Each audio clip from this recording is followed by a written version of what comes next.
Hi, welcome back guys. This is your friend, the MHA What If with another fanfiction. This is the move of, what if Deku knew it was hopeless? All credits for this video go to their respective authors, so please support the real author. Check out the link in the description for more details. Please give this video a like and subscribe to the channel if you want more videos like this. Now let's get into the fanfic. Izuku Midoriya had to be the unluckiest person in the world. 5-year-old Izuku sat shaking in the doctor's office at the hospital. The young boy was coughing roughly into a tissue while his mother held onto him tight. The doctor with a troubled look on his face turned his chair so that he was facing Inko Midoriya. "I'm very sorry, Mrs. Midoriya, but I'm afraid I don't know what's wrong with him." "What? But surely you must have an idea or something. How can you not know what's wrong with him?" Inko exclaimed, clearly upset by the lack of answers. "Well," the doctor sighed, "I've checked for the flu, concussion and even tuberculosis, which have similar symptoms to what your son is experiencing, but all the tests come out negative." It was an unusual mystery that the young doctor has never experienced before. When the kid's usual doctor referred him, he didn't think much of it. But here was the boy, a boy who was suffering from violent coughs, uncontrolled puking every time he eats, fatigue, dizziness, and headaches. Poor kid, they tried everything from X-rays to MRI and came with nothing, no known cause. "Usually when we have some unknown data we can link it to a quirk," the doctor continued. "Rarely quirks aren't compatible with the user's body, but because your son is clinically quirkless there is nothing we can do, I'm sorry." "Well, what should we do now? There has to be something you can do. Izuku has been sick for over 2 weeks now." The doctor shook his head. "I'm afraid the best we can give him is some children's aspirin, maybe antibiotics, but we can't risk giving him something without knowing the full knowledge of his illness."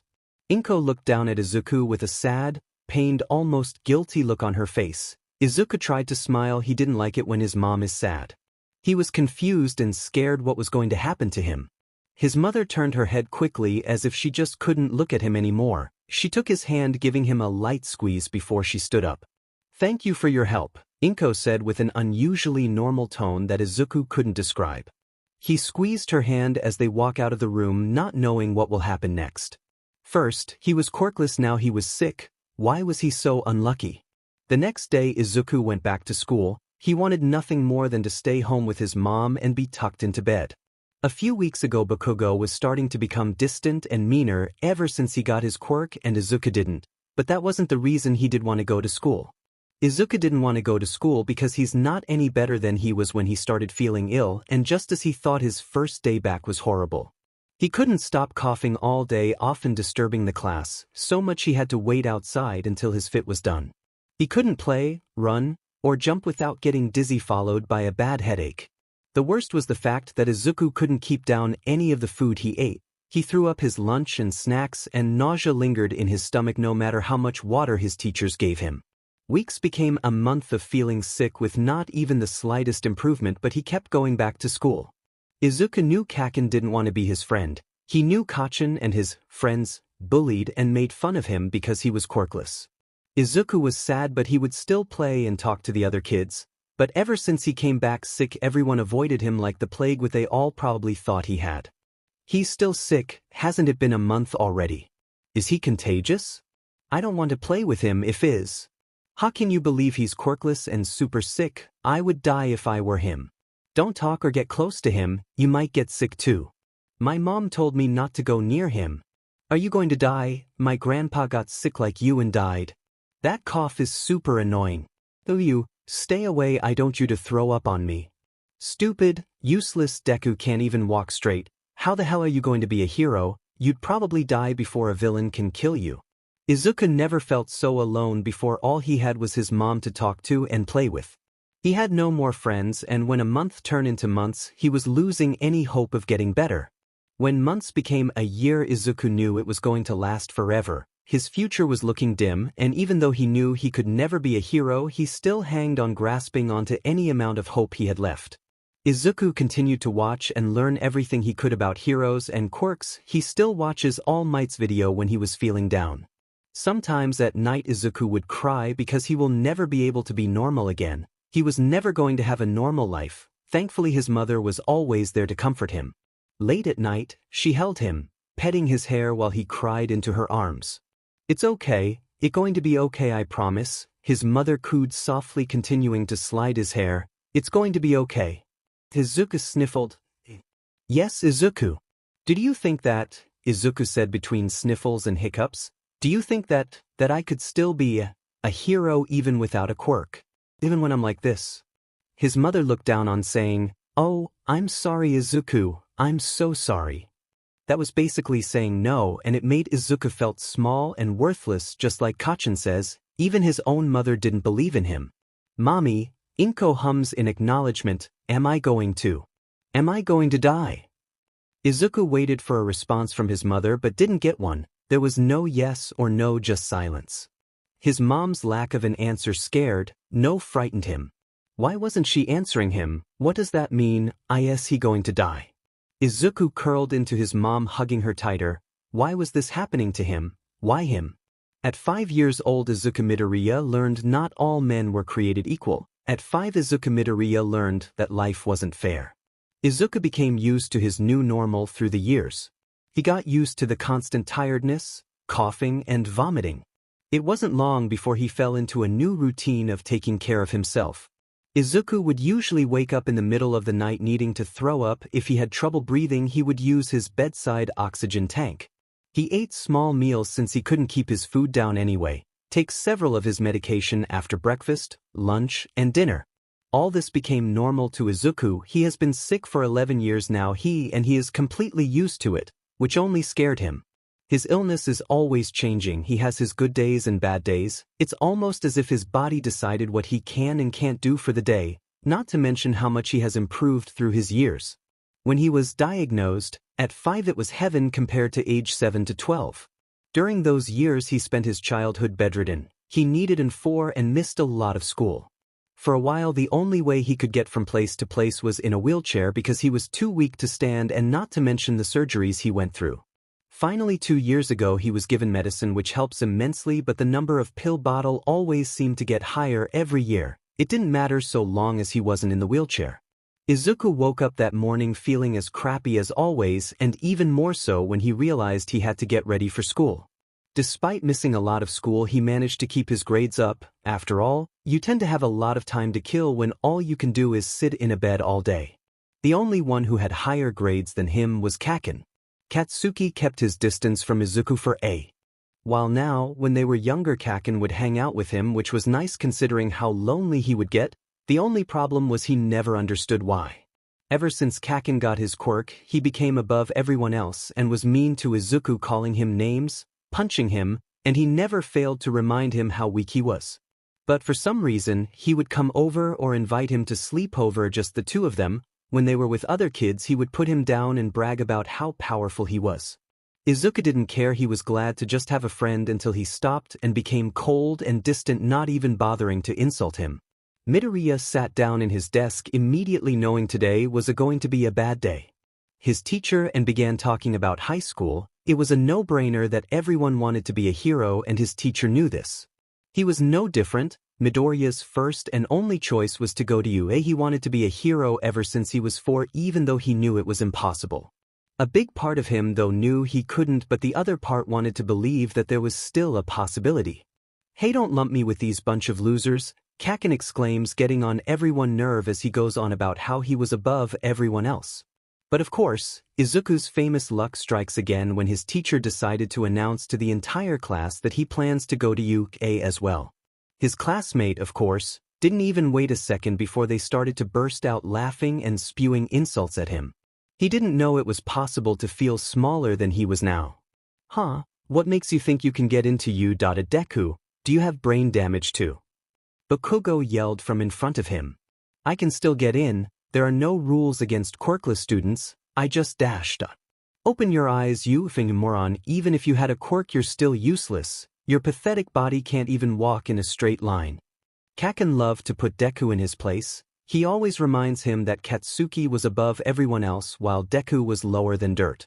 Izuku never let it get to him. After all, he already knew he couldn't, but he refused to give up. He can still help people without a quirk. He can still help even though he's sick. He just needed the opportunity to show them that he was more than just the sick kid. He didn't have the opportunity that Kaken has or anyone else in his class, and it really SCKD, but he can still do it. He just needed to work harder. He keeps a notebook of all the heroes from he knows of. He studies their quirks, fighting style, weaknesses, and even ways they can improve. Izuku refused to back down even when no one believed in him. The teacher managed to calm everyone down, even Bakugo, and continued with class. Finally, school was almost over and Izuku can go home and take a nice long nap. He began packing to head out when Bakugo stopped him after school. That was when the day went from bad to terrible.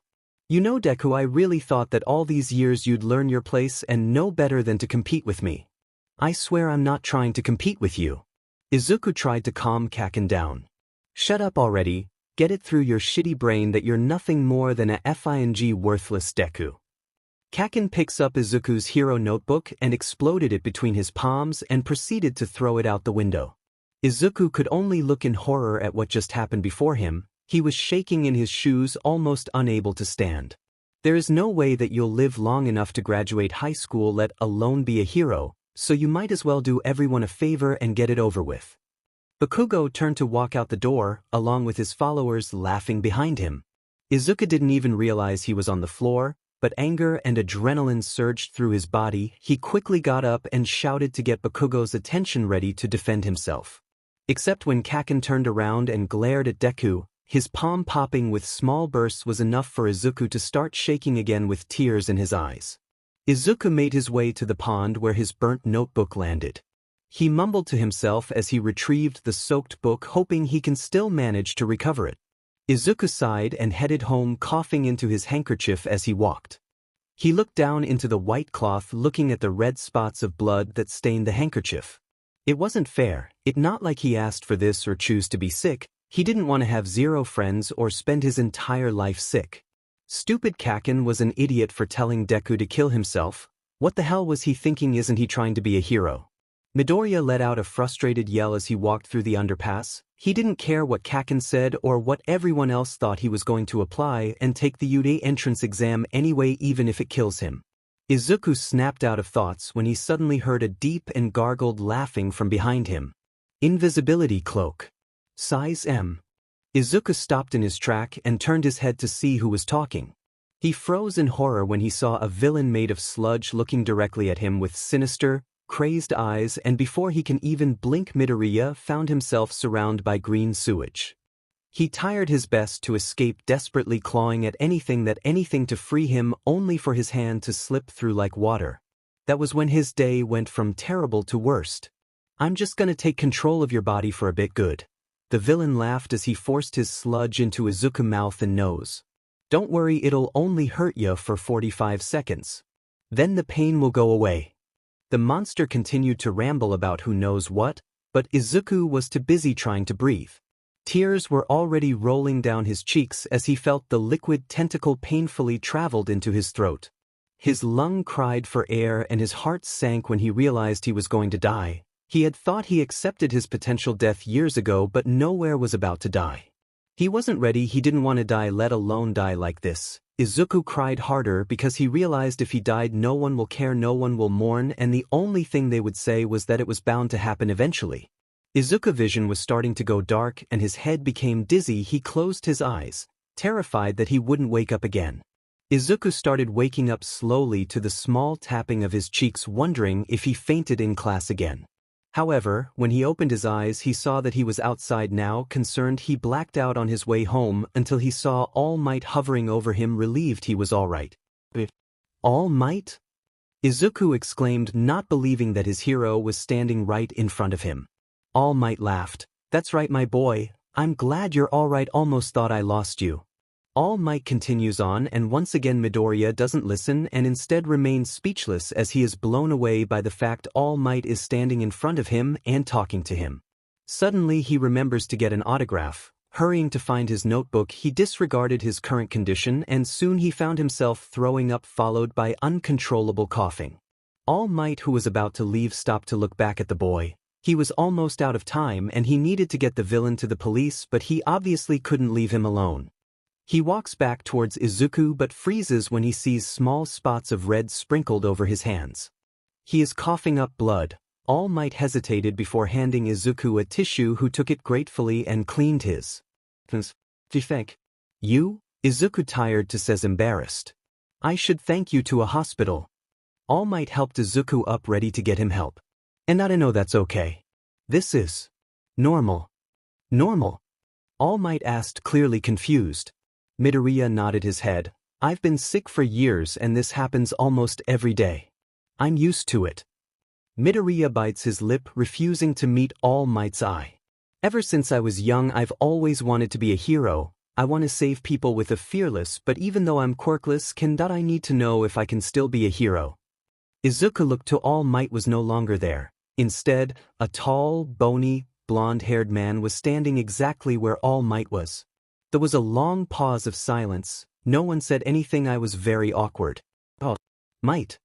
The man didn't say anything, but he did have a very worried look on his face. "All Might?" Izuku practically screamed, not believing the sight in front of him. All Might sighed. "Yeah, it's me. I don't understand." "Well, you know how guys are always skiing in their gut at the pool," All Might explained. "Well, it's like that."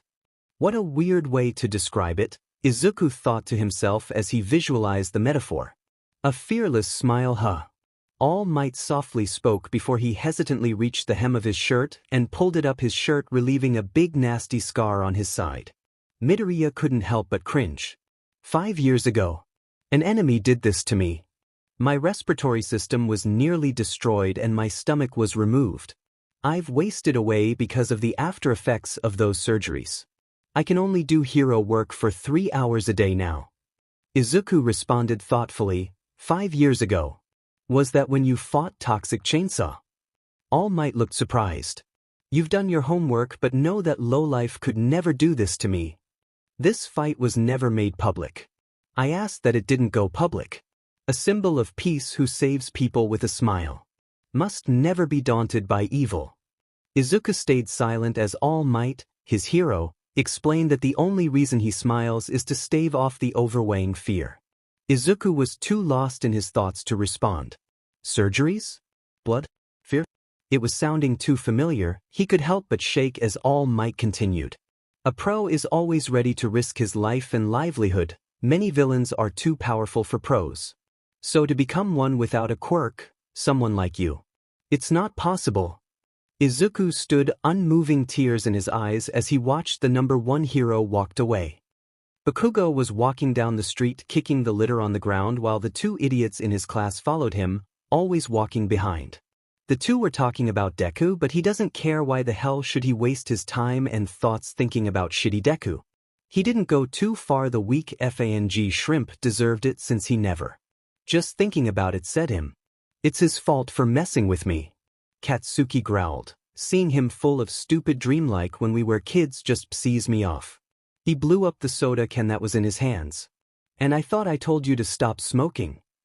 If you get caught it'll go on my record too, dipshits." Bakugo, distracted by the smoking boys, failed to notice the skinny man approach him, causing both of them to bump into each other. "Hey, watch where you're going, old man." Sorry," the blonde man said before going on his way. Bakugo's sour mood got worse, causing him to kick an abandoned bottle with full force. Bakugo turned back to his followers, seeing that they still had their cigarettes in hand and mouth. He was about to scream at them again for not listening, but stopped when he saw them. The 2 lackeys looked at him with a scared expression on their faces, except they weren't looking at him, they were looking past him. Finally, one lifted a finger and pointed behind. Bakugo saw a large shadow cast over him, and he heard a voice from behind, deep and gargled. Of course, he knew it. He's always known. So why? Why did it hurt so much? Everyone told him he couldn't. No one believed. Kaken, his classmates, his teachers, the doctors, even his mom said he could never do it. Why did it hurt so much more? He knew he's known his entire life, yet he still hanged on to any hope that came his way. He denied the evidence. He refused to accept the truth when it was right in front of him. Of course, All Might would say that it was impossible. He saw the way the man looked at him with pity instead of understanding. Someone like you, forget quirkless, someone like him could never be a hero because that was all he was, the sick kid. A dark cloud hanged over Izuku's head as he wandered aimlessly with no direction. He didn't know where to go, he didn't want to go home, and there was nowhere else he can be. He just walked, he wasn't even looking where he was going. He could walk in the middle of the street and he wouldn't notice. A villain could attack and he wouldn't notice. Suddenly Midoriya heard a large explosion from across the street. Okay, so maybe he would notice. There was a group of people crowded around the fight as close as it was possible and still maintain a safe distance. Izuku walked closer to the crowd, looking over the many heads to see what was going on, but his heart plunged into his stomach. The slime villain from earlier? Didn't All Might capture him? Why was he here? Unless he escaped and All Might was too weak to stop him because… Oh no, this was his fault. If All Might didn't waste the rest of his time with Izuku, then this wouldn't happen. The heroes struggled to defeat the villain. They were hectically trying to put out fires and keeping citizens safe. All the heroes didn't have the right quirk, so they ignored the villain attacking the buildings. It was all his fault this was happening. Midoriya's gut swelled with guilt, and he was pretty sure he was going to vomit. He couldn't do anything but watch helplessly like everyone else, like the heroes, waiting for the number one hero to show up and save the day like always. Except he wasn't, and Izuku was the only one who knew. The sludge monster blew up windows and streets in his rampage with weight explosions. Izuku's eyes widened when he saw Kaken trapped in the green void. The feeling in his gut grew worse. Kaken was stuck, trapped, and Izuku saw in full view the scared and desperate look on his friend's face as he struggled helplessly against. Izuku knew how he felt, he knew how terrible it was, how horrible the feeling was, and he couldn't just stand there. So his brilliant brain decided to do the stupidest thing he has ever done in his life. Izuku ran into the battle full force, ignoring the cries of the citizens and heroes. Without hesitation, he grabbed his backpack and threw as hard as he can into the eyes of the villain. It worked. The villain was distracted and loosened his grip on Kaken, allowing Izuku to get close and grab his arms. Deku, what the F do you think you're doing? Kaken manages to yell. I'm sorry, Kaken, I just couldn't let you die. Everything happened so fast that he couldn't explain it. Next thing he knew, his body was lifted into the air and someone was tightly hanging onto his arm, and everything was quiet. Gray clouds covered the previously blue sky and rain began to fall onto the streets. All Might saved them. He changed the weather with one punch. Izuku really did throw up this time on someone's shoes. He wasn't sure who, but he probably didn't want to know. Yagi Toshinori felt bad, he really did, but he had to be honest. Seeing that kid like that reminded him too much of himself, and he couldn't have that. He really did feel terrible, of course, but it was the only way. He had to do it. At least that's what he told himself. He, of course, may have been too hard on the boy, and the guilt was pooling in his stomach. As All Might walked down the road deep in thought, he didn't notice the middle schooler walking and bumped him. He quickly apologized and went on his way. His only focus was to get this villain to the police. But when the station came into sight and he grabbed to reach the bottle, he only managed to grab air. The bottle was gone. But when did it? Yagi desperately looked around, retracing his steps when he heard the explosion. He turned upward to see a large crowd surrounding an attack caused by a villain made by sludge and slime. How did he let this happen? This was all Toshinori's fault. He was being careless and was distracted. He didn't even notice it was missing until it was too late. Demon. Yagi watched the heroes come, but they were powerless to do anything because apparently they had a young boy as a hostage. Everyone around him talked and asked why All Might hadn't shown up. Why didn't All Might stop the villain the first time? He felt so pathetic. What kind of hero was he? He failed as the symbol of peace. He wasn't deserving of the title. People began to scream and cried out because someone had apparently ran into the battle zone. When he looked, Toshinori's eyes went wide. The quirkless boy. Everyone asked if he was an idiot, trying to get himself killed, but he knew this boy was brave. Braver than Yagi, braver than All Might. He couldn't ignore it and stand hopelessly with the crowd anymore. I'm sorry, Kaken, I just couldn't let you die. At that moment, All Might flew in and saved the day. Screw his time limit, he was a hero and he was willing to risk his life to save others with a fearless smile. Detroit. Smash. Izuku was tired this time. He desperately wanted to throw himself on his bed and sleep the day away forever. He tried to apologize to All Might about the press was all over him, not even giving him a chance.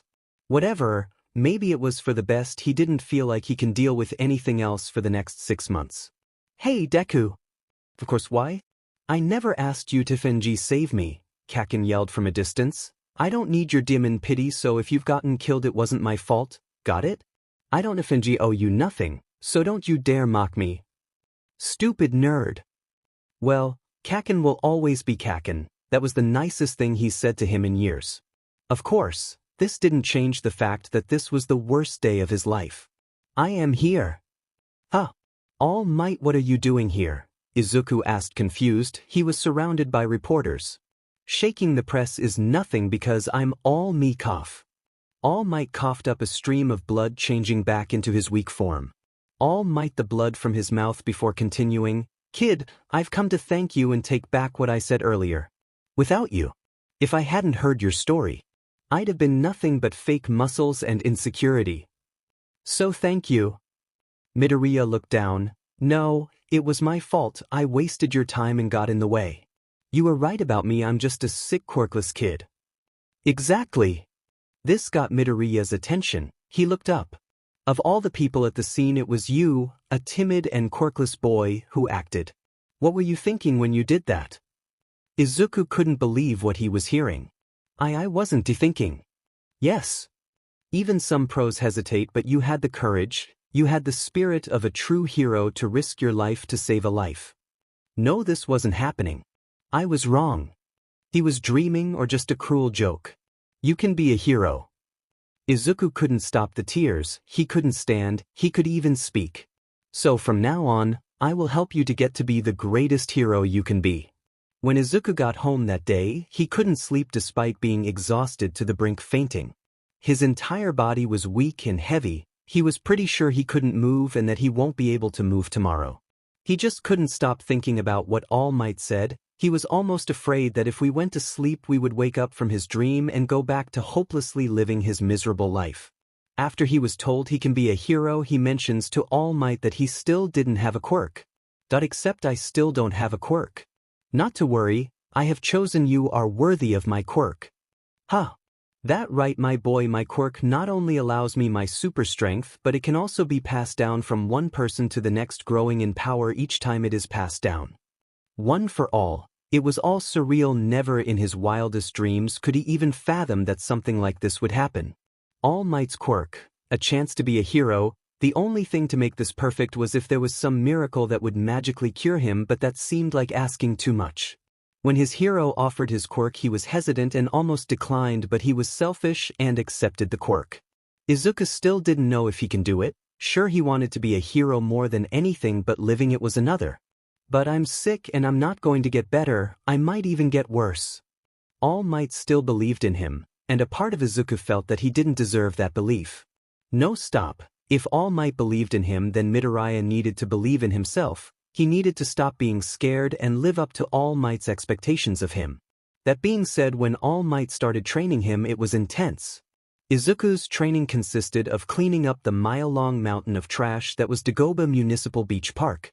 It was very hard, but thankfully All Might provided him with what he called the American Dream Plan, perfectly tailored so that Izuku can become a proper vessel for One for All with his limitations in mind. Even though he can't do much now, he tries his best and pushes himself every day to reach his goal. The only problem was his mom. Izuku, you've been coming home late and leaving early in the morning. Is everything alright?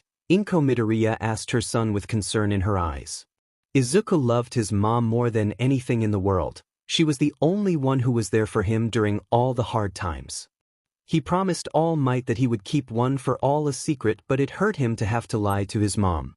The quirk, All Might, his training, he wanted to tell his mom, but he couldn't betray All Might's trust. He just needed to think of a believable excuse. To be honest, I've been training. Training, his mother replies, very shocked. What for? Well, come on, think I needed a believable excuse. You know the run-in with the villain I had a few days ago. Of course, I nearly had a heart attack when you told me. Yeah, well, I'm really bad at this. I was able to escape because my quirk suddenly developed. What? Yeah, I know I was shocked too, and I know I'm quirkless, but I can't explain it. I looked through the internet to learn more but didn't find anything, but it could be a mutation or someone else quirk. But anyway, so that was why I wanted to train so I can get into U today and be a hero like I always wanted. See, he was rambling. Izuku looked to his mom and she had an expression like she was thinking and processing what he had just said. She knew he was lying. She knew him too well to be able to lie to her face. He felt a tightness in his throat and he couldn't trust himself to speak anymore. Oh, honey, that's wonderful. What? I'm so happy for you. You can finally live your dream. Oh, I'm so proud. She gave Izuku a tight hug and he returned the hug, pulling her into his embrace. He was so happy. But he knew his mom. He knew she didn't want him to be a hero, not when it will put him in danger. Ever since he was diagnosed, she made herself sick with worry and would look at him with sad eyes. But he doesn't know why she didn't confront his lies when it was extremely obvious, considering he was a terrible liar. Okay, I'm going to make your favorite tonight. Inko went to the kitchen to start dinner, wiping tears from her eyes that didn't go unnoticed. Today was not a good day. There were days when Izuku felt good and almost normal with little to no coughs or dizziness or vomiting. He would do anything to have more days like that. Sadly, today wasn't one of those days. No, today was his bad days. Days like these he could barely move, let alone get out of bed. His entire body would shake, blood would come out from his coughing and vomiting, not to mention the bone-splitting headache that would linger for the rest of the day. As usual, his mom insisted on staying home, but Izuku convinced her otherwise. After all, if she took a day off every time he has these days, they wouldn't have any money. Midoriya heard his phone buzz and groaned at the thought of moving and opening a bright screen. He sat up, ignoring the headache, to unlock the screen, his hands shaking really bad. All Might, where are you? Izuku would have slapped his own forehead for forgetting to tell All Might he couldn't make it today. Midoriya, I'm really sorry, I'm feeling really bad today and forgot to text you, sorry. All Might, it's perfectly fine, my boy, I completely understand. All Might, are you by yourself? Izuku sighed in relief to hear that he wasn't mad for skipping. Midoriya, yeah, my mom left for work, it's just me. All Might, great, send me your address. Izuku's eyes widened at All Might's request. Why did he want to come here? Surely he had more important things to do. Izuku sent him the location and that ended the short text conversation, but not even 30 minutes passed before he heard a knock on the door. Oh yeah, he had to get up. Izuku opened the door to see All Might in his hero form enter. I am here to check in on you. All Might bursted in, definitely making an entrance before reverting back to normal while spitting blood and scaring Midoriya once again. He will never get used to that. Thank you for coming, but you really don't need to do this. Of course I did. Dissipate being sick, you always make it on time, so I figured you had to be feeling worse than usual. Yagi couldn't help but look around at the small apartment. Besides, I had nothing planned for the rest of the day, so I thought you can use the company. Yagi held up a plastic bag. Also, I brought some soup.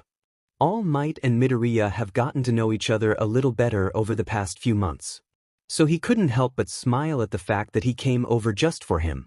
That came out weird even in his head. Izuku was getting too tired from standing and wobbled back into his room. Thanks, but I'm afraid I'm mostly tired, so if you get bored, I'd understand that you want to leave. Izuku was about to tell All Might to make himself at home, since he didn't have the energy to play host, but was interrupted by a sniffled laugh. All Might followed Izuku into his room. All Might was in his room. The very room that had posers and figures of All Might and various other heroes, but mostly All Might. Hey, wait, U.S.J.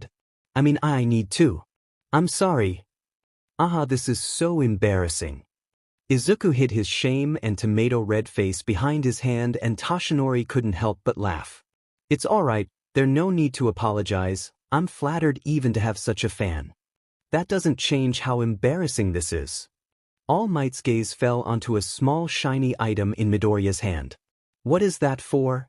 Izuku looked to his hand where All Might was pointing. Oh, it's so I can train even when I'm in bed, so dash. All Might cut Izuku off with a small chop to the head. Don't be stupid, pushing yourself is worse than doing nothing, All Might lectured sternly. Rest up for the day, and when you're back to full strength, that's when you can work hard. Okay. I better not catch you again. After all, I'm always watching you. Yagi pointed to the surrounding posters, making Izuku's face go red again, and he burst out laughing. Midoriya had told him to get comfy, so Yagi put the miso he bought into the fridge.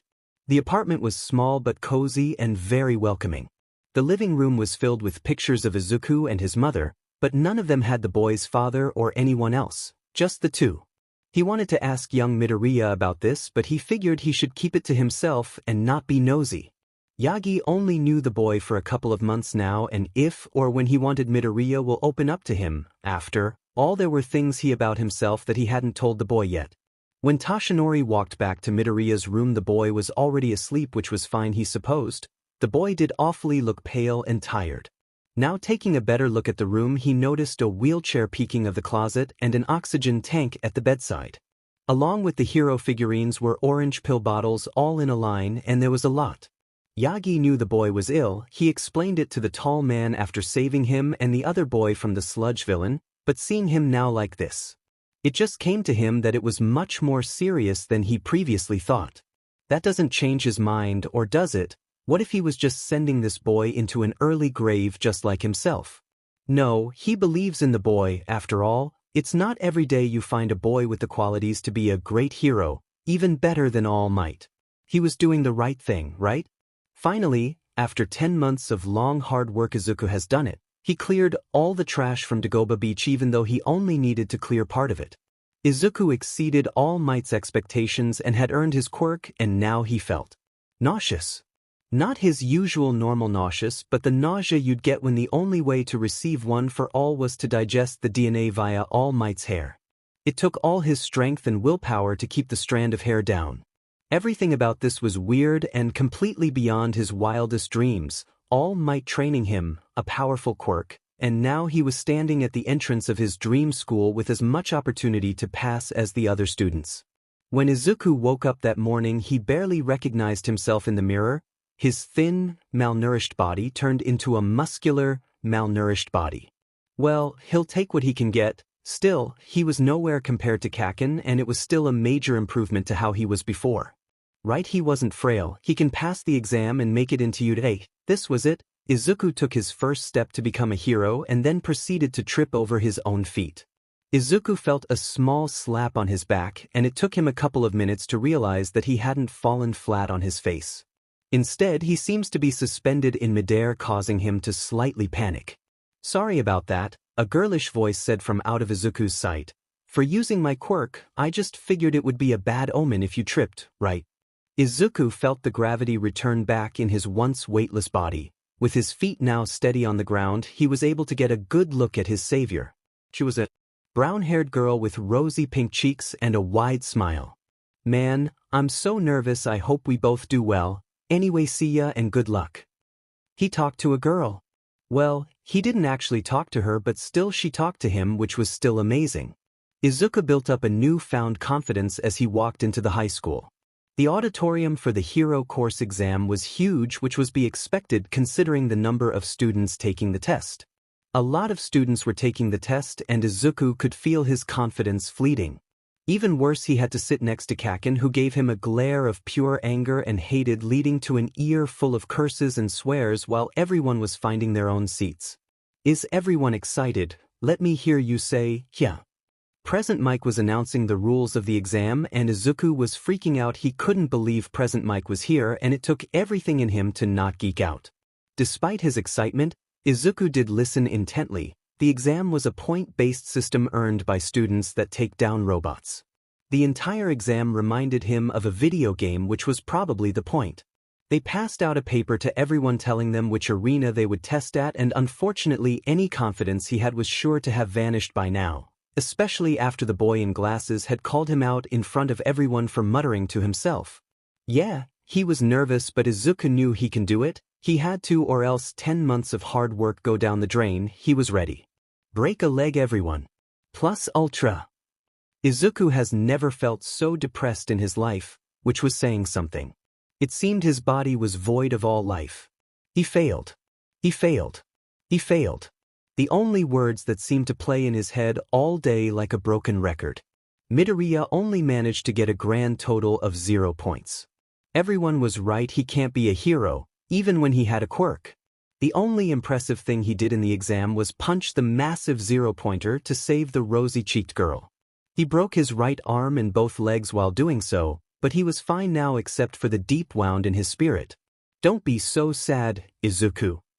Izuku's mother places a hand on his shoulder for comfort. She's been trying to cheer him up since he took the exam. Maybe this is for the best. Izuku appreciated his mother's effort, but her words weren't enough. His dreams were crushed and All Might hasn't been in touch since the morning before the exam. Maybe his mom was right, this was for the best, he shouldn't have gotten his hopes up, even if he passed he couldn't be a hero he couldn't. Izuku! Your letter came. Izuku snapped out of depressed state to look at his mother. She was holding an envelope with the UA stamp on it. He was too scared to open it, his hands shook as he opened the letter.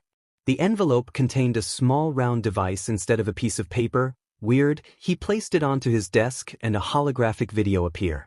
On the video was none other than All Might in all his tall, muscular glory. Izuku had no idea what was going on.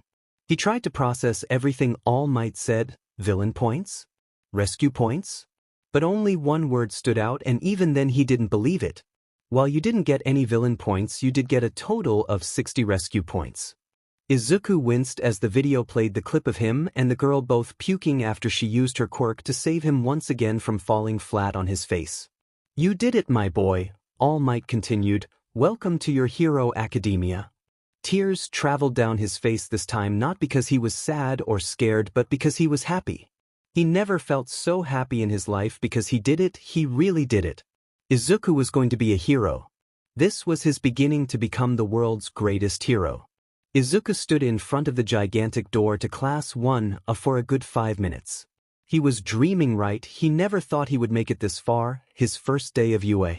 Even though he was happy to be here, he couldn't help but feel anxious and nervous. Mainly he dreaded that Kaken and the boy with the glasses might be there. He didn't want things to be the way they were in junior high. He wanted a new start and friends, but if Kaken was in the same class then he might already be telling them stuff about him. To be honest, he did want to be friends with Kaken again like before. Kaken became meaner to Deku as they grew up, but they still stayed friends. He didn't know if it was because he really did like him when the other kids weren't around or maybe he felt obligated, but at the time he didn't question it. Until he just stopped, they stopped talking, going over each other's houses, and Kaken became the ringleader to all the bullies at school. Who the hell do you think you are? Kaken pinned Deku to the back wall of the school. I don't know how the F you got in, but I was supposed to be the only one from this shithole school to go to UA.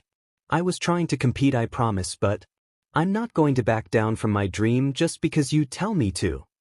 Deku finally stood up for himself. For the first time he had hope and a future and he wasn't giving it up that easy. You're really pissing me off, you know that, you're effing but won't make it till the end of the semester. Kaken finally let him go and pushed him to the ground. Izuku shook his head to refocus. He needed to get to class, it was now or never. Besides, maybe he'll be really lucky and neither of them will be in the same class as him. Midoriya opens the door to be greeted with Kaken already picking a fight with the blue-haired boy. Of course, like always, the universe was never on his side and would proceed to screw him over whenever it got the chance. As Izuku entered the class, the boy with glasses, who said his name was Ida, looked at him immediately and before he knew he rushed over to the messy-haired boy's side. It's you, great, here it comes, I would like to apologize to you. Huh. When I first saw I poorly judged and thought less of you and for that I apologize. You were the only one who saw the true nature of the exam and I misjudged you when clearly you were the superior candidate. U.S.J got that wrong, I didn't really dash. Hey, it's curly hair. Izuku turned around to the familiar voice behind him. It was the gravity girl that offered her points to him. Wow, I'm so glad we both got accepted, she said getting closer to Izuku, and we're both in the same class, that's awesome. You are kind of my puking buddy, huh? What? Oh, that's right, after he saved her from the robot and she saved him from becoming a human pancake, the two of them vomited their hearts out on the pavement. Still, he sure hoped that he wouldn't be known as the kid that puked during the exam. When you flew off the ground and punched that robot, it was incredible. Izuku blushed because he hardly ever gets compliments, let alone by a girl. She was easily excitable and energetic, clearly shown as she gesticulated an imitation of Izuku's punch. If you're done socializing then I suggest you take your seats. The three students froze. They looked to the doorway to see a yellow lump with greasy hair and tired eyes. It looks like you're all here, so put these on and follow me outside. Izuku stood outside in a field with the rest of his classmates. They were all facing their teacher, who explained that they were going to do a Quirk field test, the same test they took in middle and grade school, the same test that Izuku couldn't participate in. But what about orientation? We'll miss it. Our teacher, Mr. Aizawa, looked to the student and responded, if you want to be heroes then you shouldn't waste your time with that stuff. Mr. Aizawa threw a ball to Bakugo. You got the top score in the entrance exam, right Bakugo? Throw the ball as hard as you can, use your quirk if you need to. Kaken stepped up with a ball in hand, and with all his strength and fury he blasted the ball as far as he can. Die! Die! As expected, Kaken threw an impressive 705.2 meters. All of you are going to take the test for the sake of testing your limits and will be ranked by how much potential you have, but Midoriya didn't like where this is going. The student that comes in last gets expelled. Midoriya froze. Expelled? Can he really do that? Of course, he can. UA is known to have freestyle teaching. He can do whatever he wants. Dread fell upon Izuku because after all of that hard work he still wasn't in the clear. Even if he managed to pass, the teacher could still expel him just because he was sick. But that not fair. Life isn't fair. Life isn't fair. Izuku knew better than anyone that life wasn't fair. Life wasn't kind to him, so why would it start now? He just needed to do the best he could and look for the best opportunity to use his quirk. This year's batch of students were defiantly different than what he's had before, a lot more potential. This kind of sight was rare, but there was always one weak link among a group of stars. Aizawa has done this enough times to know who had it and who didn't. Flashy, powerful quirks didn't make a hero. It takes a smart mind to know how to use them to their full potential, and sometimes it was worse to work hard on a goal that will never be possible. Of course, there could be more than one student expelled, but he didn't care. These kids needed to know that being a hero isn't fun, and that this class isn't a game. This test was also a good way to survey the students' quirks and their nature. Right away, 3 students already stand out above the rest, but still had a ways to go if they wanted to be heroes. But then there was those who stood out in a not-so-positive light. Izuku Midoriya. He saw the boy perform in the entrance exam. With one punch he destroyed the 0-pointer, and while he didn't get any villain points he got 60 rescue points. The entrance exam was perfect for flashy combat quirks, but gave other quirks a big disadvantage. Midoriya's passing was just a fluke. He got lucky, and watching the boy only confirms his suspicions. Not to mention the other boy's problem. He reviewed the students' files beforehand and took notice that the boy had a chronic illness with no name, which was odd enough.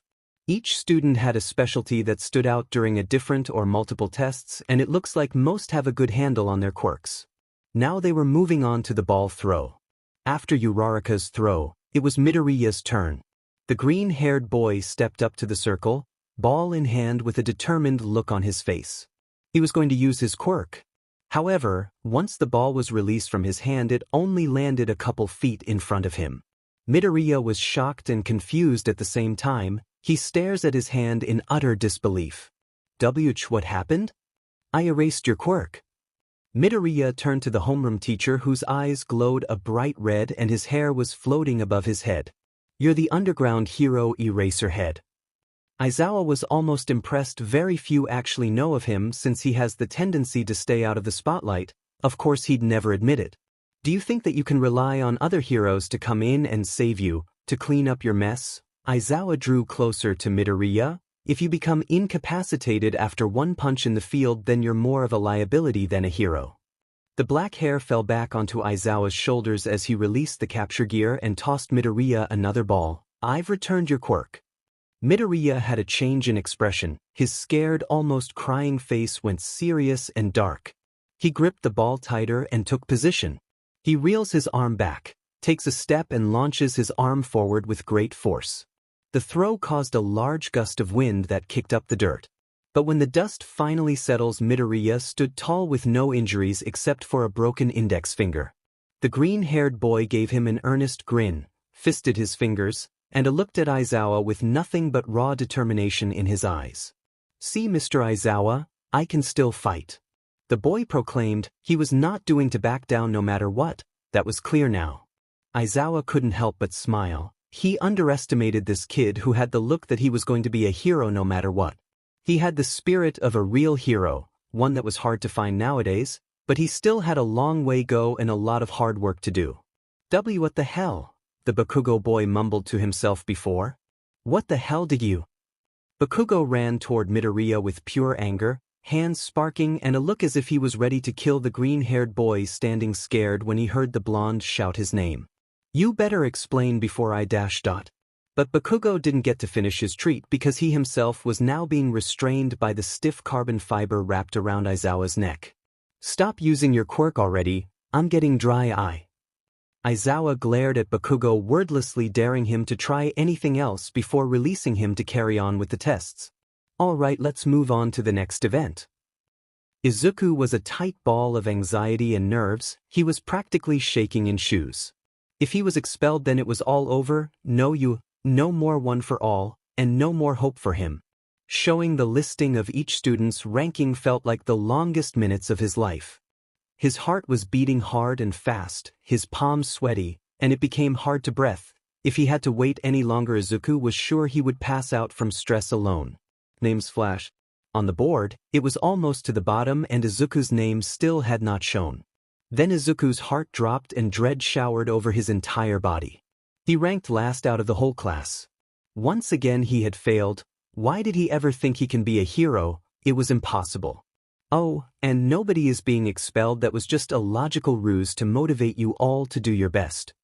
It was at that time that Izuku collapsed on the dirt, finally remembering how to breathe. That was way too close for comfort.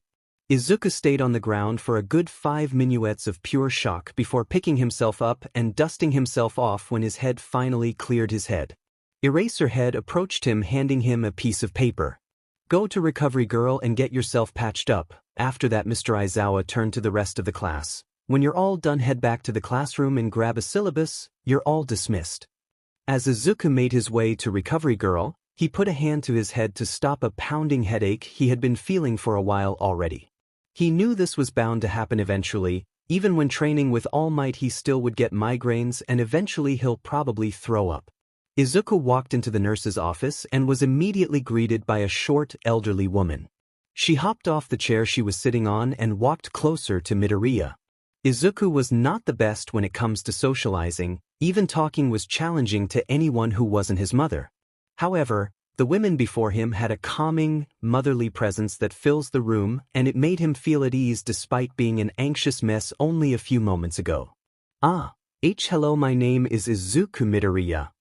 I know who you are, the women replied instantly. Come in and take a seat on the bed right there. The green-haired boy followed to where the short woman was pointing and sat down. He then watched as she gathered up some supplies and a folder before she made her way to him. As Midoriya got a closer look, he realized that the school nurse was the youthful hero Recovery Girl. Unfortunately, before he could say anything, Recovery Girl took Aizawa-sensei's note and started working on his broken finger, which hurt a lot more than he cared to admit. It was only a matter of time before you came in, Recovery Girl spoke as she got to work. Already the first day and you come in with a broken finger. All Might is many things, but a teacher is not one of them. Midoriya was surprised by the elder's last comment. Oh, you don't need to worry, dearie, she reassured. I know all about you and All Might. I was the one that healed his injury after all. She finished wrapping the bandage around Midoriya's finger and sighed. But it looks like he's teaching the same recklessness to you. Recovery Girl then kissed the boy's finger. Wow, that feels so much better now, Midoriya replied. But now all of a sudden I feel tired. My quirk takes the stamina in your body to speed up the healing process, she explained. Next time please be more careful. The hero course is dangerous enough, especially for someone such as yourself. Oh, Midoriya's voice went soft when she realized what she meant. The hero looked at Midoriya with a sad, sympathetic look. Now that we are on the topic, I wanted to talk about your illness some more. Recovery Girl grabbed the file she had on her desk. There's not much to go off of here. Her voice trailed off as she looked over the paper. It says here you have an unidentified sickness. Oh, well, I've been sick since I was 5 and when I went to the doctors they didn't know what was wrong or why it was happening. Izuku finished his brief explanation. May I ask your symptoms? Izuku nodded his head. Let's see, I get headaches, nausea, fatigue, dizziness, coughs, stomach pains, but these vary depending on the day. They are not consistent. No, today I'm feeling good, for the most part, but it used to be worse before I started taking medicine and treatments. I needed to be in a wheelchair and had trouble breathing. Izuku stopped when he saw a concerned look on Recovery Girl's face. Is something wrong? The school nurse looked up with a small smile. Oh no dearie, just thinking is all. I think that enough for today. Izuku stood up from the bed and begun to walk out of the room. Before he opened the door, he turned to Recovery Girl and bowed. Thank you for everything, I'll try not to make a habit of it. Recovery Girl shook her head. If you're not feeling good, don't be afraid or too prideful to stop by my office anytime to rest or take medicine. Midoriya nodded. Alright. He proceeded to walk out the door and enter the empty hallway. As Izuku made his way to his homeroom, he heard footsteps from around the corner. However, when he turned into the hallway, the curly-haired boy was abruptly pushed into the wall with vigor force. Izuku yelped from both shock and the pain after colliding with the wall. His shoulders burned and his headache turned into a full-blown migraine. When he opened his eyes, Kaken was pressing his arm on Deku's chest, holding him in place and glaring down at him with anger, no rage in his eyes. What the F-? The explosive boy finally spoke. Kaken I-. Shut the hell up already. Izuku winced. What the hell was that? When the hell did you get a quirk, you useless sheet? Izuku's body started to shake in Kaken's violent grip. He didn't know how to answer and it was becoming harder to breathe. You've been lying the whole time, haven't you? And no, that's not it. I told you to shut up. The hall fell silent. That's all you do, all you ever do is lie. Where the F? Do you get the idea that you can lie to me? Izuku refused to make eye contact with Kaken and instead found the ground far much more interesting. I don't know how the F you got in this school, but if anyone at this school has a brain, then sooner or later these assfucks will realize what a waste of time you are. Here I thought our teacher was smart enough to expel you, but here you still are. You are nothing but a worthless, pathetic excuse for a human being, and you will never be a hero. You don't belong here, Deku, and it's only a matter of time before everyone here see that too. Bakugo finally released and turned his back to the scared boy, walking away, leaving the shaking student all alone. Deku fell to the ground trying to calm himself while also controlling his breathing. He sighed in exasperation before picking himself and returning to his previous objective. Kaken has said many hurtful things to Deku over the years, and every word still rang in his head. No matter how many times he tried to convince himself that those words weren't true, he knew that his friend was right. He was always right. Those words repeated over and over in his head, playing again and again. Hey Deku! Izuku immediately snapped out of his thoughts. He didn't even notice that he had already made it to the courtyard of the school. Two familiar faces approached him. We're glad you're okay. You were taking a while, so I started to get worried. We almost went to go get you, right Ida? Uraraka is correct, however you are here now and we can head out, Ida replied. Izuku's eyes widened. How you waited for me? Of course, you're our friend after all, and that's what friends do, Deku. Deku blinked confusedly. Deku? Uraraka turned to him. That's your name, right? I heard the angry boy shouted at you earlier. Oh, that's not my name. Kaken just calls me that to make fun of me. Uraraka gasped in shock. I'm so sorry, I didn't realize that. I just thought that Deku was a really cool nickname, like, you can do it. Well, I never thought about like that. I realized I never formally introduced myself. My name is Tenya Ida. And I'm Ochako Uraraka. It's nice to meet you. Izuku smiled. I'm Izuku Midoriya. The three UE students walked out of the school gates together and continued talking about the day and their teacher, but Izuku wasn't listening. He was too happy. In all his life, he only had one person who he could call his friend. He was happy to actually have friends that were willing to wait for him and give him a nickname that wasn't demeaning. He couldn't help but smile his entire route home. Midoriya finally made it home all right and was greeted by the sight of his mother in the kitchen. Izuku, sweetie, you're home, welcome back. Mom? You're home early. Ms. Midoriya smiled at her son. I wanted to be here when you got home. How was the first day of school? It was. Izuku paused thinking about his day. He thought about his teacher, how he was almost expelled on the first day, and his talk with Kaken. It was great. Wow, really? His mom exclaimed. Why, I made friends. Oh, that's so great, Izuku. I'm so happy for you. Inko's eyes became glossy from the tears that formed into her eyes. I'm so proud of you. Inko held 2 bowls of katsudon in front of Izuku. To celebrate, I made your favorite, so let's eat. Izuku woke up the next morning excited for a new day of school. He usually dreaded going to school, but now there was no way he would miss school, especially when you go to the #1 hero school in Japan. In no time, Midoriya was already entering his homeroom class and was greeted promptly by his new friends. The two waited for Midoriya at the back of the class by their desks. Morning, Deku. Are you excited for today? Uraraka greeted, brimming with energy despite the early morning. Good morning, Izuku responded. Yeah, I can wait.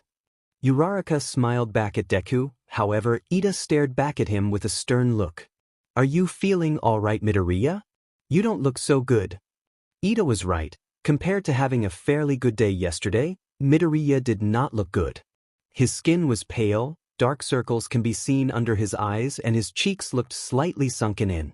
This was all due to the previous night when he had stayed but late due to vomiting in the bathroom and was haunted by lingering stomach pains while he slept. Izuku was used to not getting much sleep for those reasons exactly, besides he wasn't going to miss school just for that. He'll be fine. Why, yeah, I'm alright, I was just so excited, that I didn't get much sleep. He lied and was feeling very guilty over it. I'm perfectly fine. If you insist, but remember that getting enough sleep is important for every hero. In fact, I go to bed around 8 o'clock. 8! Uraraka exclaimed, that's way too early. No, it isn't. It is important that we get 8 hours of sleep so that we can be perfectly healthy. The rest of the day continued as most school days do. All the classes were mundane. That was if it wasn't for pro heroes teaching the classes. It took everything Izuku had to not geek out in front of everyone. Of course, after lunch those classes were nothing compared to hero basic training, taught by none other than All Might. Man, isn't amazing that we're gonna get taught by All Might. I know how cool is that. I can't wait. What do you think he's like? Have you ever met him? The students talked amongst themselves as they waited for the next class to start. Izuku himself was just as excited, even though he knew All Might for 10 months, he just couldn't wait for what lies ahead. I am here. Entering the door like normal. All Might in his Silver Age costume burst into the classroom, exciting the rest of the class. This was at hero training. This was his chance to prove himself as a hero. Each student came out with a unique hero costume that had come in today. It was also their chance to show off their skills and quirks in a battle simulation. Izuku was the last one to come out, but Uraraka quickly joined him. Hey, Deku, you're like your hero costume, it kind of reminds me of a bunny, Uraraka said, getting real close, which was making Izuku blush. Thanks, your hero C costume looks cool too. You think so? Uraraka scratched her head embarrassedly. I should have been more specific. They made it super tight, not really my style. All right, students, gather around here, listen closely. All Might yelled out to get everyone's attention. All the students surrounded All Might, but instead of listening they bombarded the famous hero with question after question. Finally, he explained that everyone will be paired with another student and will then be placed as either heroes or villains and go against each other. The villains will be in charge of protecting a nuclear bomb in an abandoned building while the heroes try to recover the bomb or apprehend the villains. Thankfully, luck was on Deku's side when he was paired as with Uraraka as a hero team. However, it was clear that the villains had a clear advantage, but Deku was not going to back down so easily. Nothing was going to stop him. That was until All Might put his team against Kaken's. If he wasn't already pale, Deku's face would have gone completely white in a second. Bakugo was partnered with Ida. Both were strong and very intimidating. At least Izuku got to know Ida more, but Kaken was enough to cause his knees shaking. Deku, are you okay? You're shaking? Uraraka asked while the two went over strategy. They needed to come up with a plan if they wanted a chance of winning, and knowing Kaken, he would do everything to stop Deku from winning. Kaken is our biggest threat, but because he hates me he'll go after me, so you'll have to go and retrieve the bomb yourself.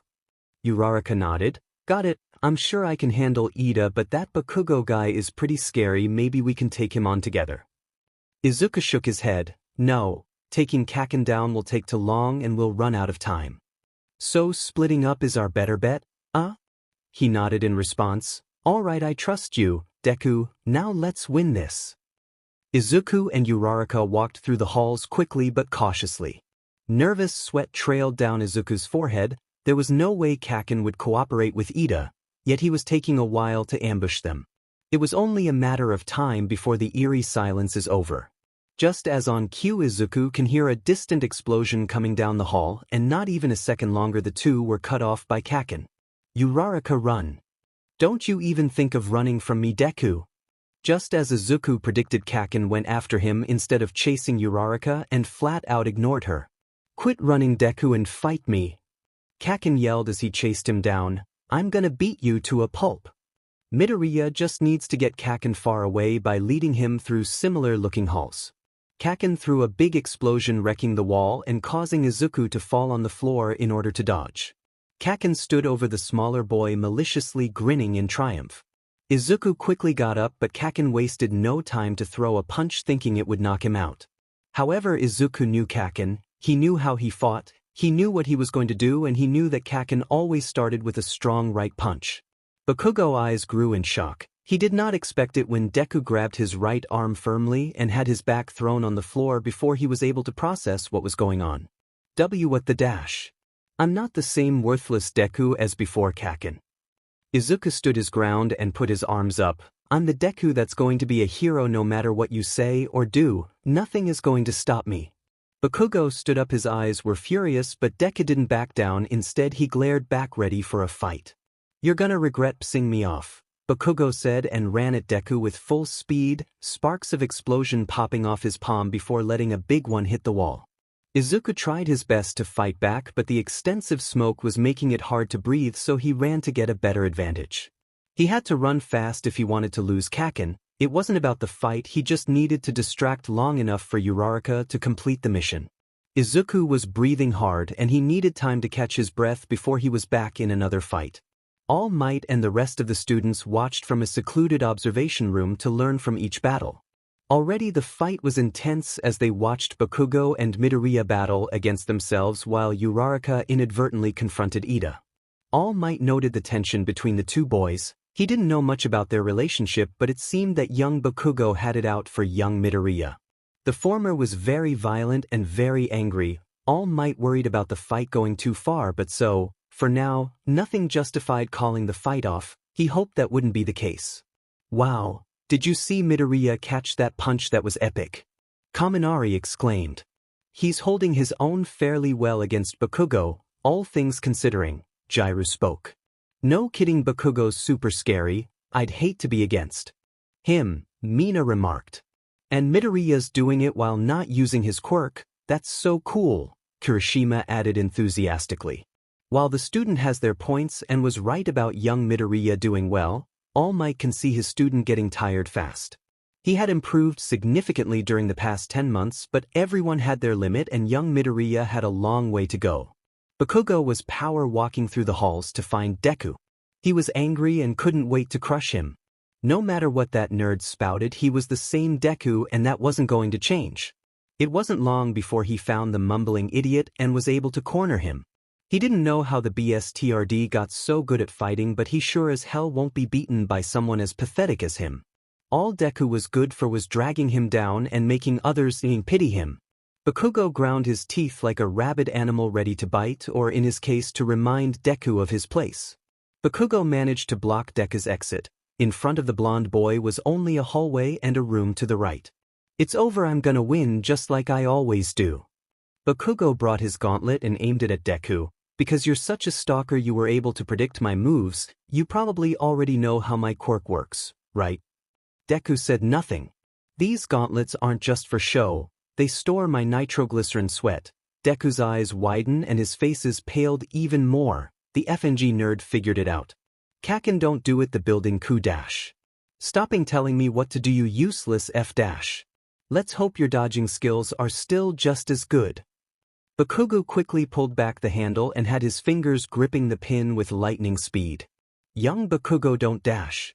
But the warning was too late. The pin came off with ease and a cannon of fire torn the walls effortlessly. Smoke filled the halls and room to the right. As thick smoke began to settle, a huge hole was formed at the end of the hall and Deku had managed to get out of the way, trapping himself in the room. Bakugo, if you try that stunt again then I will have no choice but to disqualify your team. All Might warned through the intercom. He was mostly surprised the number 1 hero didn't just end it right there. He ignored it, though not even bothering to comment, not when he had Deku cornered and ready for a good beating. Using his explosions, Bakugo gained speed toward a shaking Deku. He grinned. You really think you're the only one knows each other's FING weakness? Bakugo managed to grab Deku by the back of the neck to hold him in place. I know you just as well as you know me, you little sheet. Bakugo punched the struggling boy with a strong hit to the stomach. That alone was enough for the green hero to hunch over and throw up. All the while Bakugo filled up the room with smoke, causing Deku to start coughing. I knew you couldn't beat me, this fight was too effing easy. Bakugo came close to Deku to land a finishing explosion to his face. He could hear All Might voice over the speaker, but before he could get a word out. Uraraka now. Deku grabbed a hold of the explosive gloves. The Quirk's direction was changed and instead of going in front of Bakugo, the strong explosions flew towards the ceiling, pushed upwards by Deku's Quirk. A hole formed above them and debris was falling everywhere, except it didn't fall, it was suspended in air. It was hard to see what was going on above from below, but all Bakugo saw was something leaping across the gap, and before he knew it, the hero team wins. All Might voice rings in his head. No, how could this happen? How did it happen? Bakugo's ear twitched as they heard a groan followed by the stupid, annoying coughing. All he saw was red as Bakugo turned as fast as a WHP to land painful hit to the weakling's back. When Deku fell to the ground, Bakugo didn't stop, he then kicked the stupid sheet in the stomach, hard. The exercise is over, Bakugo. Stop fighting. All Might's plea fell on deaf ears as the angered team kicked Deku a second time. However, before he could go for a third, a pair's strong arm went under his own to hold him back. Deku struggled to get up, coughing more and more extensively. Deku, are you all right? The girl with the round face ran to Deku as he collapsed. She gasped. Blood splattered next to the freckled face, creating a small pool, and a trail of the rich red blood escaped the corner of Deku's mouth. Tears pricked the corner of the girl's eyes. Something's wrong, He's coughing up blood, we need help. The girl softly yelled as she looked just past Bakugo. As she finished her sentence, 2 robots came into the room carrying a cot. Finally, Bakugo's arms were free when the loud guy went to help move Deku. Pathetic. Izuku was pretty sure his brain was trying to escape his skull. When he woke up, he had a migraine and blurry vision. It took him a couple of seconds before his eyes began to focus and he became aware of his surroundings. He was in a white room that looked to have medical supplies around, and All Might in his civilian form sat on a chair next to his bed. Ah, young Midoriya, glad to see you are awake. All Might greeted. Midoriya looked at him and tried his best to sit up, only causing his to cough roughly again. Don't push yourself, dearie, the only way to get better and heal is if you rest. So he was at the nurse's office still in UA. Izuku just began to remember his fight that occurred earlier. What happened after I be blacked out? Midoriya said in a raspy voice, coughing in between his words. Your team won and you were brought here to Recovery Girl to heal you up. All Might briefly paused and sighed. I am sorry, young Midoriya, it's my fault. I should have stopped the exercise when I noticed Bakugo being too rough. As your teacher, I should have intervened sooner. I just wanted you to have your chance to fight and show off what you learned, but that came at the expense of your own health, and for that, I'm truly sorry. Recovery Girl wasted no time to scolding All Might after his speech. Don't go teaching the boy your reckless habits. He may have your quirk, but don't think for a second that he'll be just like you. Izuku listened Recovery Girl scold the number 1 hero while he tried to defend himself with no success. They only stopped when his coughing caused the nurse to turn to him. Oh, poor dear, you overworked, here, drink some water. She handed Izuku a glass of water. Next time if you're feeling ill, take a break or come see me, do you understand? Izuku nodded at her stern tone and he took the water with his good arm. She also gave him something for his headache, then sent him back to class. Izuku was really tired and just wanted to go to sleep. He opens the door to his homeroom but didn't expect the excited greetings from his classmates. "Dude, that fight against Bakugo was epic, you're really strong," a spiky red hair boy complimented. "I'm Ijiro Kirishima and we were all talking about battle training. I'm Mina Ishido, you dodge really well, you gotta teach me those moves." "I'm Tsuyu Azui, just call me Tsuyu." Izuku was not used to the attention nor the numerous compliments directed at him. He almost couldn't believe it. Everyone was talking to each other about everyone's battle, but they were so nice and friendly, especially to him. "Deku!" Ochako rushed through him a matter of a second, leaving Kaminari, who was talking to her, behind in the dust. "I was so worried, are you okay? When I saw the blood I was just so scared." "Yes, are you sure you are all right?" Ida intervened. "You coughed up quite a lot of blood." Izuku can feel the eyes all staring at him, waiting for an explanation. He didn't know what to do. A little voice in his head told him to lie to make an excuse and avoid repeating his school nightmare. But they had been so nice to him and were genuinely worried, he couldn't bring himself to do it. "I'm fine, honest, I'm used to it." Uraraka, Ida and the rest looked at him in concern. "Well, I mean, it's normal for me, but only because I've had an illness for a while, for a majority of my life, and coughing up blood tends to happen, so I'm really sorry for worrying you guys." There was an awkward silence before Kirishima spoke. "You're really awesome, Midoriya." Izuku looked up in shock. "You're working so hard to become a hero even with an illness. That's just so manly." "Yeah, and if Midoriya is working hard, then I got to work just as hard too," Mina backed up Kirishima's statement. Ida was next to speak up. "You should have told us sooner, but I understand and I offer my support if you need." "Yes, our quirks have physical limits too, we all have each other to learn from," Yuruzo said, and the other students nodded in agreement. "Hey Deku," Uraraka spoke to Izuku directly, "we're in this together, so let's do what it takes to be heroes together."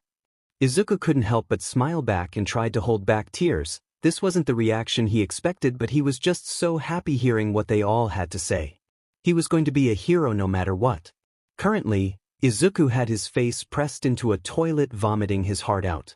He didn't have any real responsibility yet and his stomach was already hurting from stress.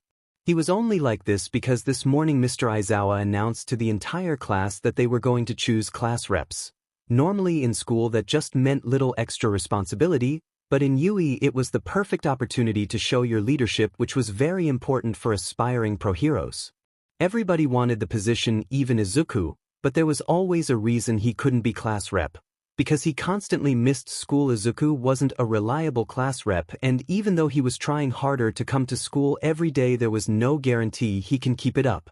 The other reason was that Izuku was not a leader. He was shy, anxious, and there was no way he could tell others what to do. When deciding who to be class rep, Ida decided that everyone should vote. It wasn't too bad of an idea, despite that they were most likely to vote for themselves. Ida's confidence to take charge was why he voted for him, yet when they were all done, Izuku miraculously got 2 whole votes, tied with Momo Yaoyorozu. "Even though you said not to, you still voted for yourself, Ida?" Denki Kaminari remarked. "That's kinda hypocritical, don't you think?" "Of course not, I voted for someone else," Ida defended himself, "but I am truly honored that someone voted for me." If Izuku didn't know any better, it looked as if Ida was gonna cry tears of happiness, although he was very close. "Well, it looks like Yaoyorozu and Midoriya both have tied with 2 votes, Kyokajiru confirmed. "What?" Bakugo practically screamed. Izuku and hear the furious teen's teeth bare and grind against each other. His hand gripped the desk very close to breaking it. Izuku was sure Kaken would turn around and punch him without hesitation if it wasn't for yesterday.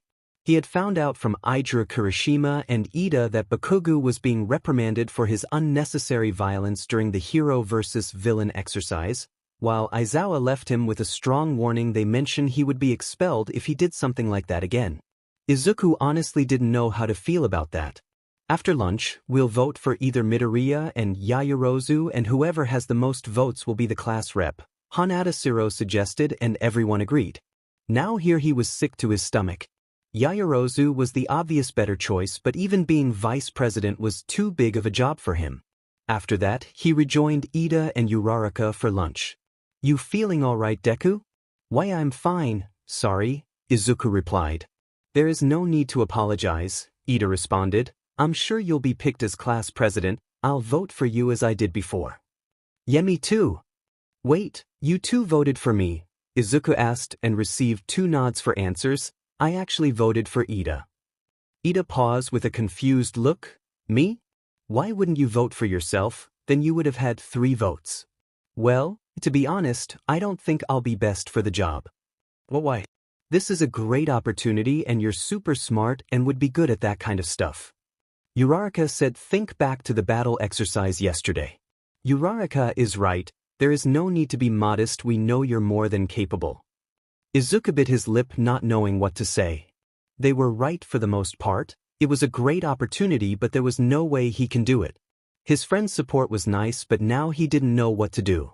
Midoriya's train of thought was interrupted by the sound of loud alarms blaring across the cafeteria. Security level 3 has been broken. All students please evacuate in an orderly fashion, and other students getting up and running toward the exit in a panic. What's happening? Uraraka yelled, barely audible. Ida managed to stop an upperclassman and ask the same thing. From what Izuku could hear, something about an intruder on campus and how level 3 never happened before and was a big deal. This was clear as more panicked students rushed to the exit, slamming into the 3 friends. The crowd was beginning to get to Midoriya. The constant pushing, shoving and back and forth movement was starting to get the boy dizzy and nauseated. He was losing sight of Uraraka and Ida. Their voices can no longer be heard. He saw Uraraka's hand trying to reach out for him as he tried to stretch his arm long enough to reach him. The more he tired, the dizzier he got. Thankfully, someone pushed him just enough to grab her hand. Suddenly, he felt himself floating in the air along with Ida. He wasn't sure if it was intentional, but he was thankful nonetheless. Being in the air was hard to maneuver, but it was easier to see. Ida, look out the window.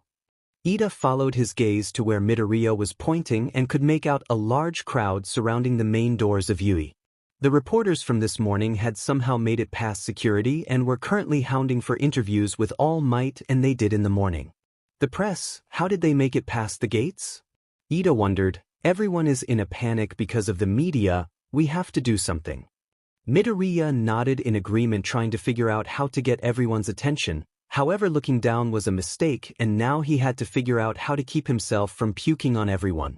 Ida noticed Midoriya's distress and decided to take action himself. He used his engines to propel himself to the exit in front of everyone. Everyone listen, Ida shouts with his loudest voice, causing students to stop momentarily and listen. Everything is all right, it's just the press outside, there is no danger. Thankfully, everyone seems to calm down and were talking or looking out the window to confirm Ida's previous statement. As Ida scanned the crowd for Uraraka in hopes to get down, he made eye contact with Midoriya, waving his arm to get his attention, still suspended in air. His other hand pressed against his mouth. Now, if everyone could clear the halls, my friend is about to throw up. The second time today, Izuku throws up, although the last one was more embarrassing.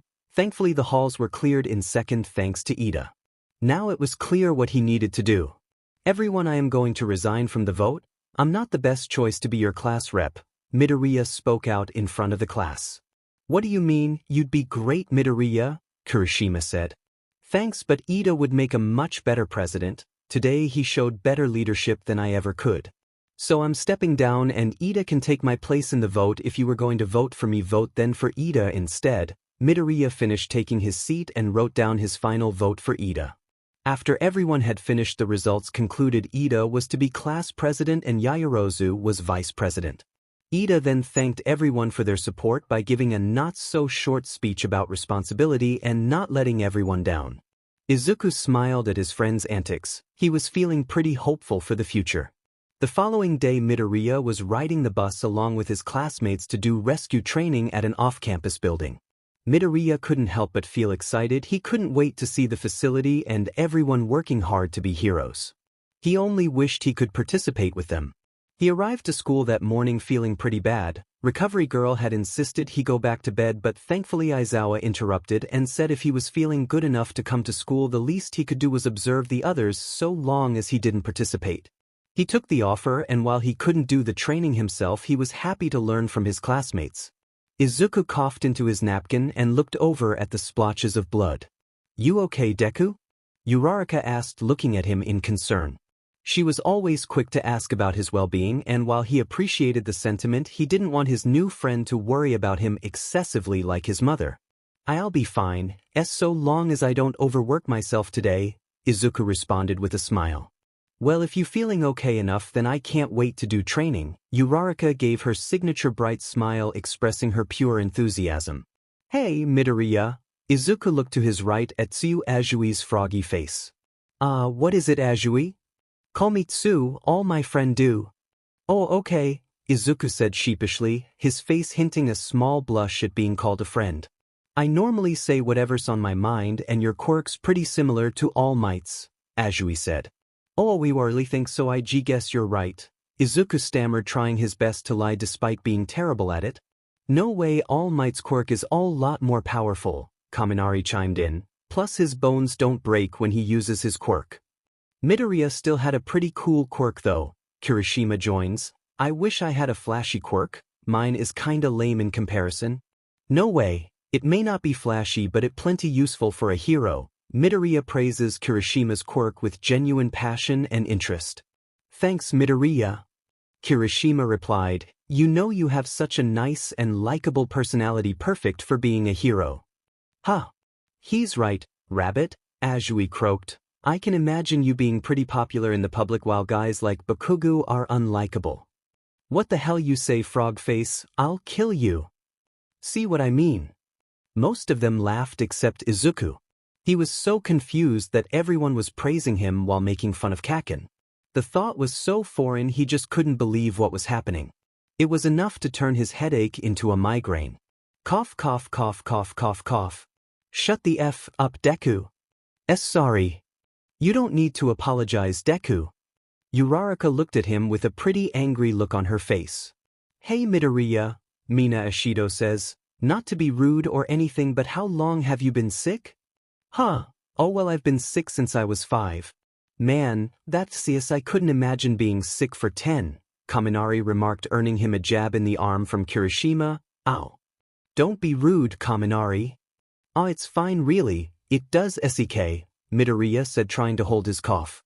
Ribbit, is it your quirk that makes you sick? Azui asked again, but before Izuku could say anything the bus came to a halt and Aizawa turned back to everyone to announce they arrived. The students proceeded to walk out the bus and enter the large training facility. Someone in a large space suit was waiting for them inside. Izuku gushed in amazement at the space hero 13. He praised and spouting facts about the hero.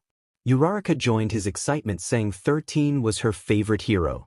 Everyone settled down and listened to 13 explain the rules. Aizawa let his fellow teacher take over the explanation. Wasn't All Might supposed to be here too? 13 discreetly asked Aizawa. He texted me saying he was going to be late. Aizawa held up 3 fingers to 13, but Midoriya knew exactly what that meant. All Might used up his 3-hour time limit. In all honesty, he would be lying if he said he wasn't disappointed.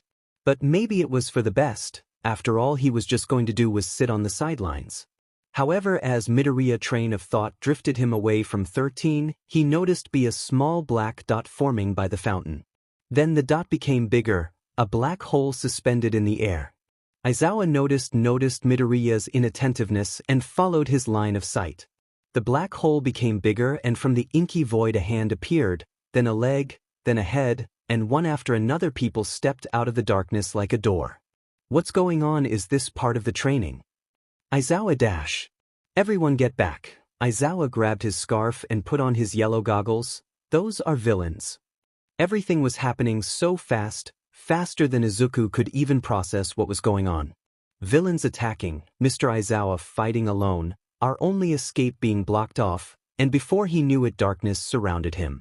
He became lost in pitch black, not knowing which way was up or down. Suddenly, he felt as if he was falling. It wasn't until he opened his eyes that he realized he was falling straight into cold water. Izuku was sinking deeper and deeper, desperately flailing his arms and legs to try to swim back to the surface, but he couldn't swim. While he tried to swim, he failed to notice a malicious figure swimming in the water along with him, but before it could attack, something fast zipped through the water. Azui had managed to kick the villain, pushing him back, then quickly swam upward. As she was doing so, something long wrapped itself around Izuku's torso, quickly pulling him out of the water. Izuku was placed onto a white boat, gasping in the air. He missed so much. As he was catching his breath, he began coughing again, and soon a small puddle of blood formed on the floor of the boat. Izuku was abruptly snapped out of his thoughts when something was roughly slammed onto the deck's floor just next to him. It was one of his classmates, Mineta Minoru. Azui appeared once again, crawling over the boat's banister, and finally joined them. "You all right there, Midoriya?" "Yt, thanks Azui, you really saved my life. I told you to call me Tsu." Midoriya apologizes before being interrupted by Mineta. A horde of villains surrounded the boat, trapping them on the small transport. This was not looking good. "Midoriya, you're shaking," Tsu started with a hint of concern in her voice. It was true the water was pretty cold, and with his wet clothes being exposed to the air made him more old. Chills ran throughout his body, but now wasn't the time to focus on that.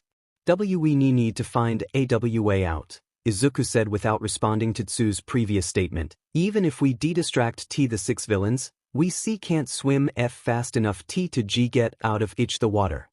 "You can't swim, can you, Midoriya?" "No," Izuku answered back. "That's it, we're done for." Mineta screamed.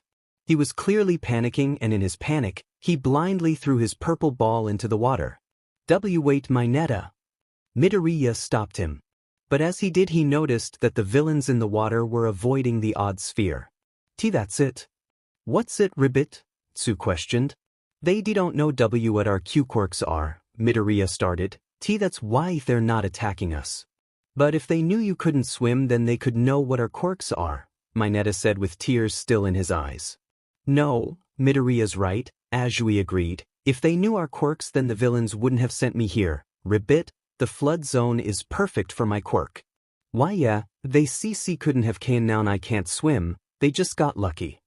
"That still doesn't change that we're outnumbered 100-3, Mineta was starting to panic again, tears in his eyes. "We're doomed.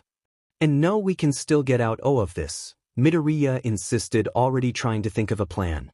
"But you're not in a condition to fight, Midoriya." "We don't need to fight, we just need to get somewhere safe."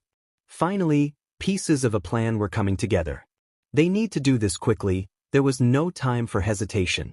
Bakugo and Kirishima were currently finishing off the last of the remaining villains that attacked them within the small room of a ruined building. Kirishima was tired, breathing heavily from the intense battle. The red-hair boy looked at his fellow classmate to see his condition. Bakugo stood tall over the unconscious villains that laid on the floor. It looked like he didn't even break a sweat. "Man, Bakugo, when it comes to fighting you're surprisingly talented," Kirishima complimented. "What the hell do you mean, surprisingly, a hole?" Bakugo barked back, snapping at the other teen. "Well, even you have to admit that you're just a bully, so I didn't expect you to be so smart and have a good handle on your quirk like you do." Kirishima thought of Bakugo as easily angered and violent. "Shut up. I'm not FNG bully." "Then why are you so mean to Midoriya? He's nice even to you." "None of your FNG business, shitty hair," the explosive teen screamed. "Shitty hair? My hair is not that different from yours." "Shut up.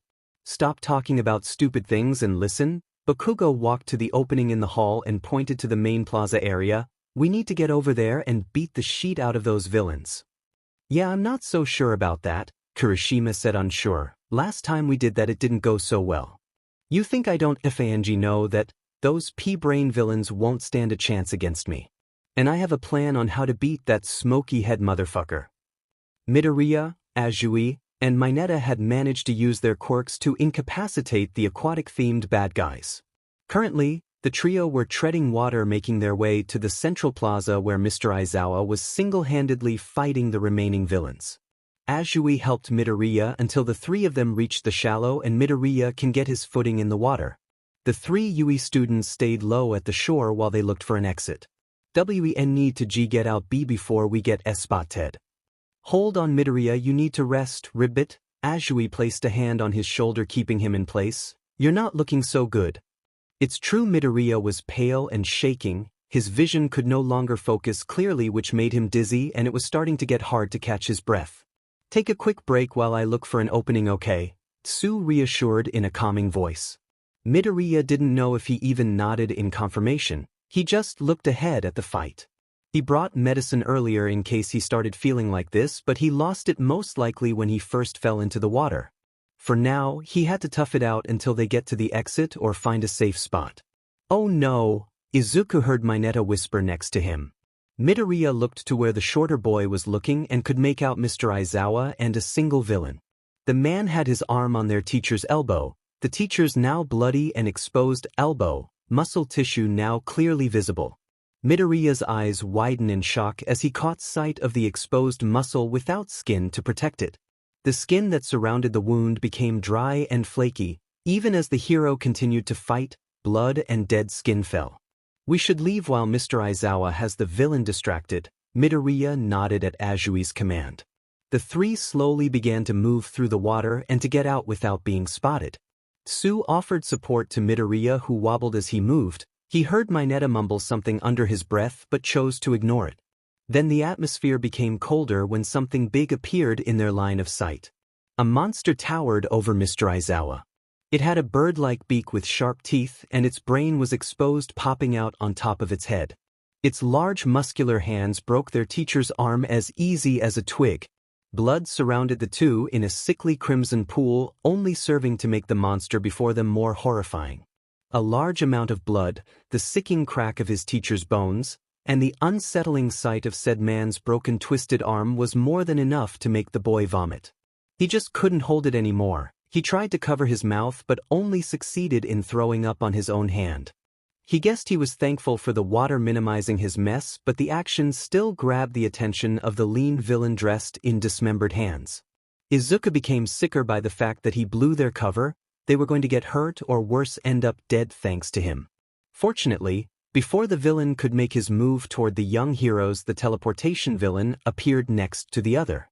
I'm afraid one of the students managed to escape. It's only a matter of time before the pros come. The yellow eyes spoke with a hint of concern. I suggest we retreat before that happens, Shigaraki Tamura.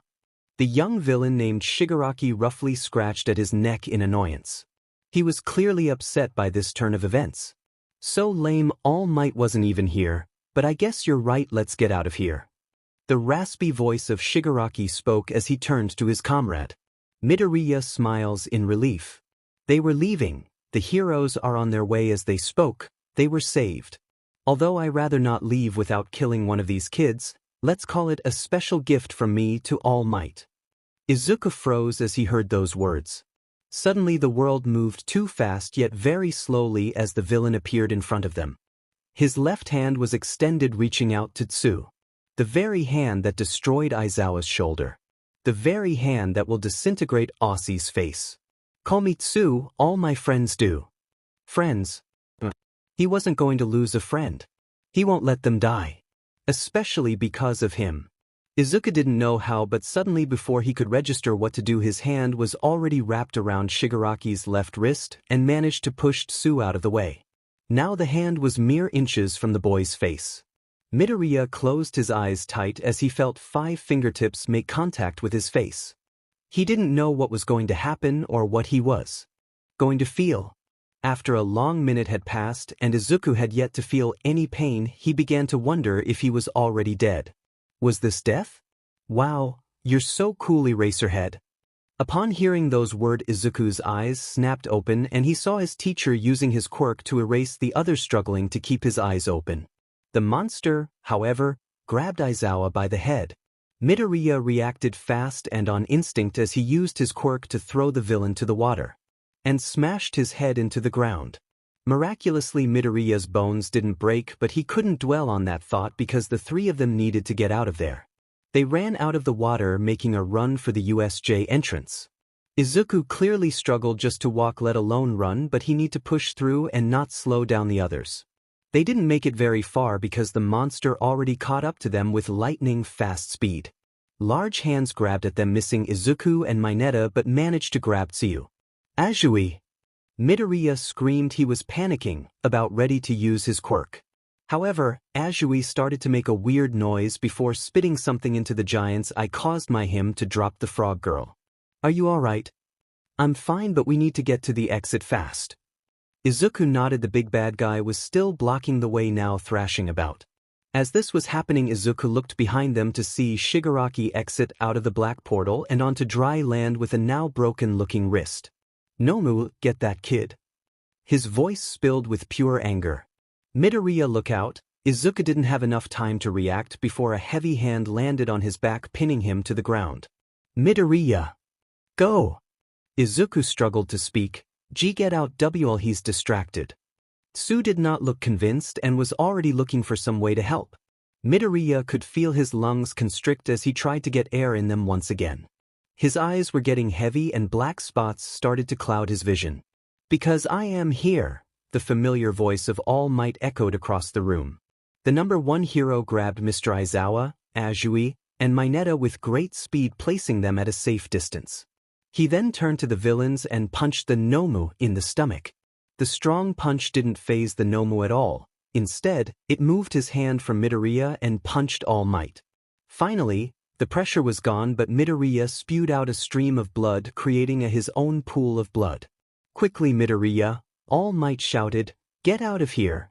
Izuku tried to follow All Might's orders, but even before he attempted to get up, he already knew he wouldn't be able to carry his own weight. He was dizzy, shaking, and coughing up blood.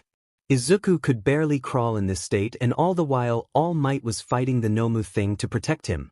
Aizawa, Azui, Mineta, and all the others were fighting for their lives, and he was just so useless. He couldn't do anything. He wasn't worthy of All Might's quirk.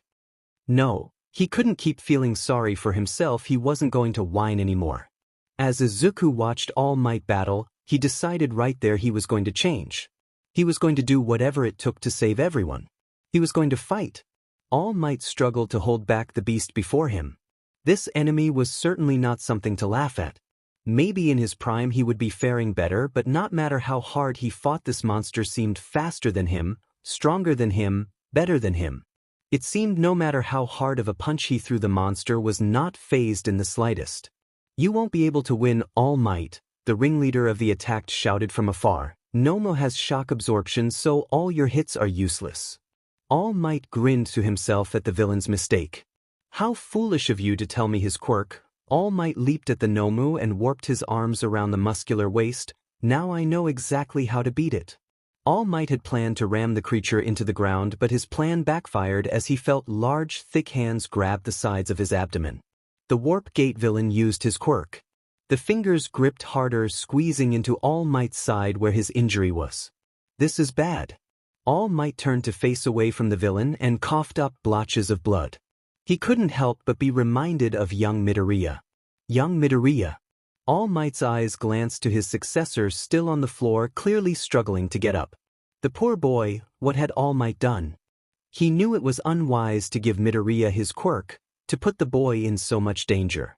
He had improved so much, and yet there were some things he cannot fix. Midoriya reminded him so much of himself, and because of that he saw a spark in the boy that cannot be easily burned out. No, All Might couldn't think about that. For Midoriya's sake he will fight back and teach the boy to be the best hero while he still can. All Might was prying the hand that held him in place, trying to get free. He was sinking lower and lower into the empty void of the Warp Gate. All Might felt a chill run through his bones. Suddenly the atmosphere dropped 20 degrees colder. The left side of the Nomus body was completely covered in ice, only stopping before it can even touch All Might. Smash!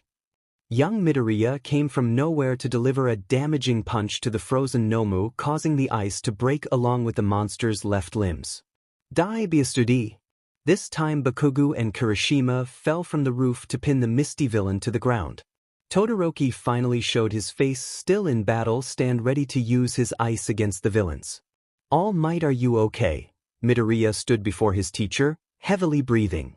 Midoriya, all of you should not be here, you need to run.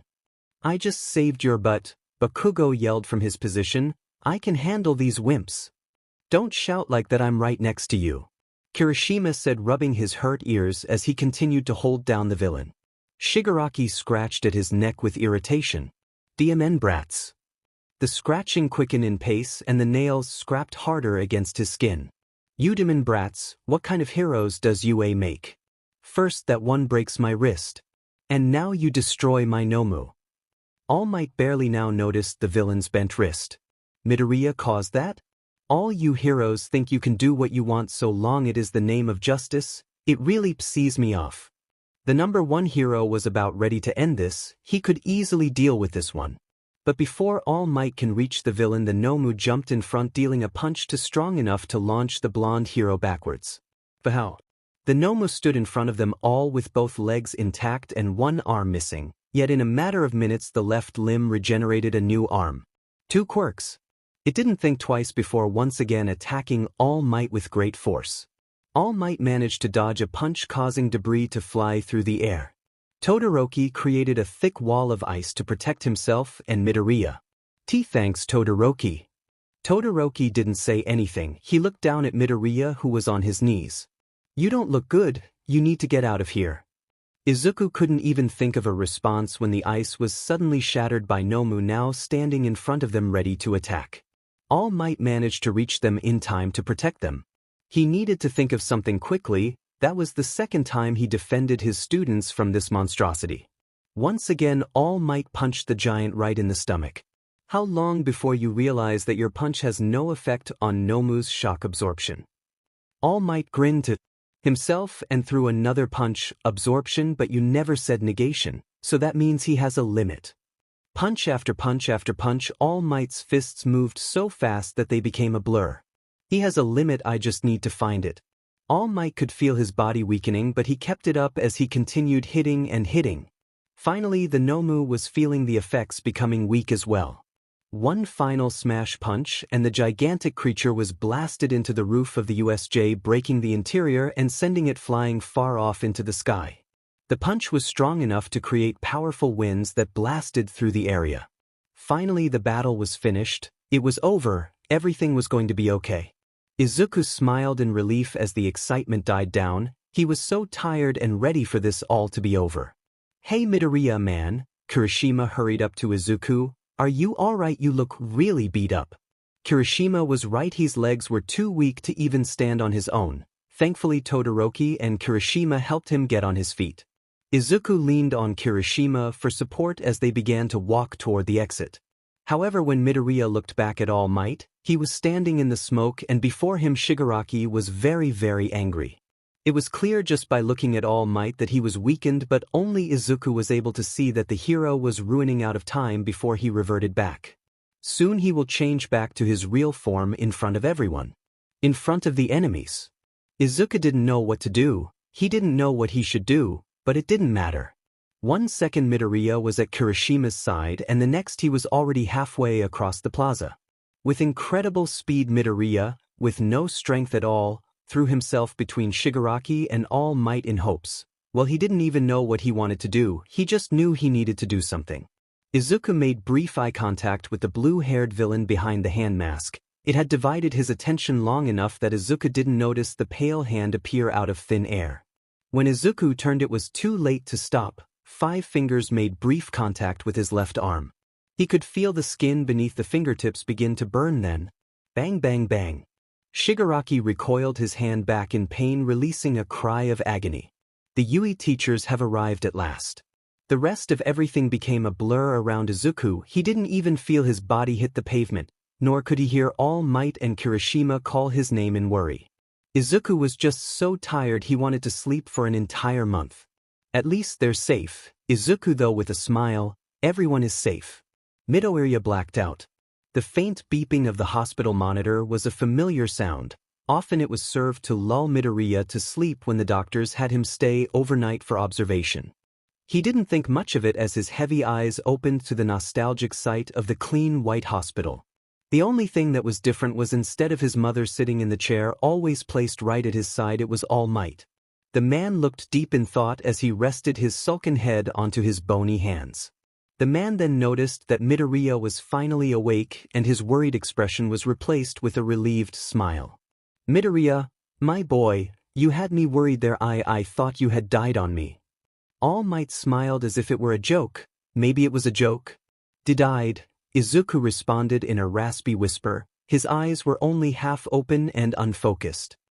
Why, you must be tired, my boy. I should let you rest while we wait for you, mother. All Might responded, clearly couldn't hear what Midoriya had said. Everyone. Is Ievrio dash. Everybody is alright, my boy. 13 and Aizawa are going to recover in no time. He gave his successor a thumbs up in reassurance. Izuku didn't reply. He was too tired and his eyes were starting to feel even heavier. Rest now, Midoriya, you deserved it. All Might ran his hand through the boy's tangled curls. Izuku closed his eyes once again. Izuku has been falling in and out of sleep for a couple of days. His body had taken quite a beating from the fight. He had to remind himself to thank Recovery Girl for fixing him up yet again. Apparently Midoriya had managed to break both his legs when he decided to stupidly come to All Might's rescue. Not only had he put himself in danger by thinking he could fight when he was in no condition to do so, but he didn't even manage to accomplish anything from his idiotic stunt. The only thing he did achieve was a scar on his left arm where Shigaraki had used his quirk. Every time Izuku looked at it, it made him feel sick and uneasy. If it hadn't been for the teacher's arrival, if that hand held on for just a few minutes longer, then he could have lost that arm. Izuku quickly shook the thought out of his head. Trying not to think about the near loss of an arm was proving to be the most challenging thing to do while on bed rest. Right now he was wide awake, but his sore body still refused to move. Thankfully Yui had given them an extra day off to recover. How are you feeling, Izuku? Do you need anything else? I'm fine, thanks, Mom. Izuku took the glass of water his mom handed to him. She kissed his forehead. I'm so relieved that you're all right. When I got the phone call from the hospital, I nearly had a heart attack. Inko put her hand on her heart. I'm really sorry I worried you, Mom. I promise it won't happen again. Izuku's mother chuckled softly. I'm always going to be worried about you, sweetie. When his mother left, Izuku turned his attention back to the news that played on the TV.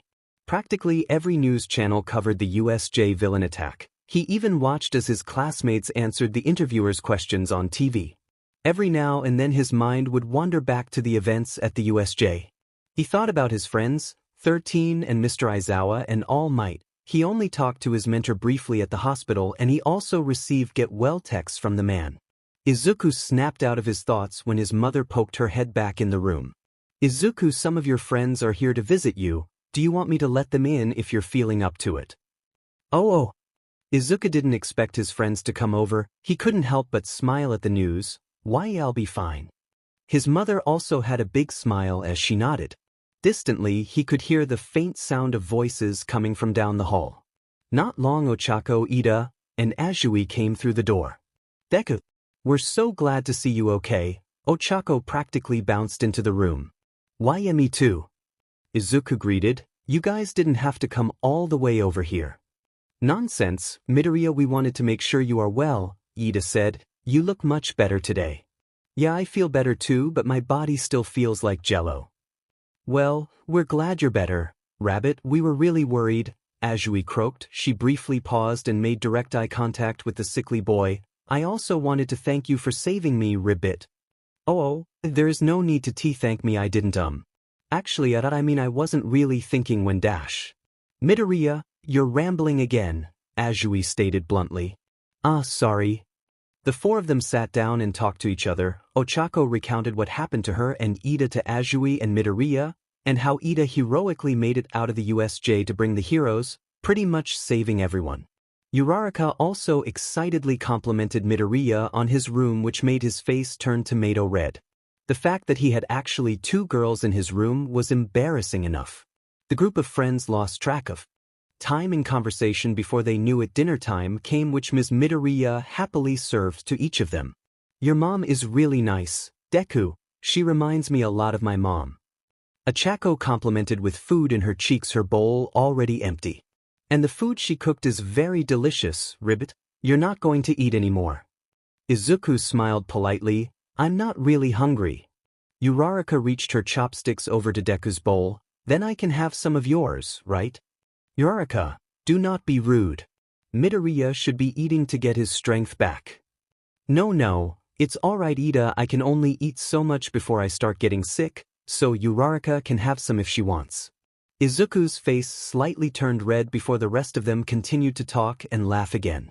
However, they stopped after half an hour when Izuku started looking a bit green. Are you alright, Midoriya? Ida asked in concern. Why, I'm just starting to get a stomach ache. Maybe we should leave and let you rest, Rivet? Azui sat up. It's starting to get late anyways. Yeah, thanks for coming you guys, I really appreciated it. Of course, Midoriya, I hope you feel better. Yeah. See you at school, Deku, get better, okay? Bye Midoriya, get well soon. Izuku waved goodbye as his friends left through the doorway. The three said goodbye and thanked Ms. Midoriya. They all talked on their way to the train station, but in the middle of the conversation Uraraka stopped. Is everything alright? Why, yeah, I'll be fine, my stomach just started hurting. Would you like one of us to walk you home? Azui offered, concerned about her friend. And no, it's okay, I'll be fine, my apartment isn't too far from here. Despite Ida's insistence to accompany her home, the three friends eventually split up to go to their respective houses. By the time Uraraka got to her apartment, she collapsed on her bed, clutching her stomach in pain. She had no idea why her stomach was hurting. She thought that maybe she might have caught something from Deku, or maybe, was it something I ate? Izuku stared at his classroom door in anticipation. Even though he managed to miss seeing anyone he knew from his class on the way here, every other student at UE he couldn't avoid. He received odd looks and stares from other UE students. Every time he passed those students, he was reminded of his days from middle school days, and he feared that if he walked or rolled into his class, then those days were going to come back. Technically, he could have stayed home and finished recovering, but he didn't want to miss any more school. He didn't want to appear weak. Izuku had stalled long enough. He couldn't avoid going to class just because he was scared, just because he was in a wheelchair. He gained a determined look in his eye as he stretched his hand to the door handle. However, another hand beat him to it. Todoroki stood next to him and opened the door, waiting for Izuku to go ahead and enter. Oh, thank you, Todoroki, I appreciate it, the taller boy hummed in confirmation before saying anything. I saw you were in front of the door for a while and thought you could use assistance, he said matter-of-factly. A sweat drops from Izuku's forehead and he blushed a little. Oh, I guess he saw that. I wasn't that he couldn't open the door, sure the wheelchair made it awkward and a bit difficult to do so, but he could do it. It didn't really matter. Midoriya appreciated the sentiment. He didn't know much about Todoroki. The boy usually kept to himself and remained in the background unless he was using his quirk. As Izuku entered the room, he made his way to his desk, but not before making eye contact with Uraraka and Ida on the way.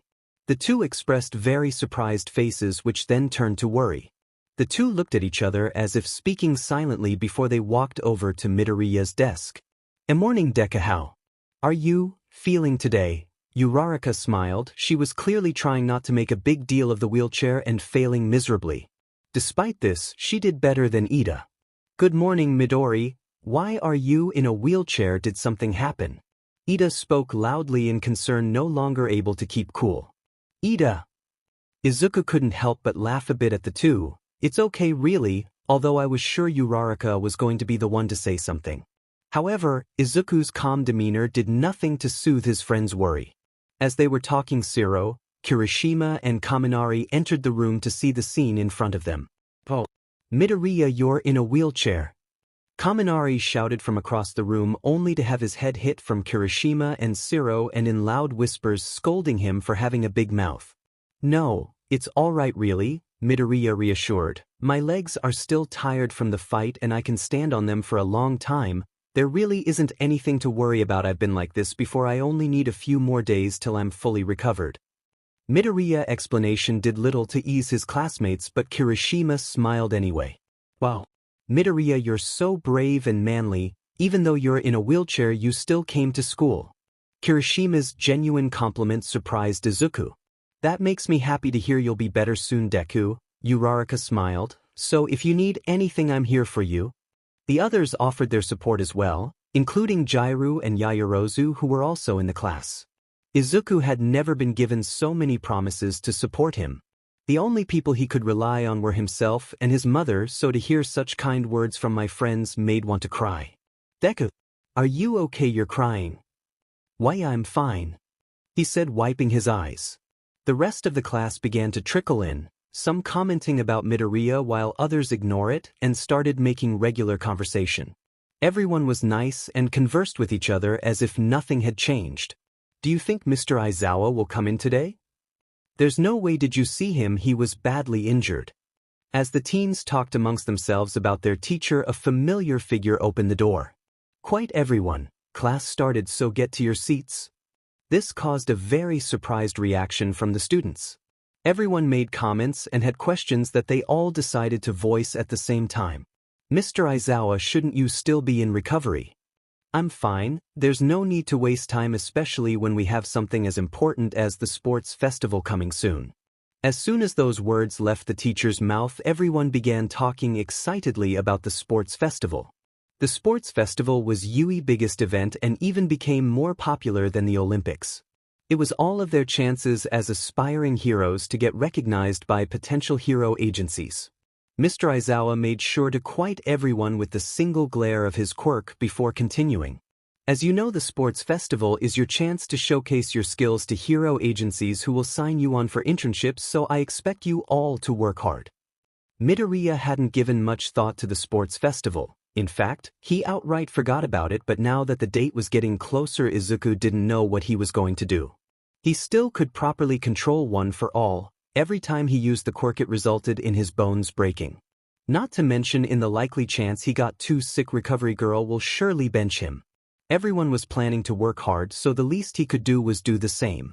After Midnight finished her lesson early, she gave them the rest of the PRD free until lunchtime and dismissed herself. Izuku was starting to get hungry himself. His mother packed him his favorite get-well lunch to eat, and he was excited to eat it. Ida and Uraraka came to his desk ready to eat, however their talk was cut short when he felt something enter his mouth. Midoriya pulled back in alarm, as did Uraraka and Ida, only to see Aoyama very close to Midoriya's face. Bonjour, cheese is sure to make your recovery a speedy one, the blonde boy said in a pose. Midoriya, still in shock, gave his classmate a nervous smile. Thanks Aoyama, I appreciate it. Izuku continued to chew on a piece of cheese. He usually didn't see Aoyama in the lunchroom with everyone else. In fact, most of the time the boy was found alone. Hey, Aoyama, do you want to come and eat lunch with us? The cafeteria does not fit my tastes. Aoyama proceeded to walk to his seat and prepare his very fancy lunch.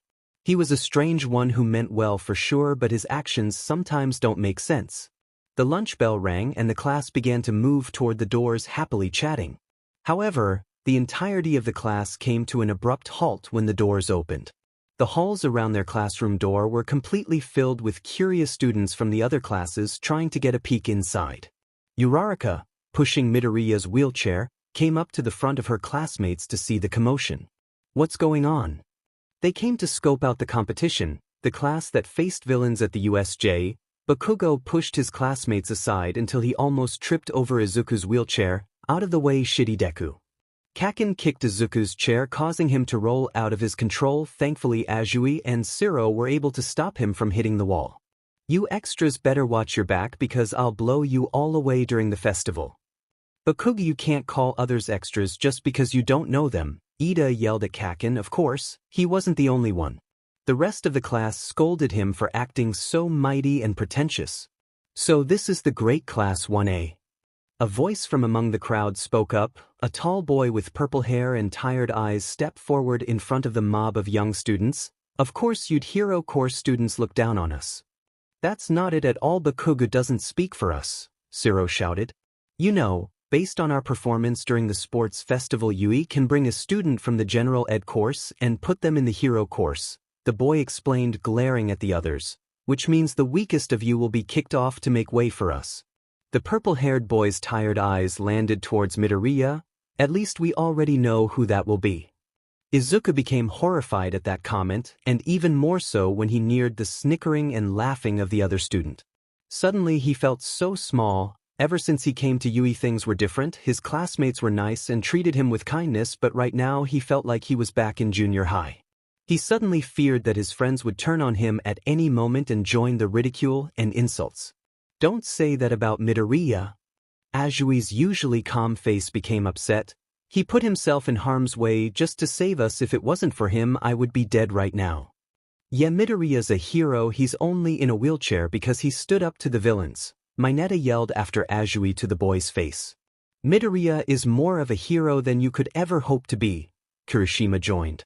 His other friends and classmates also came to his defense. Tears trickled down Izuku's face that he quickly wiped away.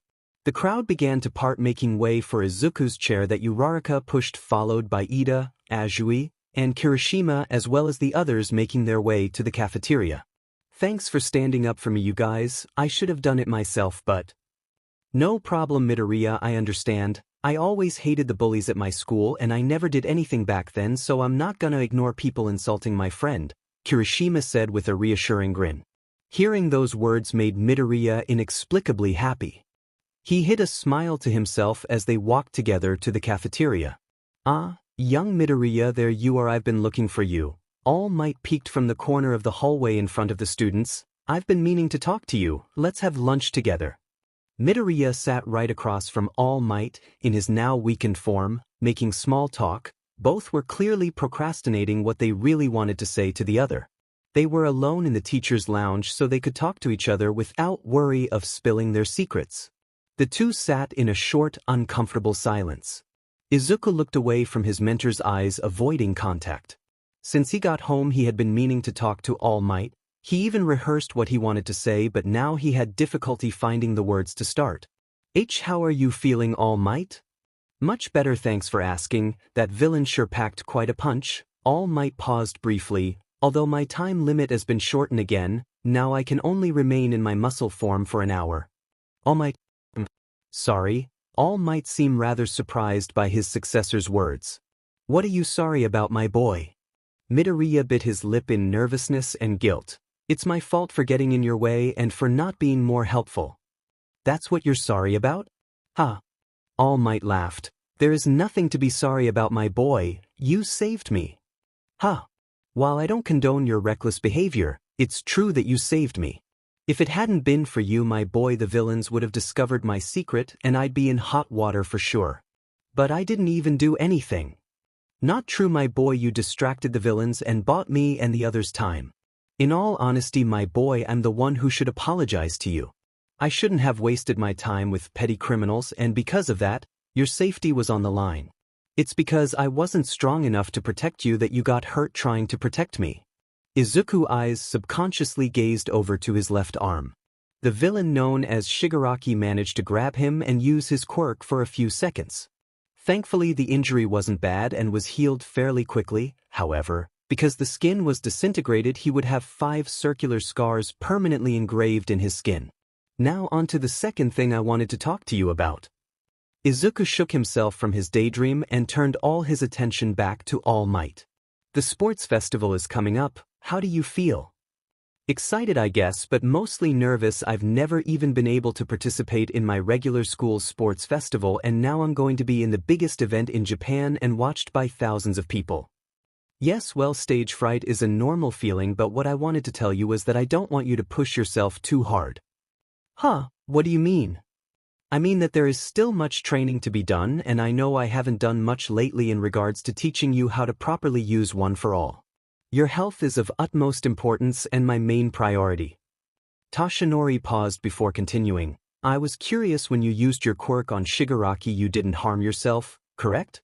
What did you do differently that allowed you to control One for All? Izuku nodded. Oh, I didn't really think about it. It was just in the heat of the moment. I didn't know what to do, I just knew I had to do something. Izuku looked down, not knowing if that was an appropriate answer. He really didn't know. All he thought about was saving his friends. However, this was probably not the answer All Might was looking for. That's perfectly okay, my boy, we will definitely work on it. The two continued to take about preparing for the sports festival as they ate their lunch. Midoriya can only hope that everything went well. The more they talked, the more stressed Izuku became. Eventually, he had to excuse himself to vomit in the nearest bathroom, leaving a very concerned All Might. He felt so exhausted and sick as he wiped the bile from his mouth. Cheese? Izuku nearly jumped out of his skin at the sudden voice right behind him. Aoyama squatted next to Midoriya, offering another piece of cheese very close to his mouth. Oh, and no thanks, Aoyama. Izuku appreciated the gest, but, to be honest, he didn't want to eat cheese on the bathroom floor while sitting next to the toilet. The other boy simply continued to smile and stood up in one quick motion, then proceeded to offer Izuku a hand. Izuku took it and was helped up by his classmate. "You know Midoriya me and you are very much alike," he said with a wink. Midoriya was very surprised by that statement. "Wh, what do you mean?" "Your quirk, it does not fit your body, that is why you're sick and break your bones, yes." Izuku did not know what to say. He was right. All Might told him himself that One for All was too powerful for his body to handle. But his illness was not caused by his quirk, it was something he has. No doctor he met could tell him why or how, it just was. "Why Autumn.T, that's what it is. That's what happens." Izuku cringed. He was a terrible liar. However, Aoyama didn't question it. He walked to Izuku and handed him a box of cheese and suddenly turned around and walked away. "If you need more, just come to me, au revoir." Leaving, Izuku was alone once again. Aoyama was a strange individual, but Izuku was happy to have another kind friend. A friend who was similar to him in a way. "Well, Mr. Midoriya, you are good to go," Recovery Girl said, walking away from Izuku. "Ah, really?" Recovery Girl smiled as she put away her medical equipment. "Yes, dearie, you're all clear to participate in the sports festival. So long as you don't needlessly overwork yourself, you should be able to freely participate." Midoriya became happy from the news. He was worried that his famous luck would strike again and he would become too sick to join his classmates. It had only been a few days since he was able to start walking again at full strength. He used what little time he had to strengthen his body to make up for the time he was in the wheelchair. He was already behind his classmates in terms of truly understanding his quirk as it was. He didn't need to fall even further behind. Now, remember to hydrate yourself and start off at a slow pace, and if you are feeling the slightest symptom, then I expect you to come see me, understand? "Wise, ma'am." Izuku finished getting dressed, a little intimidated by Recovery Girl. Midoriya exited the nurse's room and hurried down the hall. It wasn't very long before he reached the main room where the rest of his class were gathered before the big event. As soon as he opened the door, he was greeted by Uraraka and Ida. Uraraka was super energetic. She had been like this for days in anticipation of the sports festival. "Deku, you're back. What did Recovery Girl say?" Uraraka said, bouncing up super close to Midoriya. A hint of a blush formed on Midoriya's cheeks as he replied to his bubbly friend. "Oh, she said that I'm good to go. I can join you guys in the sports festival." "That's great, man. It just wouldn't have been the same without you." Kirishima came up from behind Midoriya and slapped his back affectionately. "Thanks." "He's right," Ida jumped in. "I look forward to some healthy competition with all of you." "Right on, I'm so pumped." Kaminari leaped in excitement. "Really, I'm a bit nervous," Hakigure said from her seat. "My quirk isn't exactly flashy enough to get me noticed." "I think you'll do fine," Ajuru replied in support. As everyone talked to each other, Izuku smiled. He was feeling slightly better to know that some of his classmates felt the same as him. However, his smile quickly disappeared when he saw Kaken storm up to him with his trademark angry scowl. "Listen closely, Deku, 'cause I'm only gonna say this once." Bakugo reached out to grab a fistful of Izuku's shirt. "I'm not going to be fucking around today. I'm going to win, you hear me? So you better not be fucking around either. You sure as hell better give it your all and use your full power to fight me, you got it?" Izuku nodded silently. Satisfied with this response, Bakugo let Izuku fall to the floor and walked away. "Geez, Bakugo is such a jerk." Uraraka helped Midoriya back on his feet. "You okay?" "Why yeah, I'll be fine." Izuku rubbed the back of his head. When Midoriya put his hand down, his attention left Uraraka and instead focused on Todoroki, who was staring at him from across the room. Before Midoriya could do anything, the taller boy looked away. Bakugo grinned smugly in confidence. Despite being in second place of the obstacle course, he was still miles ahead of the other losers who were barely able to get past the first robot. And what was even better was that he left Deku in the dust with the other weaklings just like he expected. All that was left was to catch up to the icy hot BSTRD, who was not too far ahead and getting closer every second. Katsuki saw the walking candy cane making his way carefully through the landmine portion of the course. It was too effing easy how simple this race was for the explosive blonde. "SCK at icy hot?" Bakugo shouted as he passed overhead the former first-place student. Todoroki gritted his teeth. He looked behind to see some of the other students start to catch up. He couldn't afford to pass through slowly, not if he still wanted to end in first. Todoroki used his ice to skate over the ground, getting close to Bakugo from behind. Katsuki saw the ice user slowly gaining on his tail. He quickly twisted his body and threw his exploded left hand into Todoroki's face. Todoroki stumbled a bit before repositioning himself to speed up.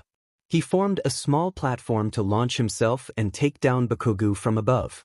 Katsuki tried to counter by grabbing the other's ankle, but only resulted in the two of them stumbling onto the ground. Seeing that the two strongest UA students were past the landmine area, they wasted no time to try and get up before the other. However, a large explosion shook the ground beneath them. The two boys feel a rush of hot wind hit the back of their necks, knocking them back down to the dirt. Bakugo looked up despite the protest of his throbbing head to see what the hell just happened.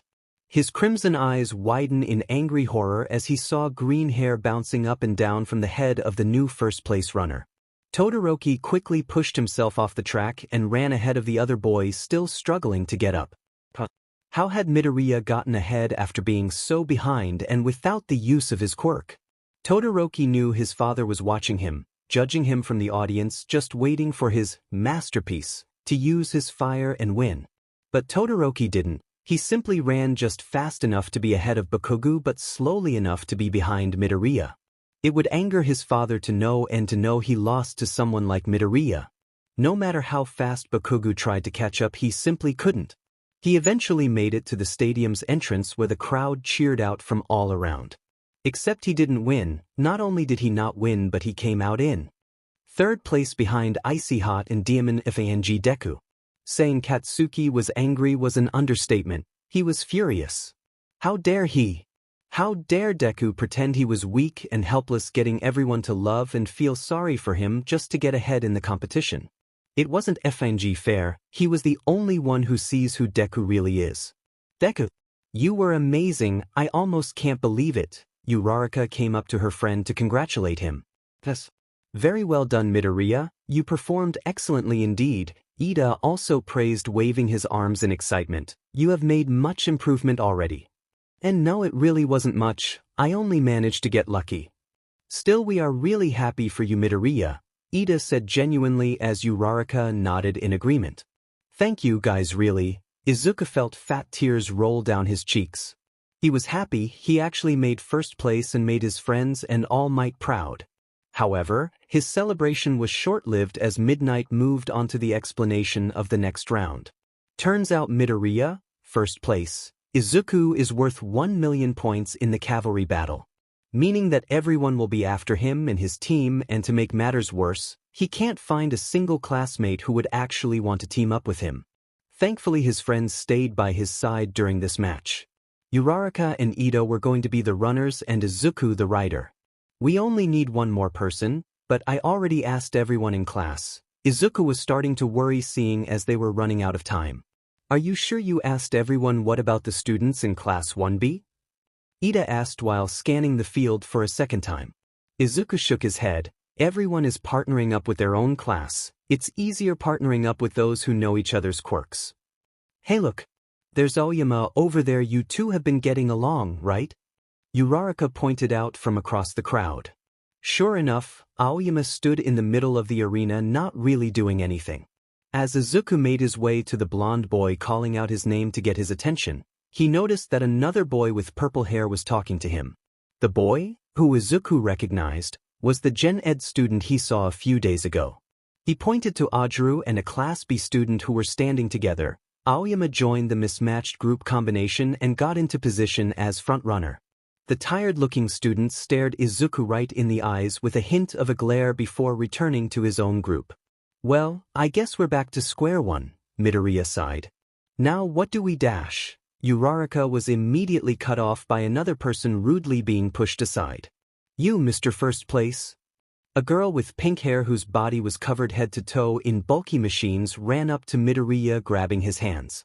I'm Handsome, and I want to be on your team. But why? Uraraka eyes widen in recognition. Oh yeah, I remember you. You're the girl who made it through the tight dash. I plan to show off all by wonderful babies to the support companies, and with all eyes on your 1 million points, they would definitely notice me. Mei continued talking to Midoriya, paying no mind to Ida and Uraraka, who stood silently rejected on the side. Izuku felt sweat trickle down his forehead. He was the rider on the top with Ida in front and Mei and Uraraka in the back. All of the teams were staring at his team, waiting for the signal to start the game.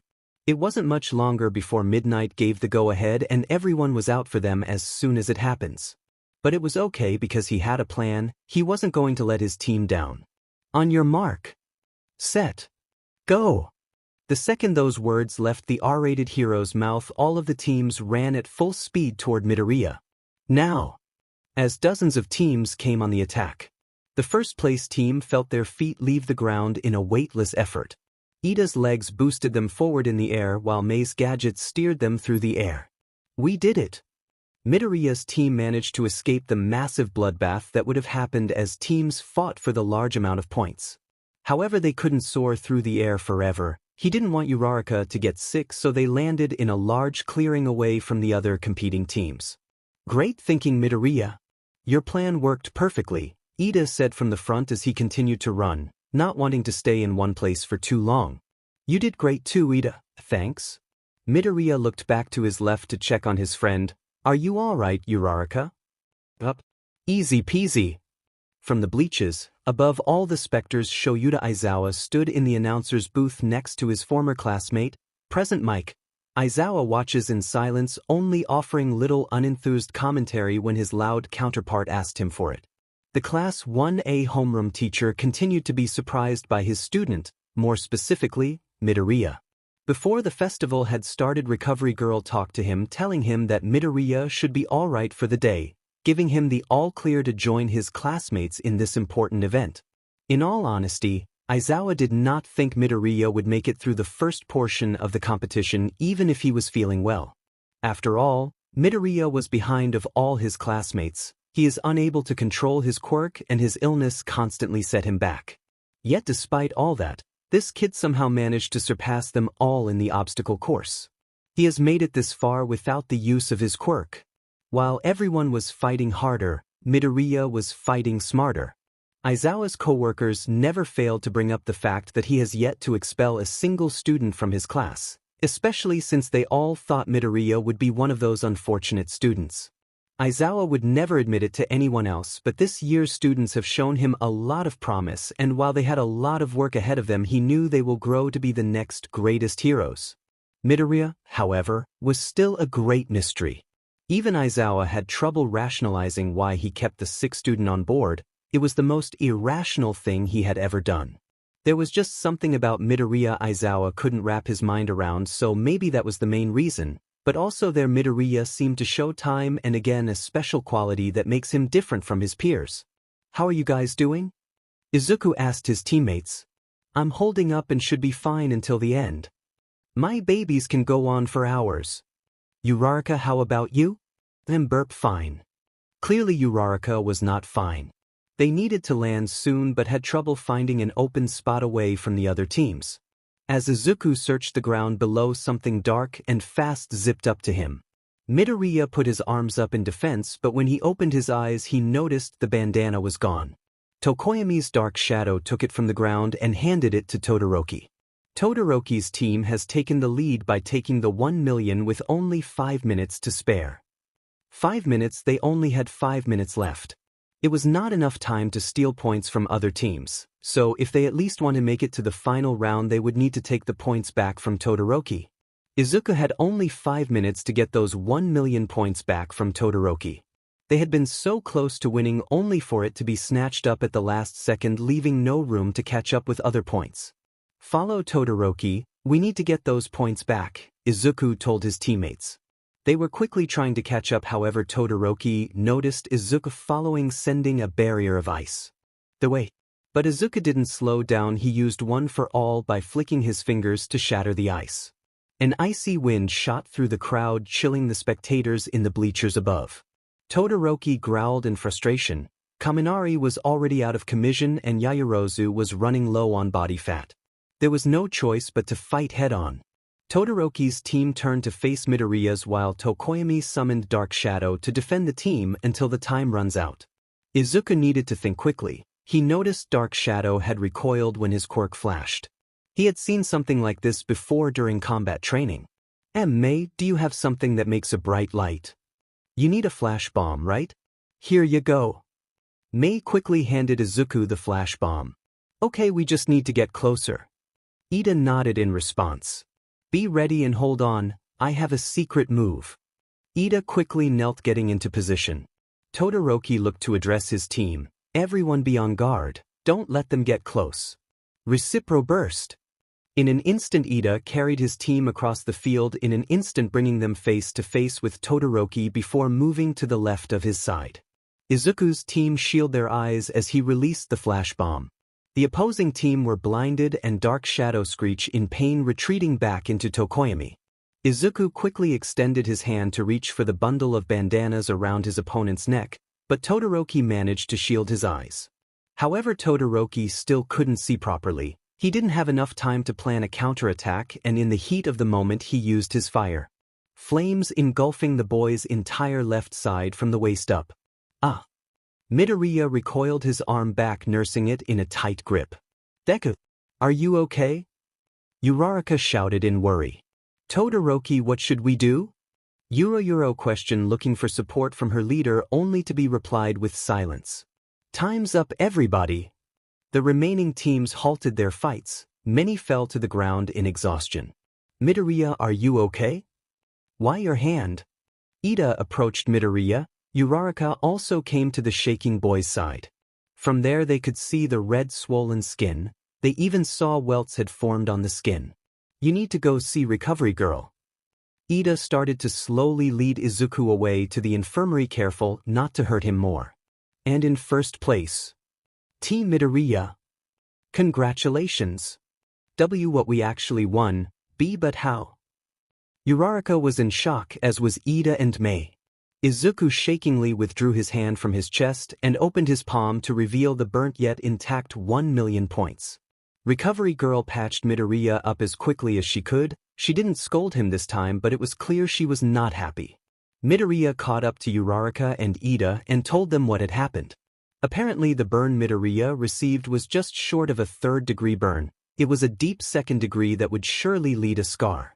After Recover Girl healed him, she bandaged the arm, told him to be careful, and send him to eat something. Izuku already ate in the infirmary, so he just waited for Ida and Uraraka to get their lunch, and he would join them. Midoriya tried to ignore the small throbbing of his hand as he waited. Thankfully, it didn't take long, but as they were walking to a table they were cut off by Todoroki. Midoriya, I need to talk to you. Midoriya and Todoroki stood in one of the hallways. Todoroki looked angry, but really who would blame him? After Midoriya's team, second place went to the purple-haired boy, Shinso, after him was Kaken, and last was Todoroki's team. Todoroki was probably angry at him. He would probably start hating him like Kaken and start shouting awful things at him. I'm sorry, Todoroki lowered his head. Midoriya's eyes widened when he saw small tears fall to the ground. He had never seen the stoic boy show any emotion other than anger or indifference. Todoroki looked up facing Izuku. His eyes were narrowed in anger, but small quiet tears rolled down his cheeks. There's a reason I don't use my left side. His quirk has done nothing but bring everyone around me pain, and now I've hurt you and I'm sorry. Izuku was taken aback by the apology. To Todoroki, it's not your fault. It's not so bad. Todoroki shook his head. You don't have to lie, Midoriya. The other boy paused. Do you know what quirk marriages are? Izuku was surprised and also became nervous by the sudden change in subject to ask a question about such a controversial topic. Why, yeah, it's, when two people with powerful quirk get married in order to breed offsprings with even more powerful quirks. Todoroki nodded. Yeah, that's right. My father married my mother for that exact reason. Izuku's eyes widened before the dual-quirked boy continued. Ever since I developed my quirk, my father trained me to be a hero that was strong enough to beat All Might. My early childhood was spent every day devoted to my training. I was forced to stay away from my siblings, and the only memories I have of my mother is her crying. Eventually she couldn't take it anymore. She poured boiling water over my left eye, saying it looked too much like my father's. Todoroki brought his hand to lightly touch his scar. My father's quirk has done nothing but bring misery to those around him. That's why I don't use my left side. I want to show my father that I can win, know that I will become the greatest hero without the use of his quirk. Todoroki, I'm dash dot. I didn't tell you this so you can take pity on me. I don't know why I lost control, but I will do everything in my power to make sure it can't hurt anyone. After those words, Todoroki turned and left before Midoriya could say anything. Even if he did, he wouldn't know what to say. CRP, CRP, CRP, CRP, CRP, CRP, CRP, CRP, CRP, CRP, CRP, CRP, CRP. Izuku was currently sitting in Recover Girl's office, yet again feeling really sick. Right now the teams who didn't qualify to the final round were in the arena doing a scavenger hunt that was going to end soon. The elderly nurse took the thermometer out of Izuku's mouth, looking at the number with a frown. Midoriya's stomach churned even more than it already does. He was so close, he had come so far, and being unable to continue was devastating. I'm sorry dear, but your temperature is too high for you to go on. It's not fair. Did you make sure to take your medicine? Izuku nodded. It's not fair. It's rather unusual for your fever to spike like this. It's not fair. You can rest in the spectator booth with your classmates. Make sure to take this, and if you're still not feeling better, I'll call your mom to pick you up, alright? It's not fair. Midoriya slowly made his way to the stands, stumbling on his own feet. Midoriya! Ida stood up from his seat. What are you doing here? Your match will begin soon. Deku walked down the steps and joined Uraraka in the seat next to her. I can't, Izuku replied gloomily. His friend took one look at him, and they can tell right away that he was not well. So instead they left it alone and waited for the first match silently. The tournament continued on with not much excitement. Some fights were quick while others took too long with really nothing happening. He was impressed by Shinso, whose brainwashing quirk took only a few seconds before Class 1B Kendo simply walked out of bounds on her own accord. The only really exciting fight was the one between Uraraka and Bakugo. She courageously pushed her limits to fight the explosive boy until she literally couldn't stand anymore. And then there was Todoroki's fight. Izuku couldn't stop thinking about what Todoroki told him, and as he watched the ice and fire user fight Zero, he couldn't help but notice how sad he looked. A similar sadness to what Izuku's felt. Todoroki made his way to the waiting area for a third time. Zero and the Gen Ed student were easy enough, each fight ending in a only matter of seconds. He did predict, however, that Ida would put more of a fight, but even still he will more than likely win. As Todoroki opened the door, he was caught off guard by Midoriya, who silently sat at the table. The curly-haired boy did not look to be in good shape. His skin was pale, the whites of his eyes becoming red with irritation, lean body slightly shaking as if they were cold. Why did this look so familiar? Midoriya looked up, finally noticing the other student. Todoroki. What are you doing here, Midoriya? I wanted to talk to you. You need to use your fire. Todoroki's eyes widened. Please hear me out. If you want to win the tournament, then you're going to need to use your left side. Todoroki bared his teeth at Midoriya. Were you not listening? I told you why I don't use my left side, and if you seriously think you can convince me to use his quirk, you're wrong. Izuku shook his head. It's not his quirk, it's yours. Todoroki stepped back, not believing what he was hearing. Did he tell you this? My father, he's here. Did he go up to you and tell you to persuade me to use his quirk? That's not true. I'm telling you because I'm leaving. Todoroki, wait. Midoriya grabbed Todoroki's arm, but the other boy pushed the smaller one in anger. It wasn't a hard push, just enough to shrug off the sickly boy. However, due to Midoriya's current condition, dizziness overwhelmed him as he hit the floor hard. Todoroki looked shocked. He quickly kneeled down to Midoriya's side, making sure he was okay. Midoriya, I'm sorry I keep hurting you. Todoroki could look the other in the eye. My mother was right, I'm just like him. That's not true. Todoroki was taken aback. He never seen Midoriya angry before.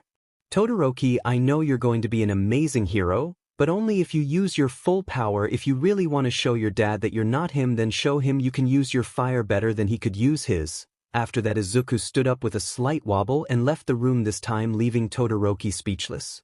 Bakugo was in a pretty shitty mood. All these stupid fights were easy as hell. He was better than every weakling here, so why had he managed to get third in every single round?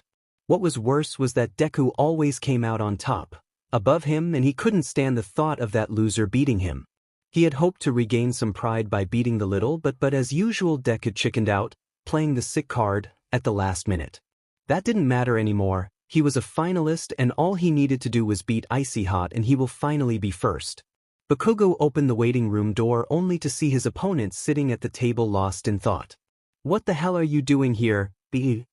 You're the one in the wrong room." Bakugo did a double take on the room number and realized he was right. "Teach whatever, I'm still gonna kick your butt." However, before the blonde can storm off, Todoroki interrupted his exit. "Bakugo, wait, you've known Midoriya for a while, right? Why the hell do you care? Has he always been the kind of person to go out of his way just to help someone?" Bakugo was surprised by the question, which was quickly replaced with anger. "Don't you dare funking bring up Deku. The only thing that matters is me beating your sorry, but in front of millions of people, you got it. Why do you hate him so much when he hasn't done any dash?" "Shut up. You don't know nothing, I'm the only one who knows the real Deku," Bakugo growled. "You're just like every other stupid idiot that's fallen for his pathetic attempt to make everyone feel sorry for him. I ain't gonna hold back out there. I'm gonna win doing more than my best, so I expect you to do the same." Bakugo slammed the door behind him and kicked open the right door to his waiting area. It wasn't long until he heard his name called out by Present Mike and entered the arena, hearing the crowd cheer for him. He stood in front of Icy Hot, and as soon as Midnight initiated the fight, he found himself practically buried in a prison of ice. He couldn't help but chuckle to himself. This ice was nothing to his explosions. It was only a matter of seconds before he was free. Todoroki wasted no time to send another wave of ice, but Bakugo easily dodged it. His explosion sent Todoroki stumbling back. Todoroki would lie if he said Bakugo wasn't giving him a run for his money. The explosive blonde was nothing compared to the others. He knew he was strong, but this was a whole other level. Up until now, his ice was enough to easily go up against his other classmates, but now his ice couldn't stand a chance against the intense heat of Bakugo's quirk. His body couldn't handle it anymore. Todoroki was shivering from the recoil of his quirk. At this rate, Bakugo will beat him. He was losing strength while the other looked like he was just getting started.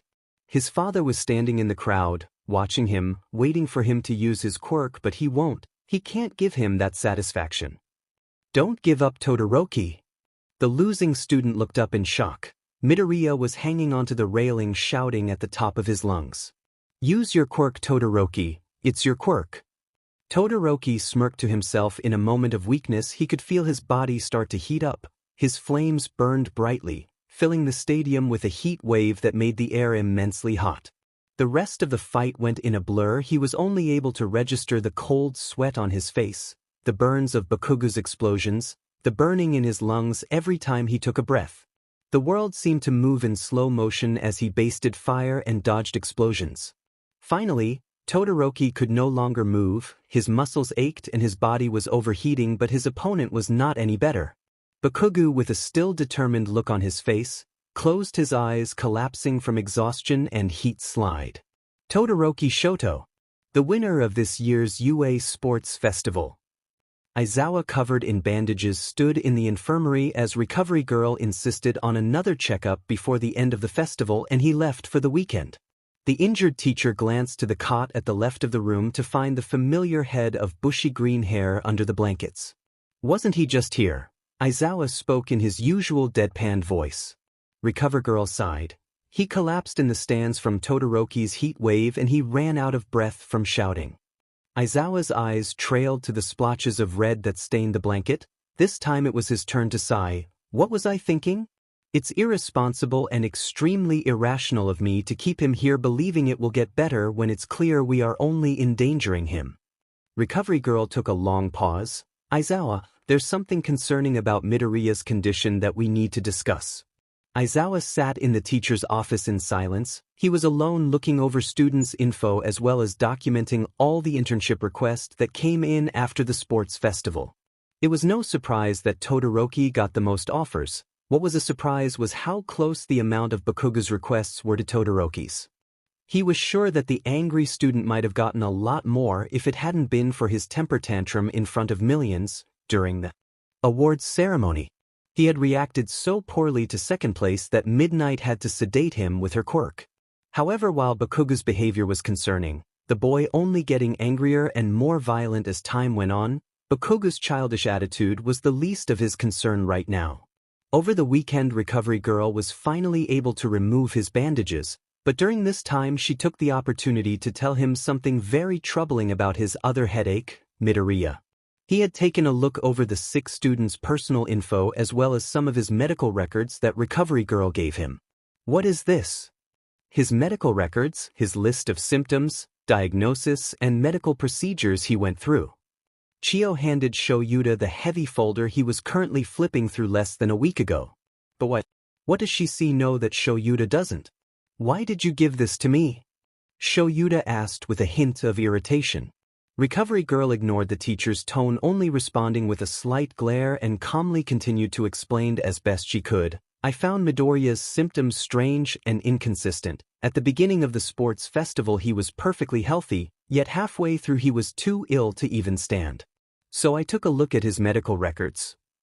Is that really a concern? Typically people who are sick are advised to avoid exerting lots of energy. Clearly he was overworked himself during the first 2 rounds of the festival, Aizawa rationalized. After all, he saw the whole thing and Midoriya put up quite a fight against Bakugo and Todoroki. Chio shook her head. You're right, but his condition wouldn't have worsened so fast and so intensely. I was going to give him one of his prescribed medication to relieve him, but I noticed the prescribed medicine is not the same as the ones Midoriya takes. Aizawa's eyes widened. He took another look at the file. From the medical lingo he could understand it was true that his student's symptoms were sporadic, unrelated, and seemed to just appear almost randomly without a consistent cause. However, he still couldn't say he knew what this meant, yet he had a bad feeling in his gut. Don't you think it's caused by his quirk? Whenever he uses his power it destroys his body, but maybe it's also destroying his body internally, and by the looks of it he seemed to be diagnosed when he was 5, so his quirk had already developed by then. Doctors have thought the same thing, but they ruled it out a while ago.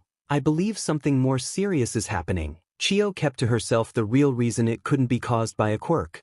What Recovery Girl had told him was truly a cause for concern. The two informed the principal of what they found, but he didn't know any more of this than they did. The best course of action was to just keep an eye on him and keep track of anything odd happening and see if there was a connection. Truly, Aizawa didn't know if he wanted what Chio said to be true or not. But what he did know was that he needed to do something soon. He couldn't afford taking his time to make a decision. Principal Nizu left the situation up to Aizawa, considering he was Midoriya's homeroom teacher. What he told the principal was a very serious claim, but because they weren't certain if it was true or not, it is ultimately up to Aizawa to make the call when or if he needed to. Currently his students were going to be leaving to do their internship for a week, which might also give him something that he might be able to document. He just hoped that if something really was happening, it wasn't too late. This week took quite a turn for Todoroki. Ever since the sports festival he visited his mother for the first time in years and started his internship promptly after, with his father no less. If he thought this week couldn't get any crazier, he got a text out of nowhere from Midoriya, and next thing he knew he was fighting against the infamous hero killer. Now he was currently in a hospital room with Midoriya and Ida, who both took a worse beating than he did. It was around midnight and Todoroki had trouble falling asleep despite being exhausted. Last night's events seemed like a distant memory, yet he could still remember everything vividly. He turned his body to glance at Midoriya sleeping in the bed next to him. He couldn't help but wonder what would happen if he arrived too late, or how lucky they were to come out of the fight alive. Not skill but pure luck. In all honesty, he was slightly worried about Midoriya's condition. After all, it was because of Midoriya that he went to see his mother in the first place, and that he even agreed to intern with his father, who was now of course getting credit for their actions. So as a friend he saw firsthand how poorly the boy's health became during the sports festival, but this fight couldn't even compare. Yet when the doctor checked on their condition, he stated that Midoriya is perfectly fine. Ida and Todoroki were relieved to hear this, but he couldn't get the little thought out of his head that something was wrong, really wrong. Just something seems odd. It felt off-putting, yet Todoroki just couldn't pinpoint why. The next morning, the 3 UE students were getting ready for their last day at Hosu General Hospital and the last day of their internship. Todoroki hadn't seen his father since that night, but it was probably for the best. He can go home on his own, even if his father said otherwise. Midoriya and Ida, however, were both waiting for their parents to arrive to check them out and take them home. Ida was currently getting changed in the restroom when the room door flew open. Izuku, I was so worried, what were you thinking? A green-haired woman rushed into the hospital room hugging Midoriya tightly. Are you all right? How are you feeling? Should I get the doctor? I'm fine, Mom. I'm sorry for making you worry. Midoriya gently pulled away, reassuring the women before him. She sighed. I'm just glad you're safe. I need to go speak to the doctor, but after that we can go home, okay?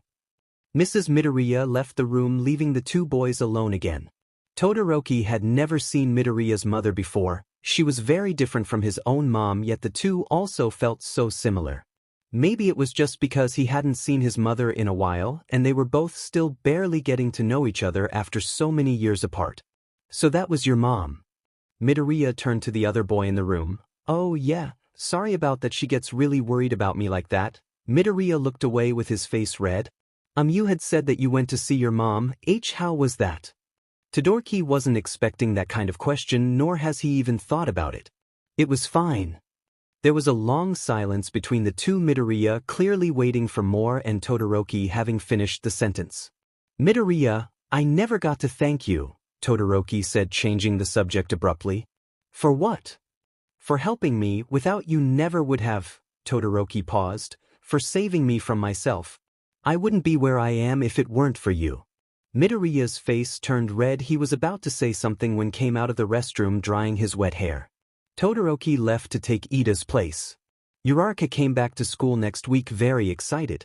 She had learned so much combat training and self-defense while interning with Gunhead, she couldn't wait to apply it to her hero training. Good morning, Ida. How are you doing? It was no surprise that Ida had arrived before the bubbly girl. She had wanted to come to class early in hopes to meet up with her friends to see how they were. She heard from Ida, Deku, and the media about the incident that happened at Hosu. She called both of them as soon as she heard, and thankfully they were fine with only mild injuries. I am fine, thank you, Ida greeted his close friend. A little sore, but I'll go away by the end of the week. That's a relief. How's your brother? Ida's usual serious expression softened. He is doing remarkably well. He'll be starting physical therapy in about 2 weeks. I'm so glad to hear. Uraraka had wanted to say more, but other classmates trickled in, including Todoroki. Ah, Todoroki, you look well. How are your injuries? Ida asked, closely followed by Uraraka. They've healed. What about you? You were hurt worse than me. Todoroki responds sincerely in his usual dry tone. I'll live. I also have been going to physical therapy to regain the strength in my arms. Ida frantically waved his arms to show his friends what he meant. Uraraka giggled while Todoroki simply nodded. Hey, it's the Hosu heroes. Congrats on your win over the hero killer. That must have taken some serious guts. Ida tensed a bit in concern that someone found out, while Uraraka and Todoroki simply turned their attention to the voice. Kaminari and Kirishima had just entered the classroom. The two both looked eager to get the first-hand details about what went down in Hosu. Don't you read? It was Endeavor that brought in the hero killer, Jair said from her desk that was only a few inches away. Yeah, but you guys were there, right? Tell us what happened, Kaminari continued excitedly.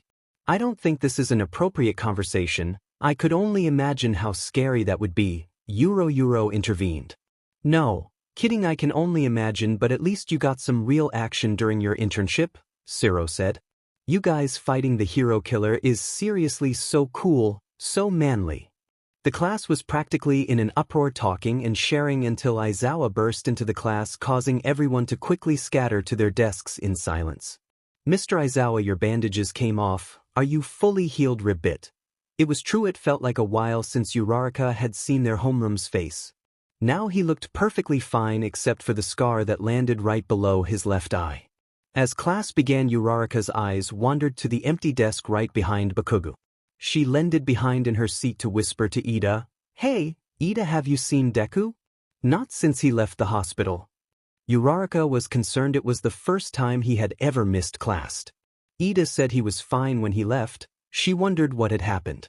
The day seemed to go by slower without Deku. The lunch table felt empty despite Todoroki joining them.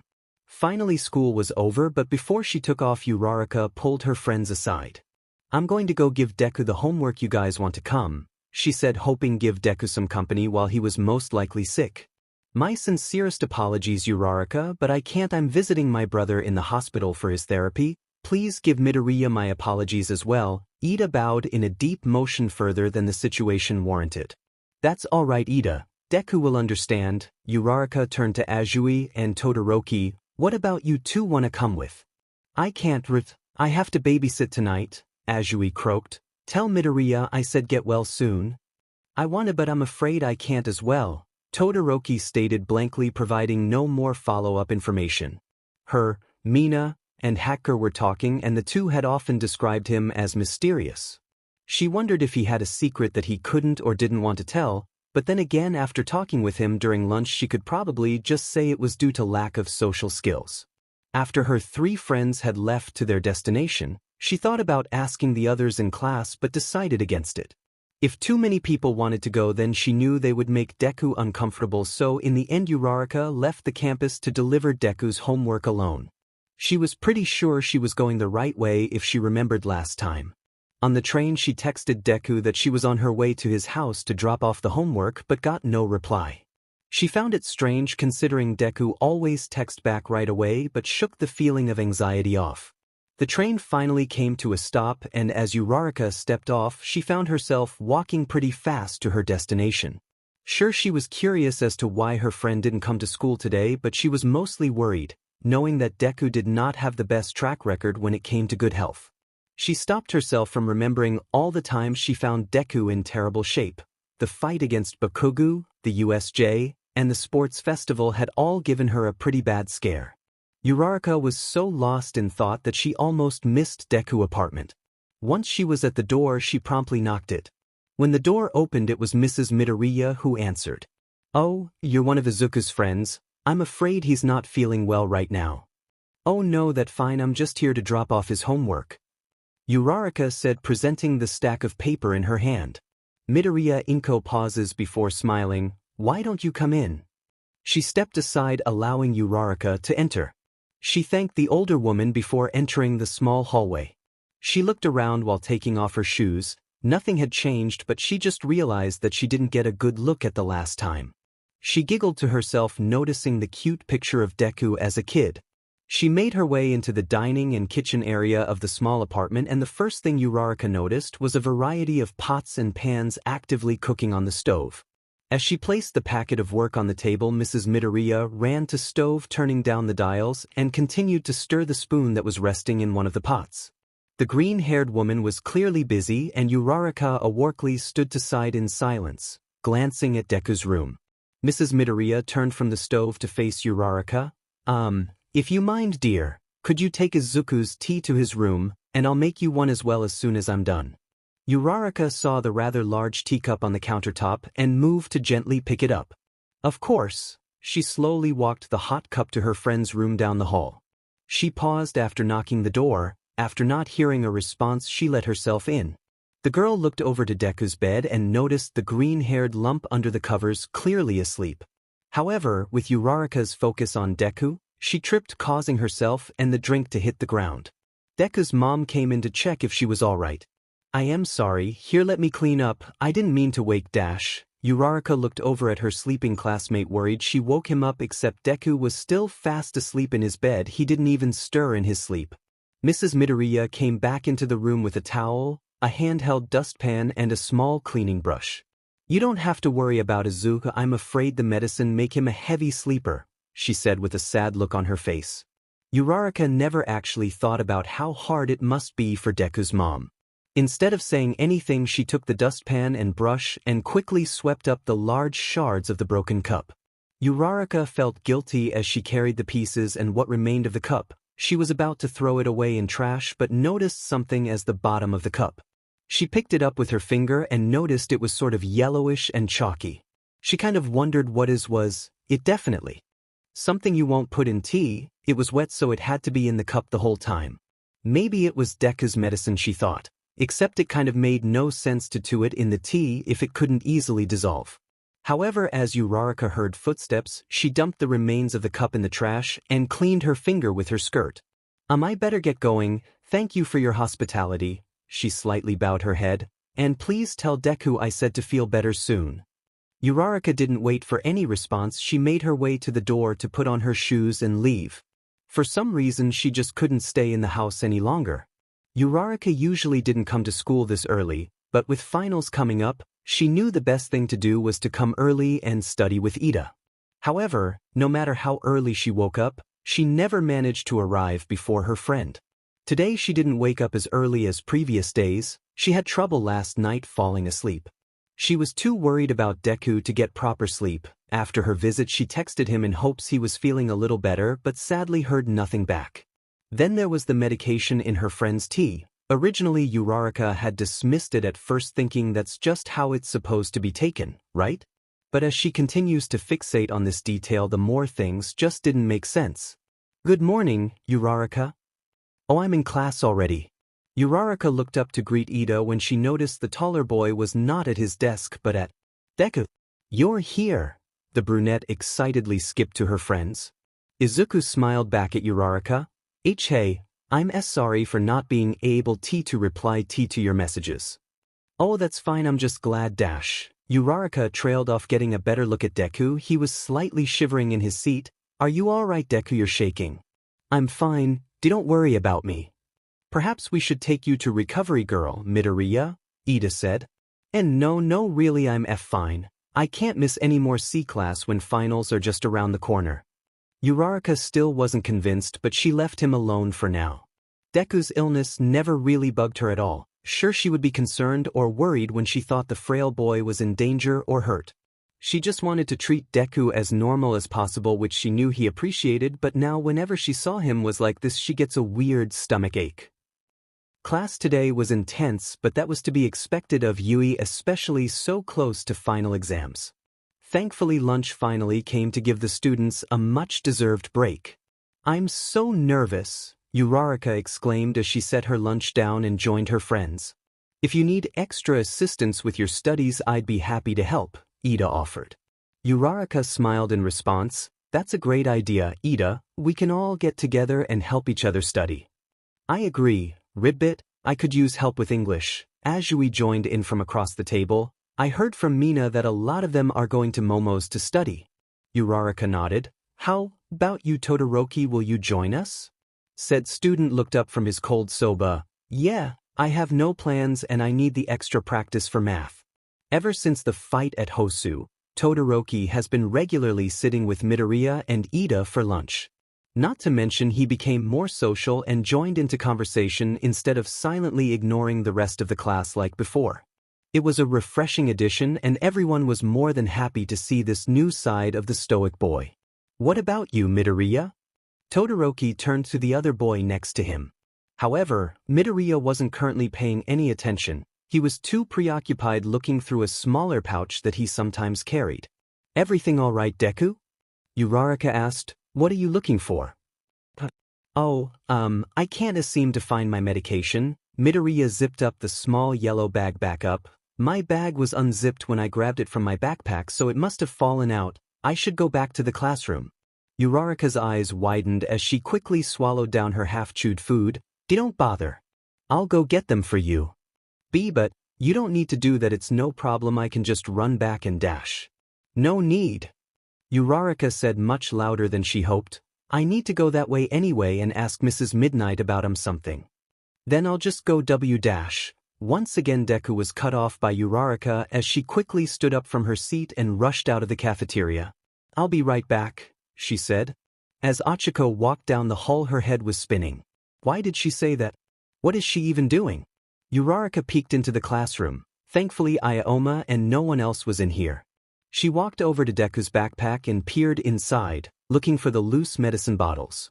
Uraraka always thought Deku's school bag was pretty big, and now it made sense. Her friend tended to carry a lot in his bag that was not just textbooks, at least 10 notebooks, pencil bag, water, towel, etc.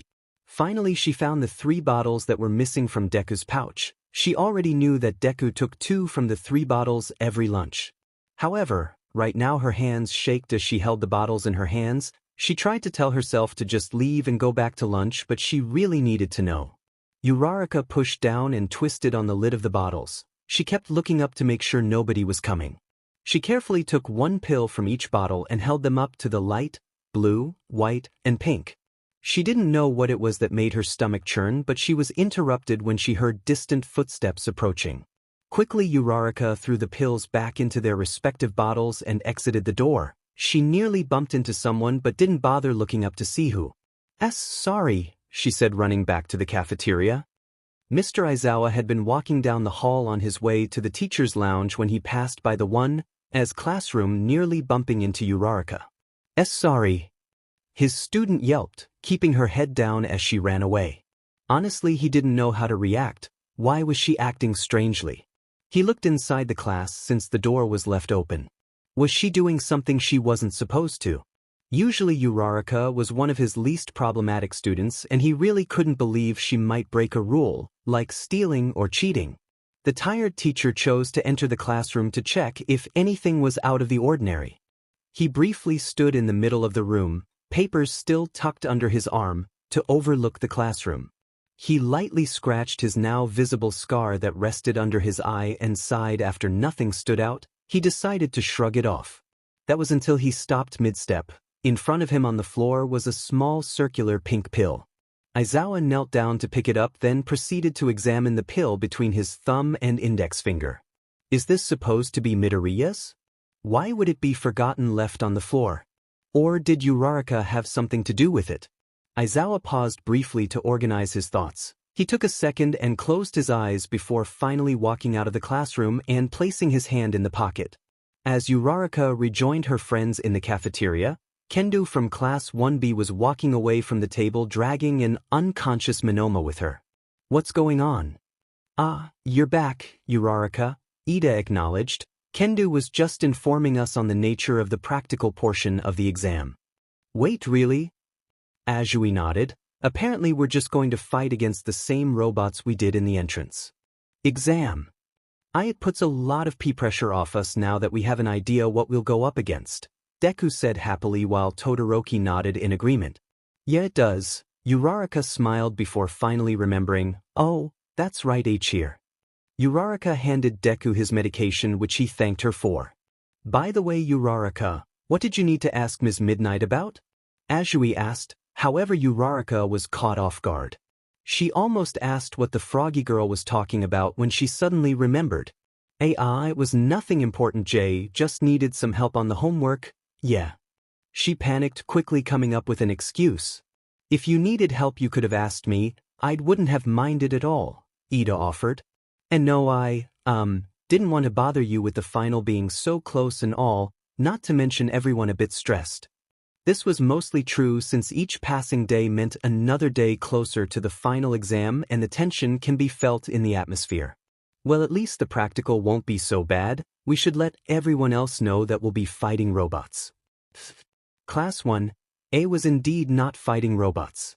The class of young heroes stood in front of their teachers of professional heroes who had just happily announced that for the practical exam that they will all be facing the different heroes in combat. No way this is actually happening, right? Uraraka just couldn't possibly believe this is actually going to be their practical exam. She was actually feeling confident in herself. She actually believed she had a chance to pass, but now, she wasn't so sure. It wasn't Uraraka thought of herself as weak or anything, quite the opposite actually. Looking back, she improved so much. It was just that facing robots was one thing, but actually going against their teachers was a whole other level. This really SCD. However, as Mr. Aizawa continued to explain, it didn't seem so bad. Maybe she did have a chance. Even better, she'll be against 13, one of the less intense heroes, and if needed she could make a plan to run away and get past the gates, but she was hoping it didn't come to that. But then again, Uraraka thought bitterly, 13 is still so much stronger than me and I'm not exactly thrilled who I'm partnered with. Uraraka glanced at her partner Aoyama from a distance. Don't get her wrong, she likes the guy. He's nice and him and Deku seem to get along great. It was just that when it comes to combat, Well, she's seen him in action and he's not all that he makes himself out to be. Furthermore, she also found him just the tiny bit irritating. But then again, it could be worse after all. She wouldn't want to be in Deku's position fighting All Might of all teachers with Bakugo of all students. Nope, don't envy him one bit.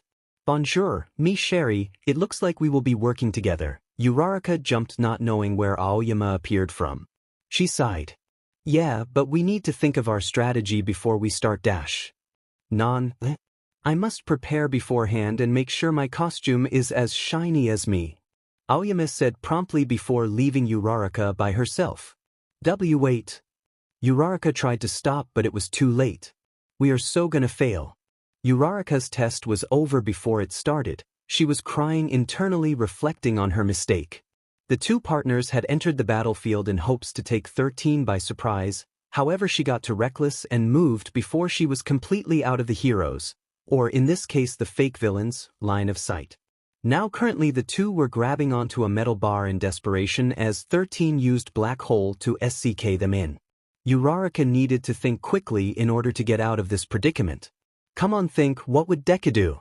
Uraraka. Not now, I'm trying to think. Are you perhaps thinking about what Midoriya would do in this situation? The two of you are very close, yes, and you care about his well-being. Is it because you like him? The next few minutes happened so fast that if you weren't paying attention you could have missed it. Uraraka's entire face went red as her mind went completely blanked. She didn't even register when her hands let go of the metal bar, and when she did, it was too late.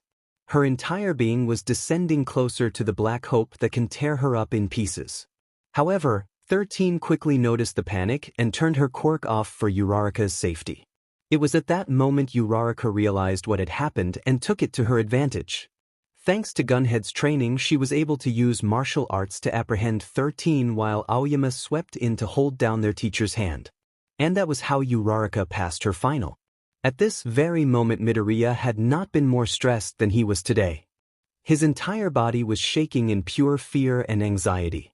As of now, he was cautiously walking behind Kaken as the two walked to their starting position to fight the #1 hero, All Might. Midoriya desperately tried to convince Kaken to work with him and strategize, but the explosive teen refused, and Izuku pleas only angered the other further. All too soon Izuku heard the starting buzzard overhead, not even close to being prepared for this battle. While he hesitated, Kaken immediately took off, storming off with nothing but confidence and determination. Wait, Kaken ran forward to catch up to Bakugo. Are you deaf? I told you to leave me alone, Kaken barked back, refusing to stop. But there's no way the two of us can beat All Might even with the weights, he's too strong. We need to get to the gate without confronting him. If one of us can distract him, we might be able to go through the gate and dash. I said shut up. Kaken finally turns around to yell at Deku, and in the rush of movement and anger Kaken punches Deku in the stomach. Izuku gasps sharply, he falls to his knees struggling to get a breath in and begins coughing pathetically as a result. Kaken, emitting nothing but pure anger and hatred, further kicks Deku in the shoulder, sending the green-haired boy tumbling to the ground. I'm going to beat All Might and win without your sorry but slowing me down. Got it. Kaken storms off down the street, leaving Deku behind by himself.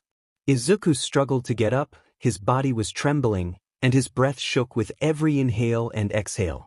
Finally the coughing subsided, Midoriya swallowed down the vomit in his throat and was able to recover. Slowly he got up, looking to find Kaken.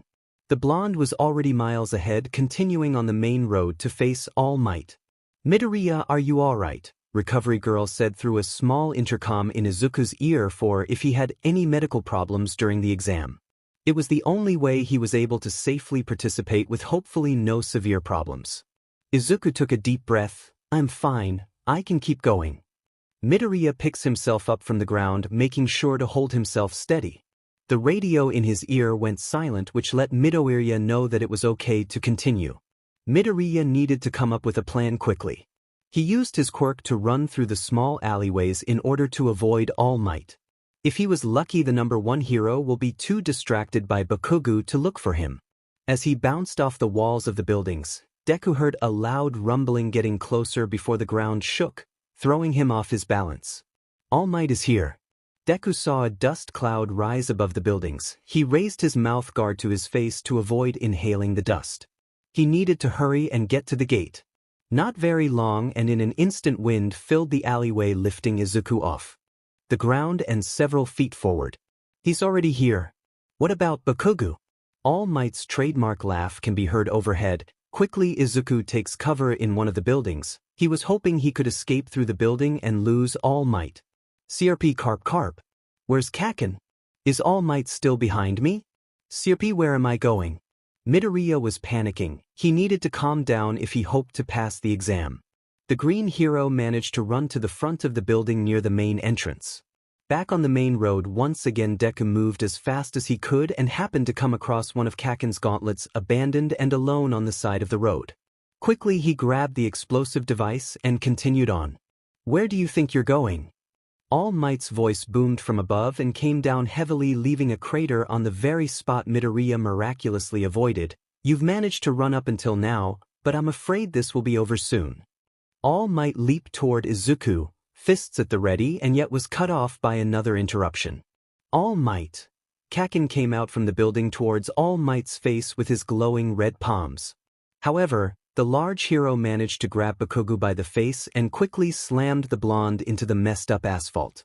You're great at many things, young Bakugo, but sneakiness is not one of them. All Might spoke to Bakugo while he continued to hold his face to the ground. This was his chance to knock the boy out, and then he can deal with young Midoriya, who was right dash. As All Might turned his head to face his successor, a fierce explosion came toward him. He shielded himself from the heat as it burned and tore into his hero uniform. Midoriya used Bakugo to fire this attack, but with a single punch in midair the air cleared in an instant.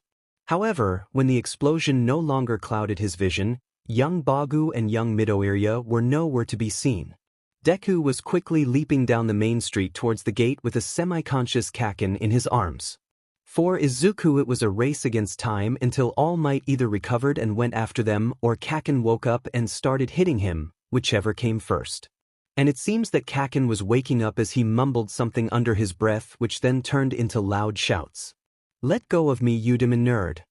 Bakugo was conscious enough to learn what was going on and proceeded to elbow Deku in his side, causing the other boy to lose control and fall. The two fell sliding on the asphalt of the fake city with the gate in their sight but too far out of reach.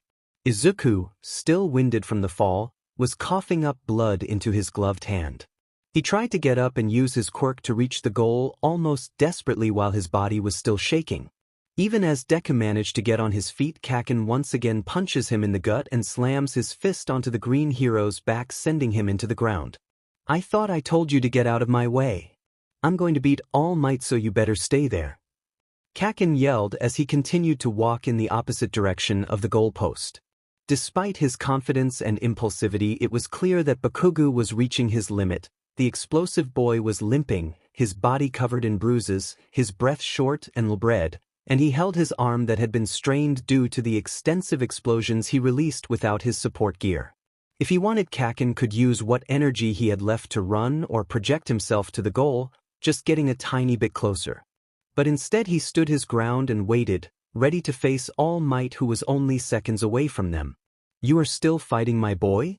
While I commend you for not giving up, it was a foolish decision. All Might sliced through the air, landing near Bakugo, ready to hit the boy. Bakugo was ready to dodge the attack but was too slow and was grabbed by the arm. Midoriya couldn't just watch. Despite the shaking, blood, and large headache, he needed to think of something quickly. He called upon One for All to quickly get up and fight All Might, but All Might had not taken his eyes off Midoriya and threw Bakugo at his successor, trapping Midoriya under the taller's body. However, Bakugo was not done yet. Despite the pain and fatigue, he pushed himself up and continued. Midoriya was not doing any better. The only real difference was that most of Izuku's bruises were inflicted by his teammate rather than All Might. This was starting to get frustrating, and by the looks of it, with the way they were going, the two would surely fail the exam. Izuku didn't know what to do. If he ran to the goal, All Might would stop him, and if he fought, All Might would beat him, and if it wasn't All Might, it would be Bakugo. No matter how he approached the situation, it was hopeless. Bakugo, who never gave up, was ready to fall down, and Izuku was coughing and incredibly dizzy. He knew if things got any worse, Recovery Girl will pull him out. Izuku also knew All Might was easing up on him and chose to focus on Kaken, but he couldn't give up. He needed to prove he could do this. He needed to prove he can be a hero. All Might would be lying if he said he wasn't getting tired. His time was almost over, and despite thinking that surely young Bakugo would be down and out by now, he was mistaken. The boy was like a beast. He refused to relent, firing explosion after explosion at the hero. The mighty hero was holding back just as all the other teachers had agreed to, and while he did his best to hold that balance, All Might needed to end this. As he turned to young Midoriya, he saw the boy was already up, once again, and was using his quirk to scale the buildings, clearly readying for an aerial attack. He was proud that he had not given up as well. However, young Midoriya looked almost as bad as young Bakugo, and All Might rarely fought the boy. It didn't matter now, it was time to finish before one of them pushed too hard and injured themselves. All Might waited until young Midoriya was overhead before punching young Bakugo in an upward motion, sending his student flying in Midoriya's direction. Their inability to communicate and work together was the reason for their failure, causing them to butt heads. All Might expected the same to happen again, but with quick motion young Midoriya grabbed his teammate and used his motion to propel Bakugo in the direction of the gate. The muscular hero was caught by surprise by this maneuver and reacted slowly. Izuku flicked his finger toward the sky, causing the wind pressure to send him down quickly and landing a punch on All Might. This actually caused the hero to stumble, and Midoriya took advantage to step on All Might's wound. He targeted by side on purpose. All Might thought in surprise. He needed to get out of his head and focused. He grabbed young Midoriya's leg in a last-minute attempt to grab the upper hand again and threw the boy to the ground a little too hard. All Might couldn't help but wince, but he needed to. The final buzzard rang overhead and was soon followed by the announcement. Team Bakugo and Midoriya have passed. Izuku was dying. This time he was sure. His headache felt like his mind was split in half. The ringing in his ears was so loud he couldn't hear himself breathing, which was already difficult to do, and not to mention his body was shaking so much he couldn't move. He always imagined this to go differently, certainly not here, but he guessed since he already lived longer than the doctors predicted, really it could have been anywhere at any time his body decided to give up. He felt large arms slide under his head and legs and lifted him. He could barely register what was happening until his vision cleared and he saw Bakugo laying in the ground. Did they win? The battle was clearly over, but did they pass or fail? Midoriya didn't know, and he fell asleep before he could find out. You idiot! Midoriya woke up. His entire body was aching and he couldn't move at all. Izuku's head cleared enough to see what was going on and was really not surprised to see All Might getting scolded by Recovery Girl again. You went too far. Can't you show even a little restraint? You're lucky no one got permanent damage.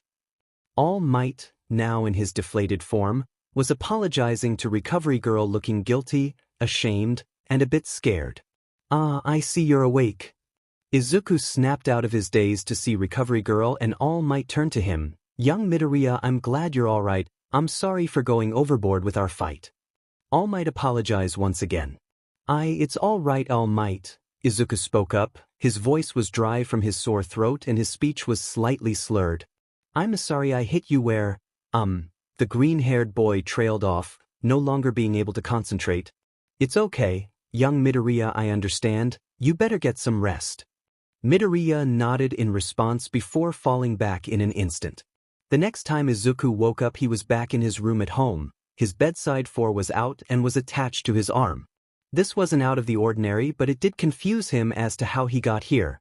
The last thing he remembered was the final exam and being in the infirmary with All Might and Recovery Girl. He remembered feeling terrible after his exam when he woke up. Thankfully now he felt more relaxed. His head was a little fuzzy and his hands were shaking, but other than that there was no pain or other drastic symptoms. He heard the door open and his mother appeared with water and a plate of melon slices. Oh, I'm glad you're awake, Izuku. How are you feeling? His mom spoke softly as she usually does. She placed the plate on his nightstand and sat on the edge of the bed, pushing his hair out of his face. I'm fine, just a little dizzy, Izuku replied, sitting up a little. How did I get home? Inko smiled as she handed Izuku the water. All Might brought you. Thankfully I was home to open the door for him. He was very nice and wanted to make sure you were all right before he left. Yeah, he's pretty cool, Izuku smiled softly before frowning. Although I can't remember if we passed the exam or not. Maybe I can text Uraraka or Ida might know. I should text them to see how they did. Inko looked at Izuku in concern. All Might said you passed, but I'm just worried you've been getting hurt lately and I'm afraid of how it's affecting your health. I'm fine, Mom, I swear. Izuku reassured. He was worried that his mom might not think being in the hero course would be the best thing for someone in his, well, condition even with a quirk. I'm relieved I passed though. I'll be able to go to the training camp with my classmates. Inko nodded. I'm just concerned how you'll do. Please make sure you pack all your medication and don't forget any of your doses, and dashed. Mom, I promise I'll be fine. We still have a while until we leave, so I'll have plenty of time to pack. Inko sighed. You're right, I just can't help but worry. Anyway, I'll go and let you get some rest. Let me know if you need anything. Inko kissed Izuku on the forehead before leaving his room and turning off the lights. It didn't take long before Izuku started dozing off again and falling back into a peaceful slumber. Once the exams were over, Class 1A was officially in summer mode. Everyone was talking about the fun things they were going to do, and more excitingly, everyone couldn't help but talk about the upcoming training camp. However, the atmosphere was bittersweet. While the students that had passed the practical exam were hyped for the trip, the unfortunate students that had failed were sad and depressed. Kirishima, Sato, Kaminari, and Mina were telling everyone to have fun and asking for pictures from their classmates while tears fell from their eyes. Mr. Aizawa had made it very clear that any student that failed were not allowed to go to the training camp and would instead have to stay for an intensive remedial summer course. As Uraraka watched her classmates, she couldn't help but think about how close she had been to failing. Thankfully, the skills she got from gunhead martial arts came in handy, and at the last second she passed. Of course, this wasn't all Ochako had on her mind. Lately she had been stressed and she often found herself lost in her thoughts. The brunette sighed loudly, resting her head on her desk, feeling tired and queasy. Are you all right, Ochako? A voice asked right above her. Uraraka quickly pushed herself off the desk and saw Azui looking at her with her usual calm expression. No one else would have noticed, but ever since becoming friends with the froggy girl, it was clear that there was a hint of concern in those big green eyes. You haven't been acting like yourself lately. Uraraka sighed and replaced her frown with a soft smile. I'm fine, Tsu, there's just a lot on my mind lately. For a brief second, Uraraka spared a sideways glance towards Deku's direction. Her friend was sitting at his desk talking with Todoroki, Aoyama, and Tokoyami. Her gut twisted at the sight of his pale skin and the small bandage and cotton swab on his arm that he said was from N4. You like him, don't you? Uraraka remembered Aoyama's comment during their practical exam, and her face heated up.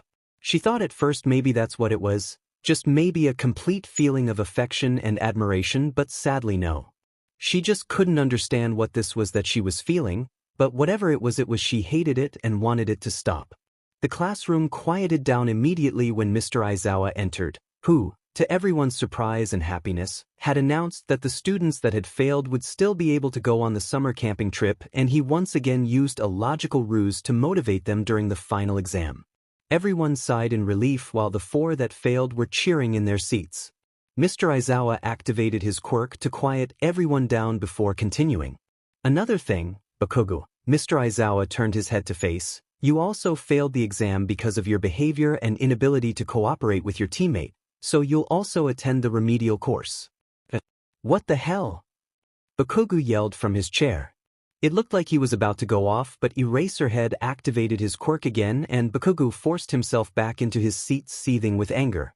The rest of your practical exams were based on how you performed, so even if you technically passed you still could have failed, Aizawa explained. Uraraka and Aoyama, the two of you only barely passed. The same goes for you, Midoriya, you only managed to pull through at the very end. That being said, the rest of you all have a lot to work on, but that's what the training camp is for, so I don't want you thinking this is a vacation and slacking off. Do you understand? Yes, sir, the entire class responded in unison. Uraraka couldn't believe she almost failed, although it was kind of understandable, and Midoriya too, she guessed. Uraraka heard from the others what happened during her exam. It made the feeling in her gut grow stronger and she hated it. After class, Hagakure suggested that everyone should go to the mall together, seeing that everyone needed something for their trip. It was a good idea and Ochako agreed along with everyone else. Todoroki declined, saying he was going to visit his mom and it was pretty clear that Bakugo wasn't coming. As the day progressed, Uraraka made a list in her head of what she needed while at the same time managing her budget and making sure she'll still have enough money for food. So what are you going for, Uraraka? Deku asked as he sat across from her at lunch. Oh, I'll probably need to buy some bug spray, she said, barely listening to their conversation. If you need anything, Todoroki, we can buy it for you while we're there, Deku offered, kind as ever. Yes, we wouldn't mind it, also feel free to ask and we'd be happy to get it for you. Ida jumped in, offering as well. Todoroki only nodded. Thanks, if I think of something I'll let you know. Uraraka snapped back into the conversation, not wanting to seem out of character. What about you, Deku? What are you going to get? Well, I'll probably get some sports tape and a pair heavy wrist cuffs. Oh, and I should get something for motion sickness. Motion sickness? Ida inquired. Yeah, since we'll be taking a bus, I should refill my bottle for motion sickness. Uraraka's gut twisted. I thought you already had something for dizziness. Yeah, I do, but they're different. It usually doesn't work for motion sickness. Ochako didn't respond. She wanted to, but she didn't know what to say. My mom gets really worried, so I'm making sure I'm prepared and getting everything I need. After Ida continued the conversation, but Uraraka wasn't listening. The word played in her head over and over like a broken record. That can't be right, she was wrong, she had to be. Her gut flipped and churned to the point where it was starting to hurt. She started to remember, and looking back on them now seemed more and more like warnings. When she went over to Deku's house, she had some of his food and got sick only a few minutes later than he did. And then there was the broken teacup with what could have only been crushed pills, and the prescription on Deku's bottle didn't match the small tablets inside. But that was crazy, she just watched too many TV draws. She was just stressed from the exams and the upcoming trip and this month's rent and what she was going to eat tomorrow, right? The students of Class 1A arrived at the mall around 3 o'clock. The group gathered together and began splitting into groups to buy different things for the trip. And with a blink of an eye, everyone was gone to do their own thing. Everyone except for Uraraka and Midoriya. The two friends stood next to each other, wide-eyed and shocked with how quickly their classmates vanished. So, Uraraka, you said you needed bug spray, right? Deku said. We should probably go together since everyone else left. Yeah? Uraraka spoke softly. Are you sure you're up to shopping today? We can always come back when you feel better. Ochako had noticed that Deku was shaking slightly, and not too long ago he had to excuse himself to the bathroom holding his hand to his mouth. But I'll be fine. Mom made sure I took my medicine before I came, so I'll be feeling a little better in no time. Deku kindly smiled, but it only caused Uraraka's stomach to ache. Why? Izuku noticed his friend's change and behavior and started to get concerned too. Did he do something wrong? Midoriya might have been a little too open with his illness. It wasn't the first time this happened after all. Midoriya learned that when he usually brought up his sickness, people would either want to avoid him so they wouldn't get sick, despite not being contagious, or they would get extremely awkward and pity him. Is everything alright, Uraraka? He asked. I didn't mean to make things weird. What? No, Deku, it's not that, it's just... Ochako looked at Deku. She had to talk to him. Hey, Deku, is everything alright at home? Izuku's concerned face turned into one of confusion. What do you mean? It's just that something has been bugging me for a while, and well, I'm just worried about you is all. I told you I'll be fine. Why are you so worried? Midoriya wanted to ease Uraraka's concerns even though he had no idea what she was talking about. What about your mom? Uraraka blurted, not really thinking about what she was saying. Huh? Okay, Izuku was really confused. Not. Look, Deku, I didn't mean to look, but I peeked into your medicine bag and I saw that your pills and the label didn't match and... Wait, Uraraka, you did what? I'm sorry, it's just that dash. Just what? Why would you do that? Deku raised his voice. It was an accident. Uraraka tried to defend herself, but she saw the anger, hurt, and betrayal in his eyes. How is that an accident? Please, Deku, I think you're emo dash. Uraraka, stop. Ochako snapped out of her rambling. She never heard Deku yell out of anger. I don't understand why you would dash. Midoriya couldn't finish his sentence. He had grown up isolated and was made fun of throughout his childhood. Coming to Yui, things were finally looking up and he actually had friends, but for Uraraka to invade his privacy to talk about something she didn't know about. He just couldn't help but think about all the classmates that used to mess with his stuff and teased him for all the medicine and medical equipment he had to use. Wait, Deku, I'm sorry, I didn't mean to make you upset, I'm sorry. Okako felt guilty. She should have known she shouldn't have done this by herself. She screwed up and now Deku was angry at her. I just need to be by myself for a while. Midoriya took off, ignoring his friend's protests. Deku, wait. But it didn't matter. The green-haired boy pushed through the crowd and disappeared from her sight. Stupid, stupid, stupid, stupid. Uraraka was so stupid. What was she going to do? She had just lost the trust of her closest friend and now he was angry at her. She wanted to go after him, but maybe it'd be best to give him space. Uraraka kinda wandered around the mall, forgetting about her original task. Instead, she surveyed the crowd half-heartedly, looking for Deku. She still hoped she could find him and apologize even if he didn't want to forgive her. Ochako doesn't know how much time had passed before she finally spotted the familiar curly green hair that belonged to Deku. She was both relieved and nauseous at the same time. It looked like he was just sitting down. Maybe she should leave him alone and just go home. She'll tell the others she wasn't feeling good or something. However, as Uraraka got closer, she noticed another figure sitting next to her friend. His face was covered inside a dark hoodie, in the summer, and he had an arm wrapped around Deku. She didn't realize how close she got before the two turned to her. Deku? She still couldn't make out the face of the unknown stranger, but Deku's face was clear as day, fear. That's all she saw, pure fear and pain on Deku's face, and that's when she noticed a hand squeezing tightly around the younger boy's throat. Uraraka was scared. She didn't know what to do.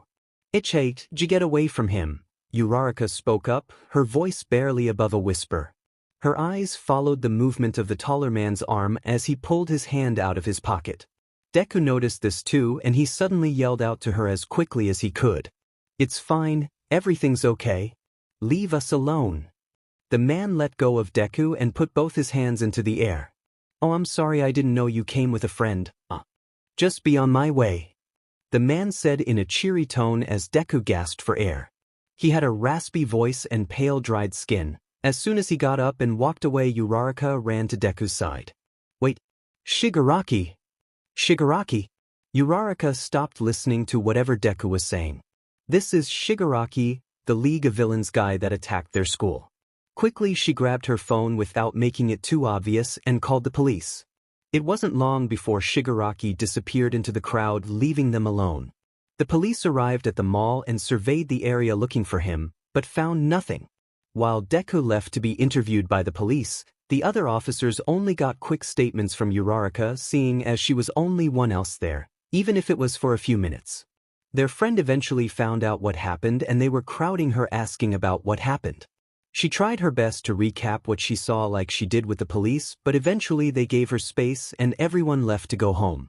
Ida accompanied her home. He offered for her to stay at his house, but she declined. She wanted to be alone, but at the same time she didn't. She felt the familiar pain in her stomach before trying to fall asleep. The days following the villain incident at the mall were a stressful few. The students, but more importantly the teachers, were on edge. Mr. Aizawa explained the extra precautions the school was taking to ensure the students were safe on their summer trip. So, currently Class 1A and 1B were preparing to leave for a trip at an unknown location. Mr. Aizawa said it did not matter if they knew or not, since they would mostly be spending their time training. Ida could agree with that statement, and he was fully prepared for the intense workout that awaited them. The stern class president was currently having everyone sit on the bus in position of their desk order, except that his classmate preferred to sit wherever they chose, so all of Ida's efforts were in vain. "Hey now, don't beat yourself up about it, Ida, although you can also learn to loosen up a bit." Uraraka patted Ida's back in support. She spoke encouragingly but was also holding in her laugh from seeing Ida dramatically hunch over on all fours. "Sorry man, I was just hoping to sit next to Kaminari. He has a bunch of movies on his phone," Kirishima said apologetically from behind Uraraka. "Pull yourself together, this is a bad look on you," Todoroki said as he stood to the right. Kirishima? "Yes, you are right." Ida stood back up with newfound confidence. As your class president, it is my duty to guide and lead you through the next grueling week at the camp. Uraraka smiled and got up as well. He's back. At least this way we can sit together, Ida. Midoriya walked up to join his friends. If you want, you can have the window seat. Ida, acknowledging Midoriya's presence, turned to replay. Thank you, Midoriya, I appreciate the offer. Now let us all board the bus in an orderly fashion. Ida beat down to pick up his bag, but out of the corner of his eye he saw Uraraka and Midoriya fumble around each other. This didn't go unnoticed throughout the week, but Ida didn't bring it up to either of them. The two still stood next to each other at group gatherings and they all ate together during lunch, but neither of them had actually talked to the other directly. Ida had noticed the passing glances Uraraka gave to Midoriya, but Midoriya tried to ignore her. It was pretty uncomfortable to see his closest friend act normally around him and Todoroki but act completely cold to his other close friend. Not only that, but it was very out of character for his green-haired friend, so whatever had transpired between the two must have been bad. Ida settled down in the bus seat next to Midoriya. He couldn't help but watch pitifully as the shorter boy reached into his bag to grab medication for motion sickness. After all, it was only a mere 30 minutes since he saw his friend take 2 separate doses of something else when they arrived, saying that he forgot to take them after breakfast this morning. Tenya knew Midoriya did not want to be pitted. In fact, he himself knew what it felt like and hated it. However, he just couldn't sometimes. During the sports festival, Ida wasn't going to team up his friends, but when they, or rather Midoriya, asked, he couldn't say no. He knew it was bad and it made him feel terrible, especially after everything Midoriya has done for him. He wouldn't be alive if it wasn't for Midoriya. Time and time again the boy has proven he is more than capable of becoming a great hero, but Tenya paused his train of thought. The bus bounced and his classmates were loud. He saw Midoriya begin to doze off next to him. Probably one of the side effects. It reminded him about after the sports festival. Ida overheard a conversation from a couple of first-year students from the general studies course. Hey, what's with that kid from class 1A? What, you mean the loud angry kid or Endeavor's son? No, the plain-looking kid, the one who had to quit early. Oh, you mean the charity case. The what? You haven't heard? That kid is terminally ill or something. I heard from an upperclassman that his quirk is too strong for his weak body and it breaks his bones. Seriously? Yeah, and he was only able to get into the hero course with such a terrible quirk is because the teachers felt sorry and gave him a spot before he... Well, you know. That SCKS. Well, at least a seat will be open in the hero course. That's probably what Shinso is hoping for. Hey, you think I can get in? I also initially applied for hero studies. Yeah, right, there's no way. Ida hated that he actually thought that could be true. It was terrible for students of UE to be gossiping and spreading false rumors, and about his friend no less. Midoriya is a great student and a great friend. Tenya knows he will make a great hero someday. He definitely will. Right? Alright, you all better get out because this will be our last rest stop. Aizawa shouted over his student as they made their way out of the bus. He overheard Kaminari make a snide remake about this being our only rest, but he chose to ignore it. They were about to be in for a big surprise after all. The tired teacher also stepped out of the bus now that all his students were outside stretching. He saw the two of the pussycats step out of their car for an introduction. As usual, they were loud and enthusiastic, though their actual devilish excitement was kept under control. Or at least Mandalay did. He hung out in the background watching Pixie Bob go off on some of his students when Mandalay decided to also fade in the back next to him. Was she always this bad? He asked in annoyance. She's gotten worse lately, she's just at that age. You know. No, he didn't actually, but it didn't really matter, they should really be moving on. The pro heroes explained how they owned the entire land that they could see and where the training camp was located. His students quickly caught on to what they were actually planning. Good, at least they're quick thinkers. Come on, let's get back on the bus, Siro said with a worried grin. Yeah, and we better hurry, Kaminari added, then began running to the bus. As Class 1A ran to the bus, Mandalay smiled devilishly. If you kittens hurry, you might just be able to make it by noon. No one actually made it to the bus. Pixie Bob made sure of it. Students who don't make it by noon don't get lunch.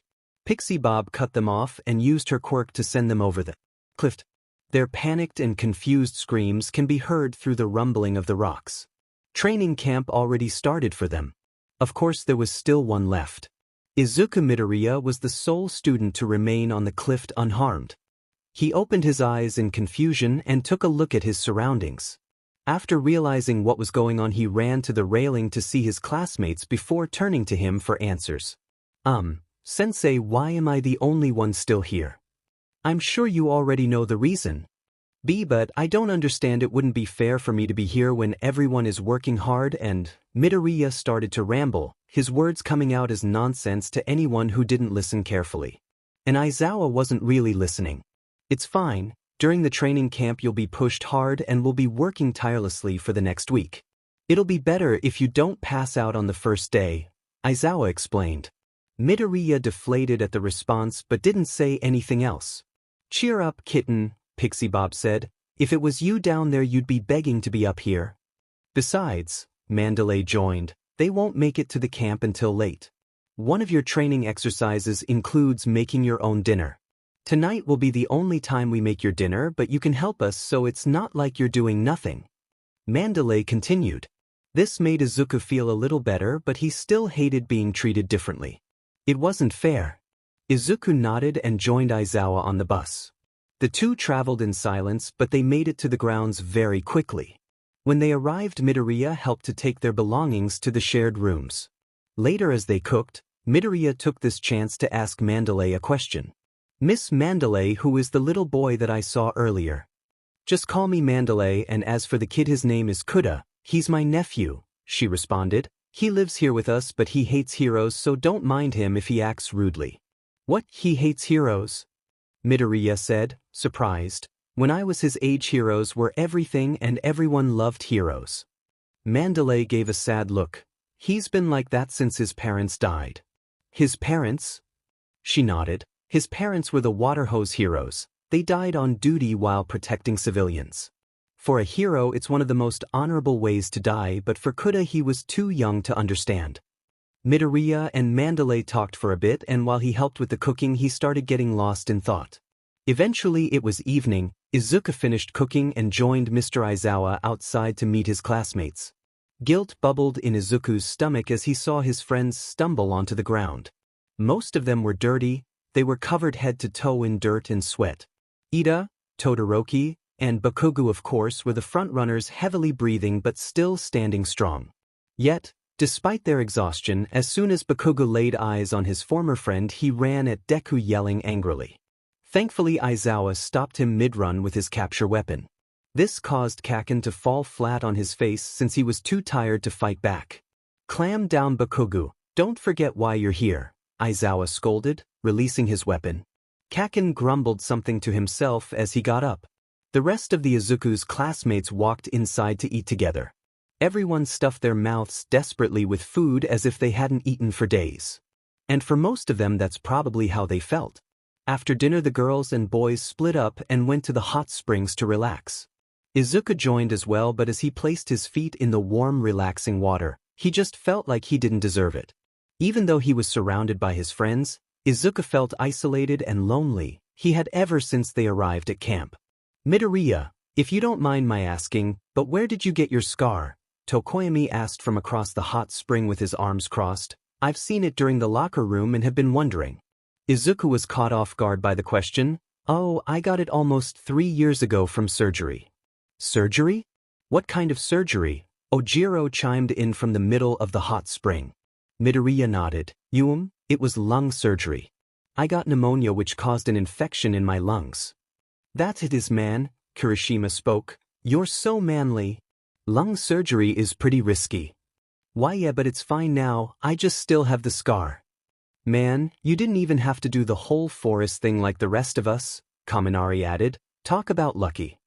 It's not fair. Mineta shouted. We had to fight for hours and you got to stay here and get cozy with the pussycat.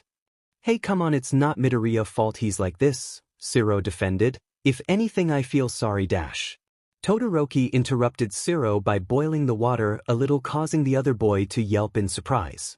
I'm sure that's not what he meant, Midoriya, Ida interjected.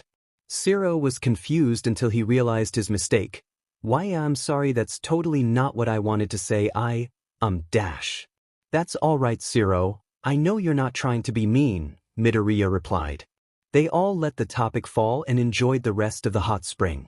However, the heat from the hot spring was making Midoriya feel lightheaded. His head was fuzzy and his ears started to ring. It had taken Todoroki a few minutes to get his attention because of this. At this point, Izuku excused himself to go to sleep early. As Midoriya had got out, dizziness overwhelmed him. Ida got up to guide his friend back, but Izuku insisted that he was okay to go alone. He left and changed into his sleepwear. The night was still early and despite not even starting training, unlike his classmates, Izuku was absolutely exhausted. Aizawa was in his and Vlad's shared room going over the schedule for tomorrow's training. Right now it was just him. He got rid of his hero gear to get more comfortable. Vlad will arrive in a bit so that they can review and organize for tomorrow. It was already getting late, their students should be in bed by now. Which is why he was caught off guard when he heard a knock at the door. Aizawa opened the sliding door and was greeted by Uraraka waiting in the hall. Uraraka? Is there a reason you're up so late? The teacher looked at his student with tired eyes. She was looking nervous and unsure about something. Sensei, there's really something I really need to talk to you about something. All day Aizawa oversaw his students' progress alongside the pussycats. The day was productive enough, but there were still many long days ahead of them before real progress could be made. However, at the same time there was a pressing issue that Eraserhead is dealing with. The night before he had a long talk with Uraraka about Midoriya. It was nothing he wasn't already suspicious of, but now his suspicions were confirmed and he had more evidence to add to the case. The only problem was that he couldn't take any action right now while at the training camp. The only thing he could do was wait and keep a close eye on the problem child as well as wait for Recovery Girl to send him updates. In all honesty, this whole situation infuriated him and not being able to do anything just made him anxious. Damn it, there was nothing he could do, so it'd be irrational to worry about it, especially if it was distracting him from his other students. Aizawa sighed as he watched his students finish their meals. Everyone was excited for the test of courage that was promised earlier today. And that meant everyone. All right, test of courage time. Ashido shouted with her fist in the air. Several of her classmates chimed in. With their own excitement. Not so fast, Aizawa interrupted. All the remedial course students will be taking their lessons while the rest participate. No way. That's not fair. Sato protested along with the rest of Mina, Kirishima, and Kaminari. Before the four could run, however, Aizawa used his capture weapon to drag them to the building, knowing fully well they wouldn't come willingly. Bakugo didn't protest. He walked up to his teacher rather calmly. Whatever, as if I care what these fuckers do. Actually, Bakugo, Aizawa said, causing said teen to stop mid-step, since the reason you failed the practical exams was because of your inability to get along with your teammate. You and Midoriya will be paired up together for this. What? Deku and Kaken said in unison. Like hell I am. Bakugo yelled angrily, I don't care who I go with so long as it's not Deku. If you refuse or pick a fight, I'll have no choice but to give you a month detention when we get back to school. Bakugo paused. He looked at Deku, then at his teacher with the same angry expression. He made no movement before putting his hand to his chin in a contemplative manner. Are seriously unsure which to pick? Deku exclaimed. Bakugo! Fine, all right? Bakugo threw up his hands to go back towards the group of students, stomping angrily like a child. Aizawa sighed exhaustedly as he dragged the other four students to the study room. This was going to be a long night. The rules for the test of courage were simple enough. First class begins to set up their scare tactics as the groups of two from Class A took turns walking through the designated path. Even though they just started, Izuku was already more fearful of his partner than anything else that might await him in the forest. Don't walk so close to me like your friends, shitty Deku. Kaken barked in his face as he walked ahead. Izuku sighed. He knew this was so Bakugo could learn from his failed exam, but it feels like Mr. Aizawa is punishing me too.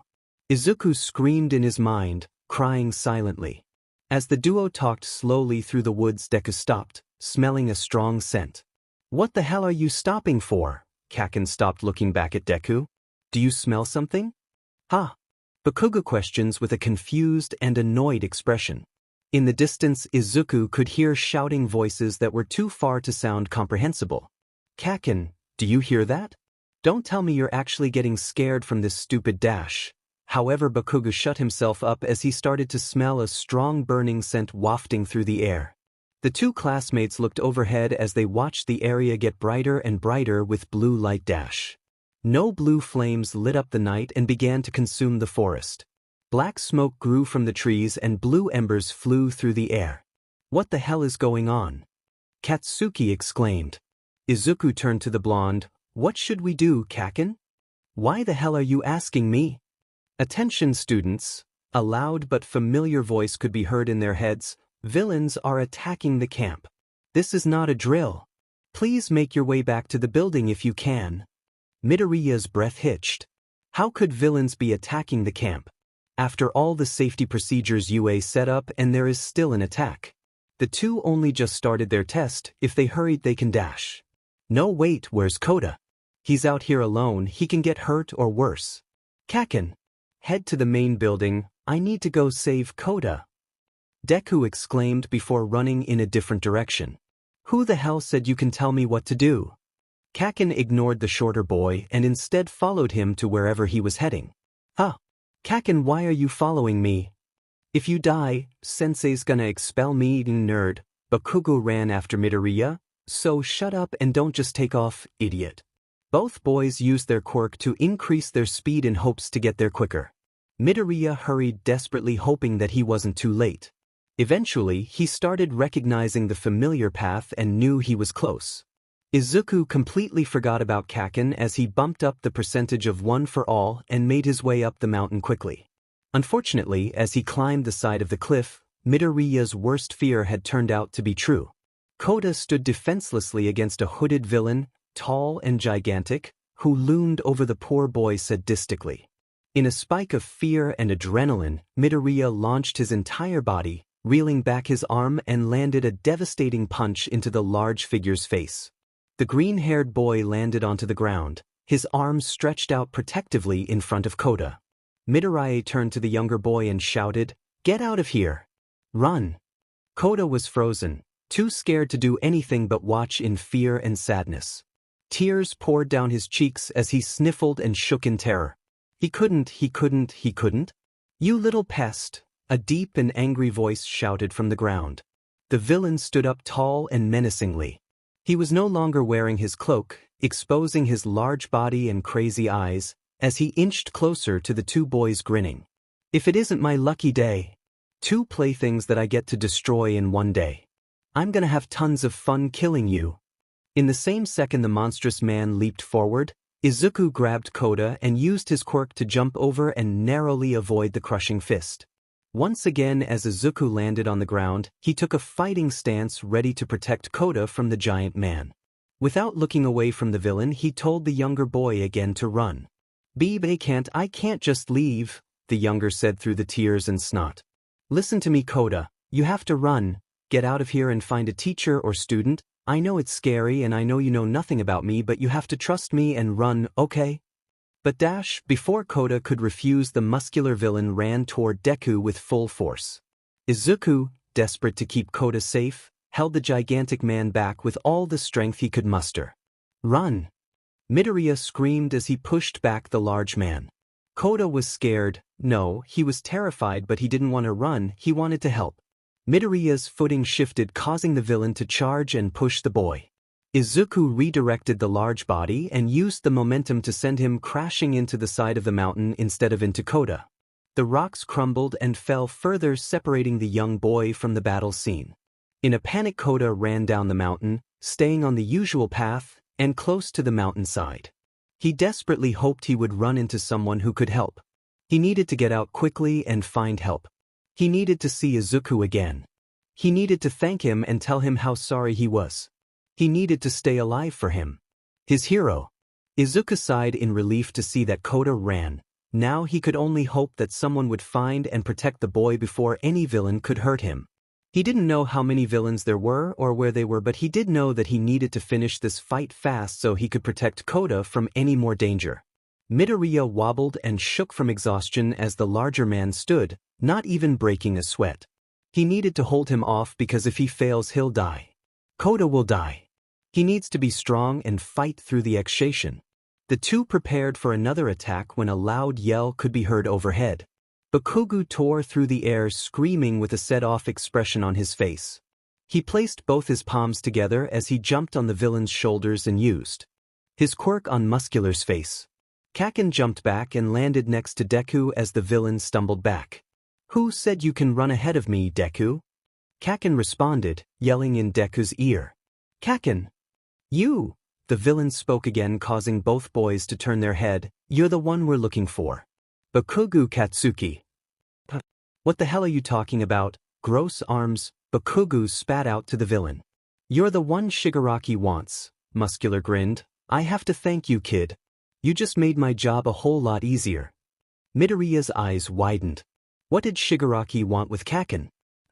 You must have muscles for brains if you think I'll just back down and go with ya." Katsuki smirked confidently, readying his quirk. "I'm gonna effing kill you and every single villain here."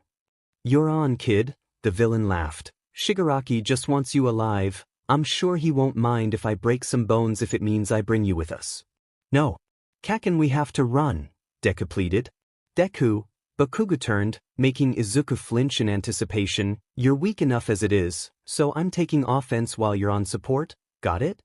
Izuku widened his eyes in surprise as Bakugo turned back towards the villain. He watched as his former friend got into a bent-over position with his arms spread and his palms wide open. That's when it struck him. The familiar position was similar to the one Uraraka took during her fight against Kaken. Instead of standing tall like he often did, the explosive teen made himself smaller to increase mobility. Deku started but was cut off by an abrupt voice echoing in his head. "Everyone! Eraserhead has given you permission to use your quirks to engage in combat against the villains. I repeat, everyone in Class A and Class B, you have been granted permission to fight back against the villains." At the same moment both Izuku and Katsuki realized what this meant. Before Izuku was cautious. He needed to protect Kota, but after the fight against Stain, he knew the potential consequences that would arise if he used his quirk to fight back. But no. And Midoriya? Izuku paused when he heard Mandalay call his name, softer than her previous declaration. "Thank you. Kota is safe. Thanks to you." Overwhelming relief filled Deku's entire body. In one instant he felt his energy climb back into his heart, ready for another fight. He stood tall and walked up next to Kaken with determined eyes and a confident smile to match Bakugo's. "Let's get this over with, Kaken." Instead of yelling, Bakugo's grin grew wider as his quirk popped in his hands. "Hell yeah, nerd." Bakugo and Midoriya were breathing from exhaustion. They were hunched over, looking pretty beat up, trying to catch their breath. Both teens stood victoriously on the cliffside of the mountain. Only a few feet from them was the unconscious villain they were just fighting a few minutes prior. Bakugo huffed out a short chuckle at the thought of the hard fight. The villain was annoying, but extremely enjoyable to be brought down by a kid half his size. "Finally. It's over," a tired Deku said in between his breathing. "That fucker wasn't that hard to take down," Bakugo said suddenly. The statement made Izuku let out an out-of-breath laugh of his own as they smirked at each other. "We need to head back before he wakes up," Izuku said, looking off to the direction of the main camp building. "Don't tell me what to do," Kaken reminds. Kaken and Deku made their way down the mountain carefully and tiredly. With all the fighting, rubble blocked the path leading back to the camp, so instead they had to slide down uneven rock to go around. Every few seconds Bakugo barked at Deku to hurry up when he lagged behind, but would still unconsciously pause and wait for the other to catch up. To Izuku it almost felt like they were kids again going out and exploring together, except now their pretend game of heroes versus villains was real. By the time the two made it to the bottom of the mountain and back into the forest, Midoriya collapsed onto the solid ground exhausted. His entire body was shaking, he was dizzy and nauseous and just wanted to go to sleep. "Are you serious?" Bakugo exclaimed. "We just made it down a hill and you can't even walk on the FNG grass." "I am sorry, Kaken. I'm tired and I don't have any of my medication with me." Midoriya paused to catch his breath. I just need to rest for a few minutes and I think I'll be able to walk again. Bakugo was angry, but instead of yelling he groaned loudly. The explosive blonde roughly tugged on Deku to get up and used the momentum to push the useless idiot onto his back. Shut up, Bakugo barked. I'm only doing this because I don't want to wait for your sorry, but, got it? Izuku responded by nodding despite Kaken's head being turned away. And if you mention this to anyone, I'll kill you. Bakugo began his walk through the forest with Deku on his back. Izuku tried to be quiet and still the whole way. He felt guilty that Kaken had to carry him while he too was probably really tired. Izuku sighed, trying not to fall asleep. He focused on his surroundings and he couldn't help but think that this was the closest he had been to Kaken in years. He missed his friendship with the taller boy, even during his time in UA and even when he yelled and pushed him around. They had been pretty close when they were younger. Even when everyone else was avoiding him, Kaken was always there. He often tried to think about where it went wrong, but that fact still remains a mystery. One day they were having a fun sleepover and the next day Bakugo hated him ever since. But now he was glad that Kaken still had some kindness for him, in his own weird way. Hey nerd, are you listening? Bakugo shouted loudly. What? Teach, was all Bakugo said before a loud screaming can be heard into the darkness. What is that? How the hell am I supposed to know? Another scream was heard a bit clearer, followed by an indistinguishable rumbling in the distance. It sounds like it's coming from over there. Deku pointed to the left of them further into the forest, the opposite direction of the camp. Great, Bakugo said as he dumped Deku onto the ground against one of the trees rather roughly. Oh, what are you doing, Kaken? Isn't it obvious? I'm going after those screams and beat up those villains, Kaken said, confidently punching his fist into his palm. Make your way back on your own. Kaken, you can't, the villains are after you. Deku pleaded, trying to get up only to collapse back on the ground. You think I care? I'm not like you, Deku. I'm not weak and so pathetic that I need everyone to take care of me. Bakugo shouted in serious anger. I'm going to kill those villains on my own. You do nothing but slow me down, just like you did when we were kids. Bakugo didn't wait for a response and instead took off deeper into the forest, leaving Deku alone once again. Wait. Izuku once again tried to get up but failed, hitting his back against the tree trunk, causing him to cough roughly from the ash-ridden air.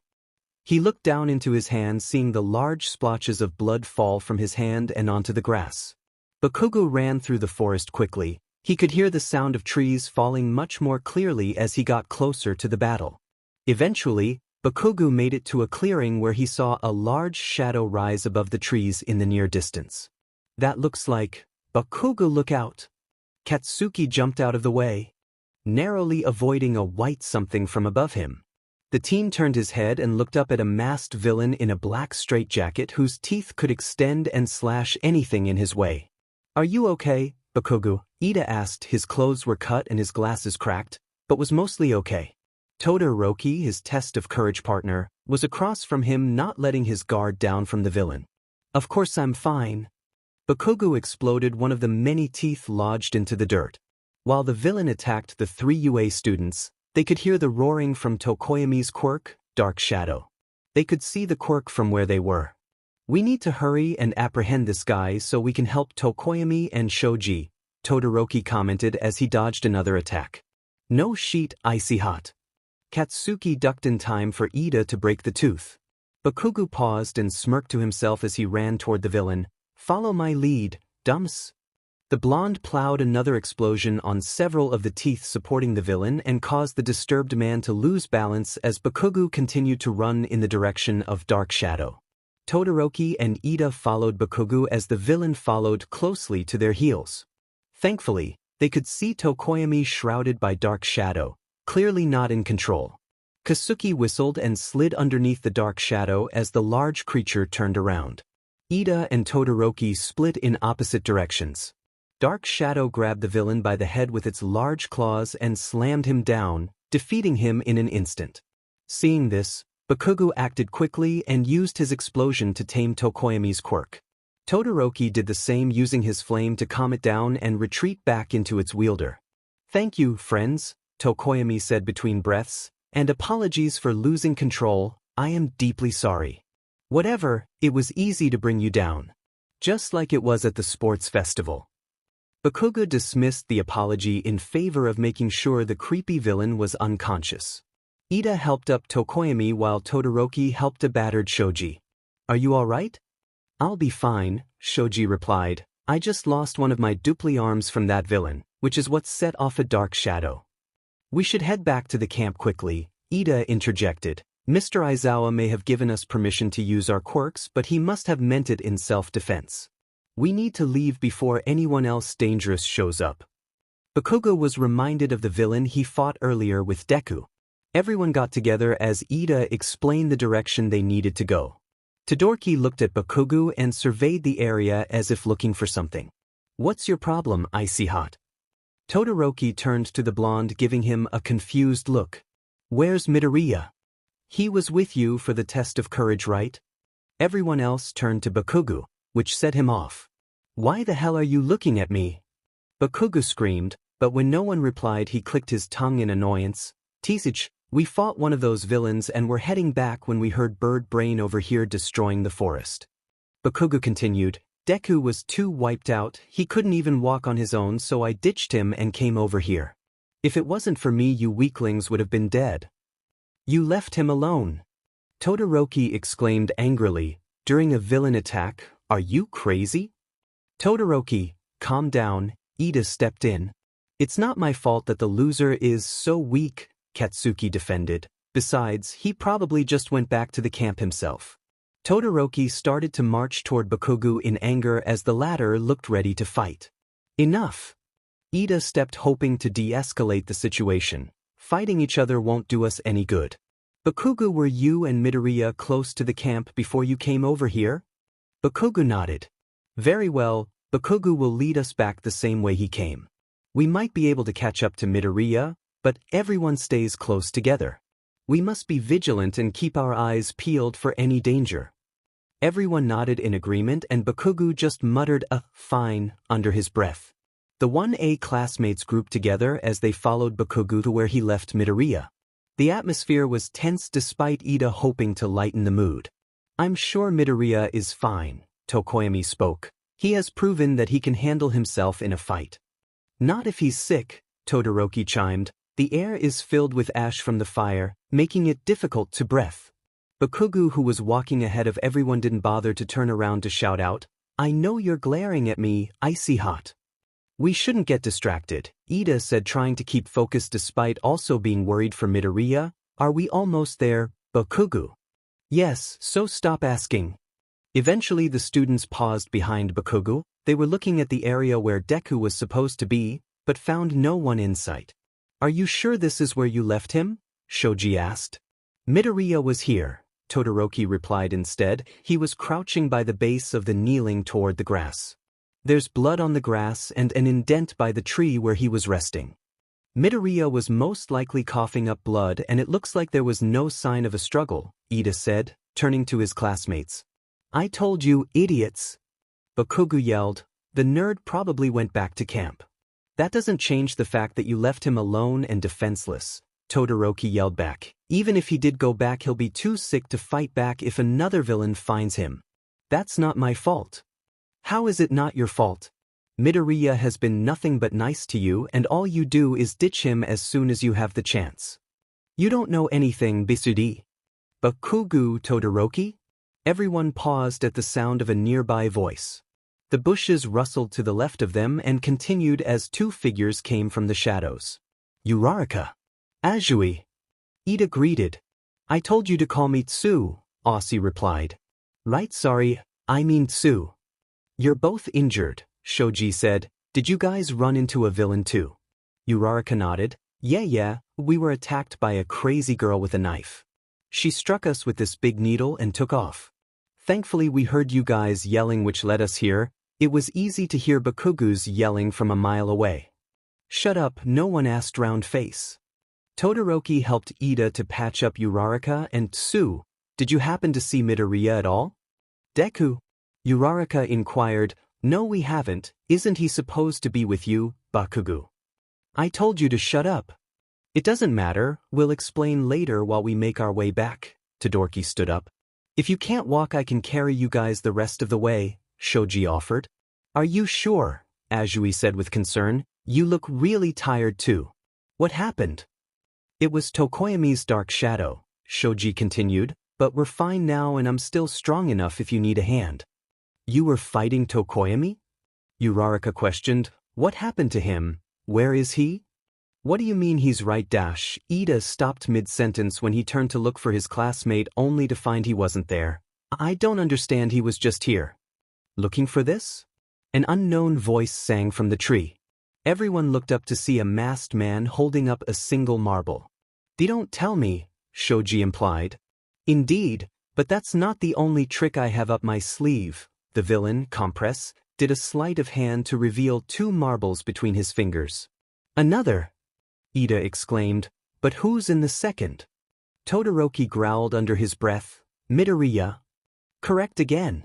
UUA kids sure are smart. The villain closed his palms and opened them again to reveal nothing there, but I guess that's to be expected. If you want your friends, then perhaps we can make a trade. U.S.J. Why don't you come down and face me, you coward? Bakugo yelled while Uraraka tried to shush him. Shoji stepped forward. Fine, we'll do it. Rip it. Shoji, what are you doing? Azui asked. Shoji's arm extended to form a mouth so that he could whisper privately to his classmates. I know where they are, follow my lead and attack when he lets his guard down. TCH, this time Bakugo stepped forward. He got closer to the villain without a moment of hesitation.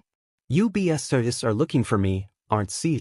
Compress was surprised but quickly made his move. He jumped from the tree, landing flawlessly onto the ground and walked over.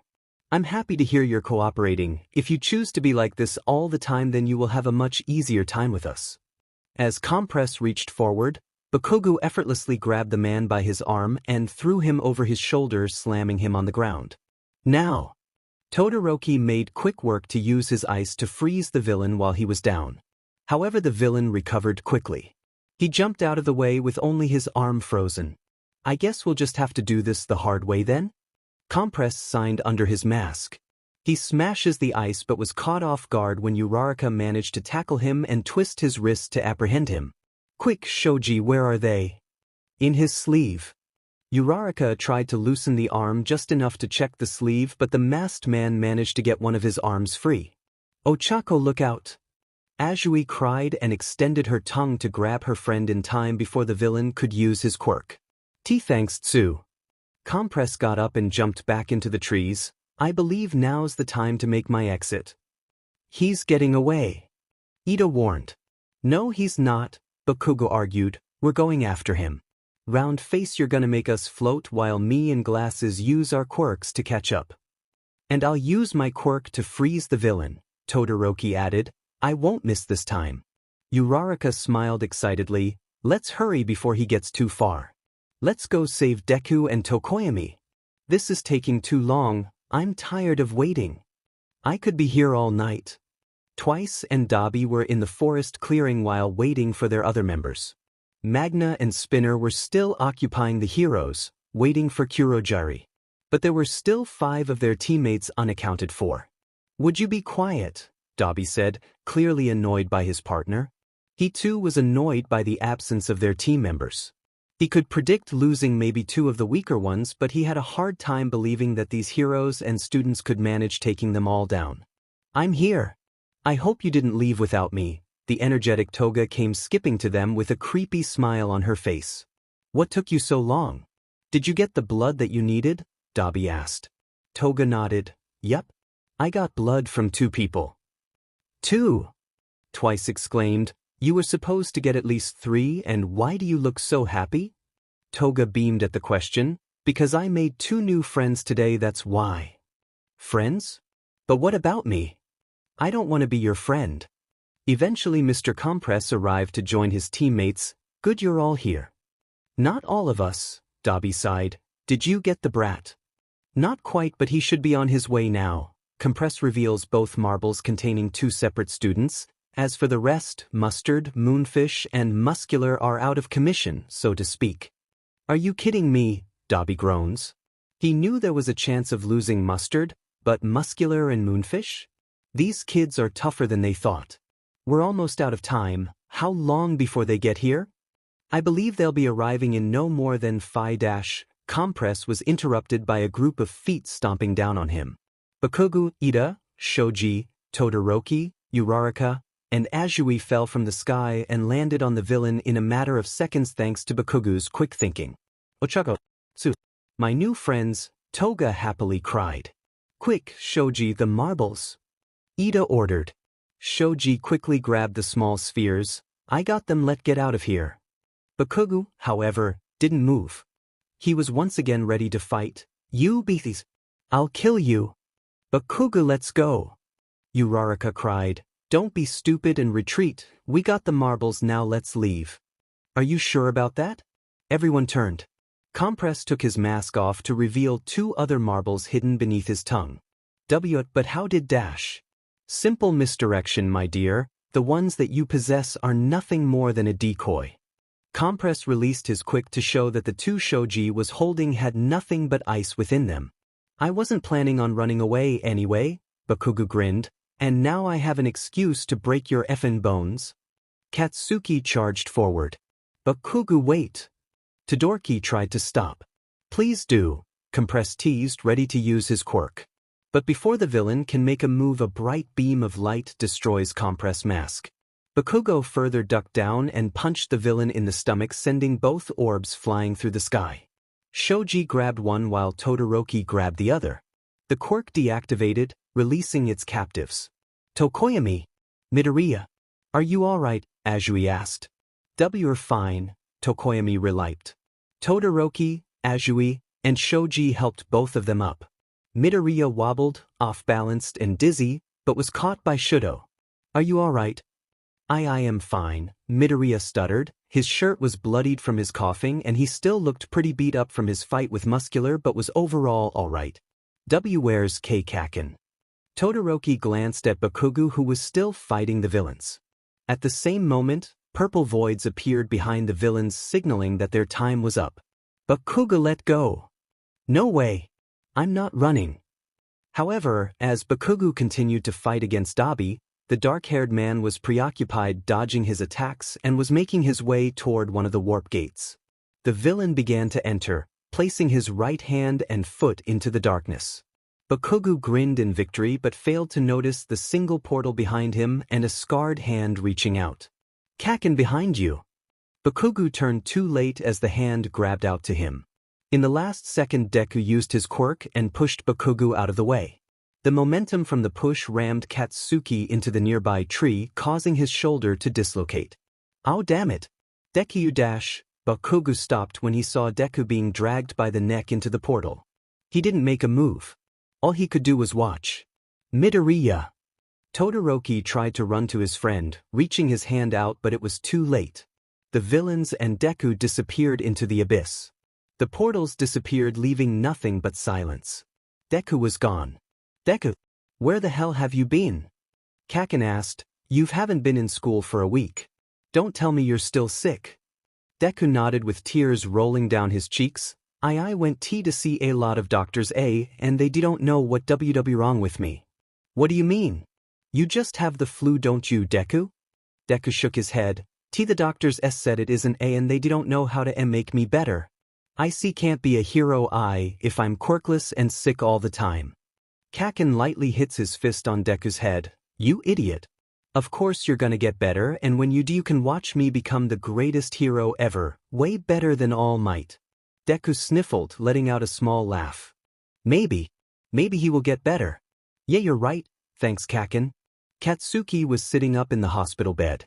The doctors had relocated his shoulder the night before, and after that, the police confronted him since he was the villain's main target. Now he was just sitting on the bed waiting for nothing. Even though he was fine, the doctors insisted on keeping him another night for rest and protection. He scoffed at the thought. Protection? He didn't need that. He wasn't some weakling that needed people to protect and save him. So with nothing to do, Bakugo flopped back on the hospital bed and took out his phone. His parents arrived that night and stayed with him till morning until he yelled at them to leave him alone and go to work because he was fine. Why was everyone so worried about him? He was fine, he was okay. If anything, they should be worried about Deku. Bakugo felt a twinge of irritation at the thought of him. He was the one who effed up, he was the one let himself get kidnapped by villains, he was the cause of UA running around like a headless chicken, he was the one who made the round-faced girl cry. So why were they focused on him? Deku, just like always, needed someone to save him, and like always everyone drops what they're doing to help him because they feel sorry for him. Bakugo heard a knock at the door. Before he could respond with a loud, "Go away," the door opened anyway. A large group of UA students entered the hospital room greeting the grumpy blonde. "What the hell are you doing here?" Bakugo asked indifferently.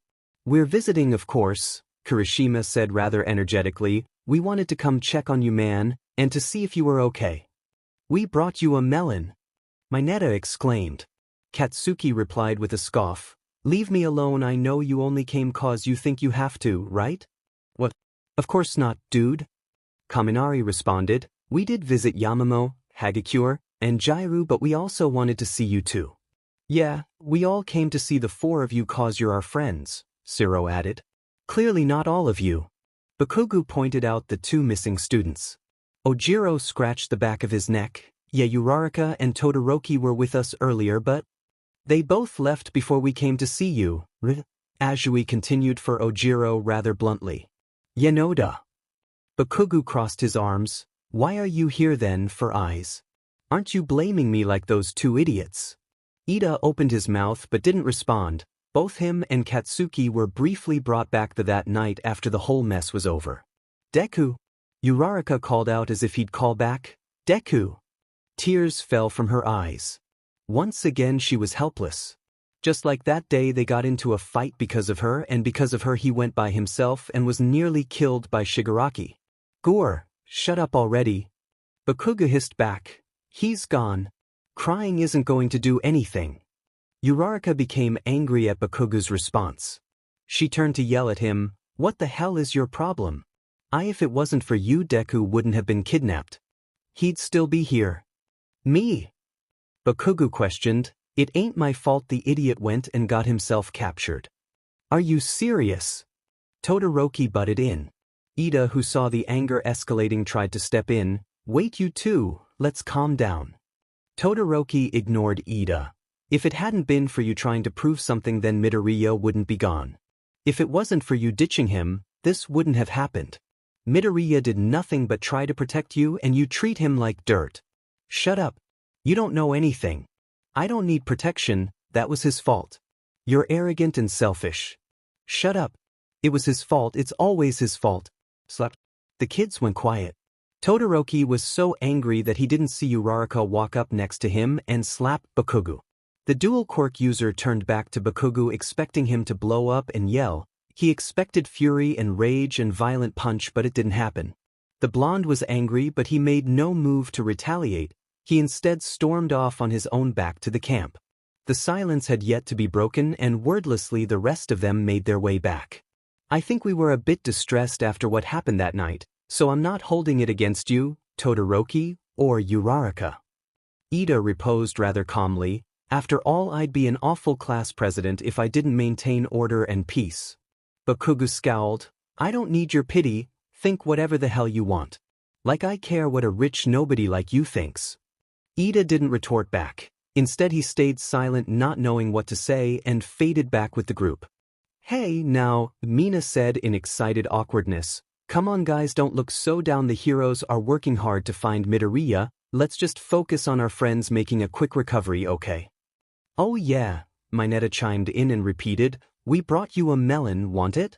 "Just get out," Bakugo grumbled, turning himself to face the window instead of his classmates. "Hey, come on man, don't be like that," Kaminari said, placing a hand on the other's shoulder only to have it violently shrugged off. "Perhaps we should let him be," Tokoyami said, turning towards his classmates. Some nodded their heads in agreement while others seemed hesitant. "Hold on a second," Kirishima objected, marching toward his friend. "Listen, Bakugo, I know that for whatever reason you don't like Midoriya, but I know you're not heartless. You're a manly guy, and manly guys don't sit around and let their classmates stay kidnapped.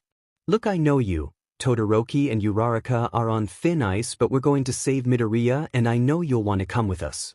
Wait, Ida exclaimed. Just how are you planning on doing so? We have no idea where he is. No, Kirishima replied. But me and Todoroki overheard Momo talking to the police. She put a tracker on the Nomu and gave the GPS to the heroes. So we'll just ask her to do the same for us. But it's illegal for us to do hero work, the usually calm Izui said with a concerned look. Wouldn't that just make us no better than them? I have to agree, Ida said. This is wrong. Midoriya is my friend too. And after what happened with Stain, I know that he wouldn't want us to risk our lives and livelihoods for his sake, no matter how much we want to. Ida averted his gaze to the floor and clenched his fist. I have a lot to owe Midoriya. It's thanks to him and Todoroki that I stand here now. And for Todoroki to be okay with this is just. Ida didn't finish. He was too deep in thought and despair at the thought of just sitting back and doing nothing. Giving help that's not asked for is the mark of a true hero. Ida is right, but, Aoyama said, looking disheartened by the fact that his dear friend was also missing, wouldn't Midoriya do the same for any of us? Maybe, Sato spoke up, trying to cut the tension, but also the heroes are working hard to find him. We know they won't stop until they do. Siro smiled, feeling more reassured by his classmate's words. Right, we just have to be patient. They'll find him soon enough and everything will go back to normal. But what if he doesn't make it?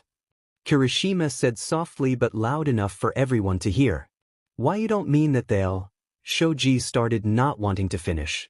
Kirishima shook his head. No, I don't think that's the case. If the villains had done something like that, I think we would have known, or at the very least the police would. The room was silent, waiting for their friend to continue. It's just that.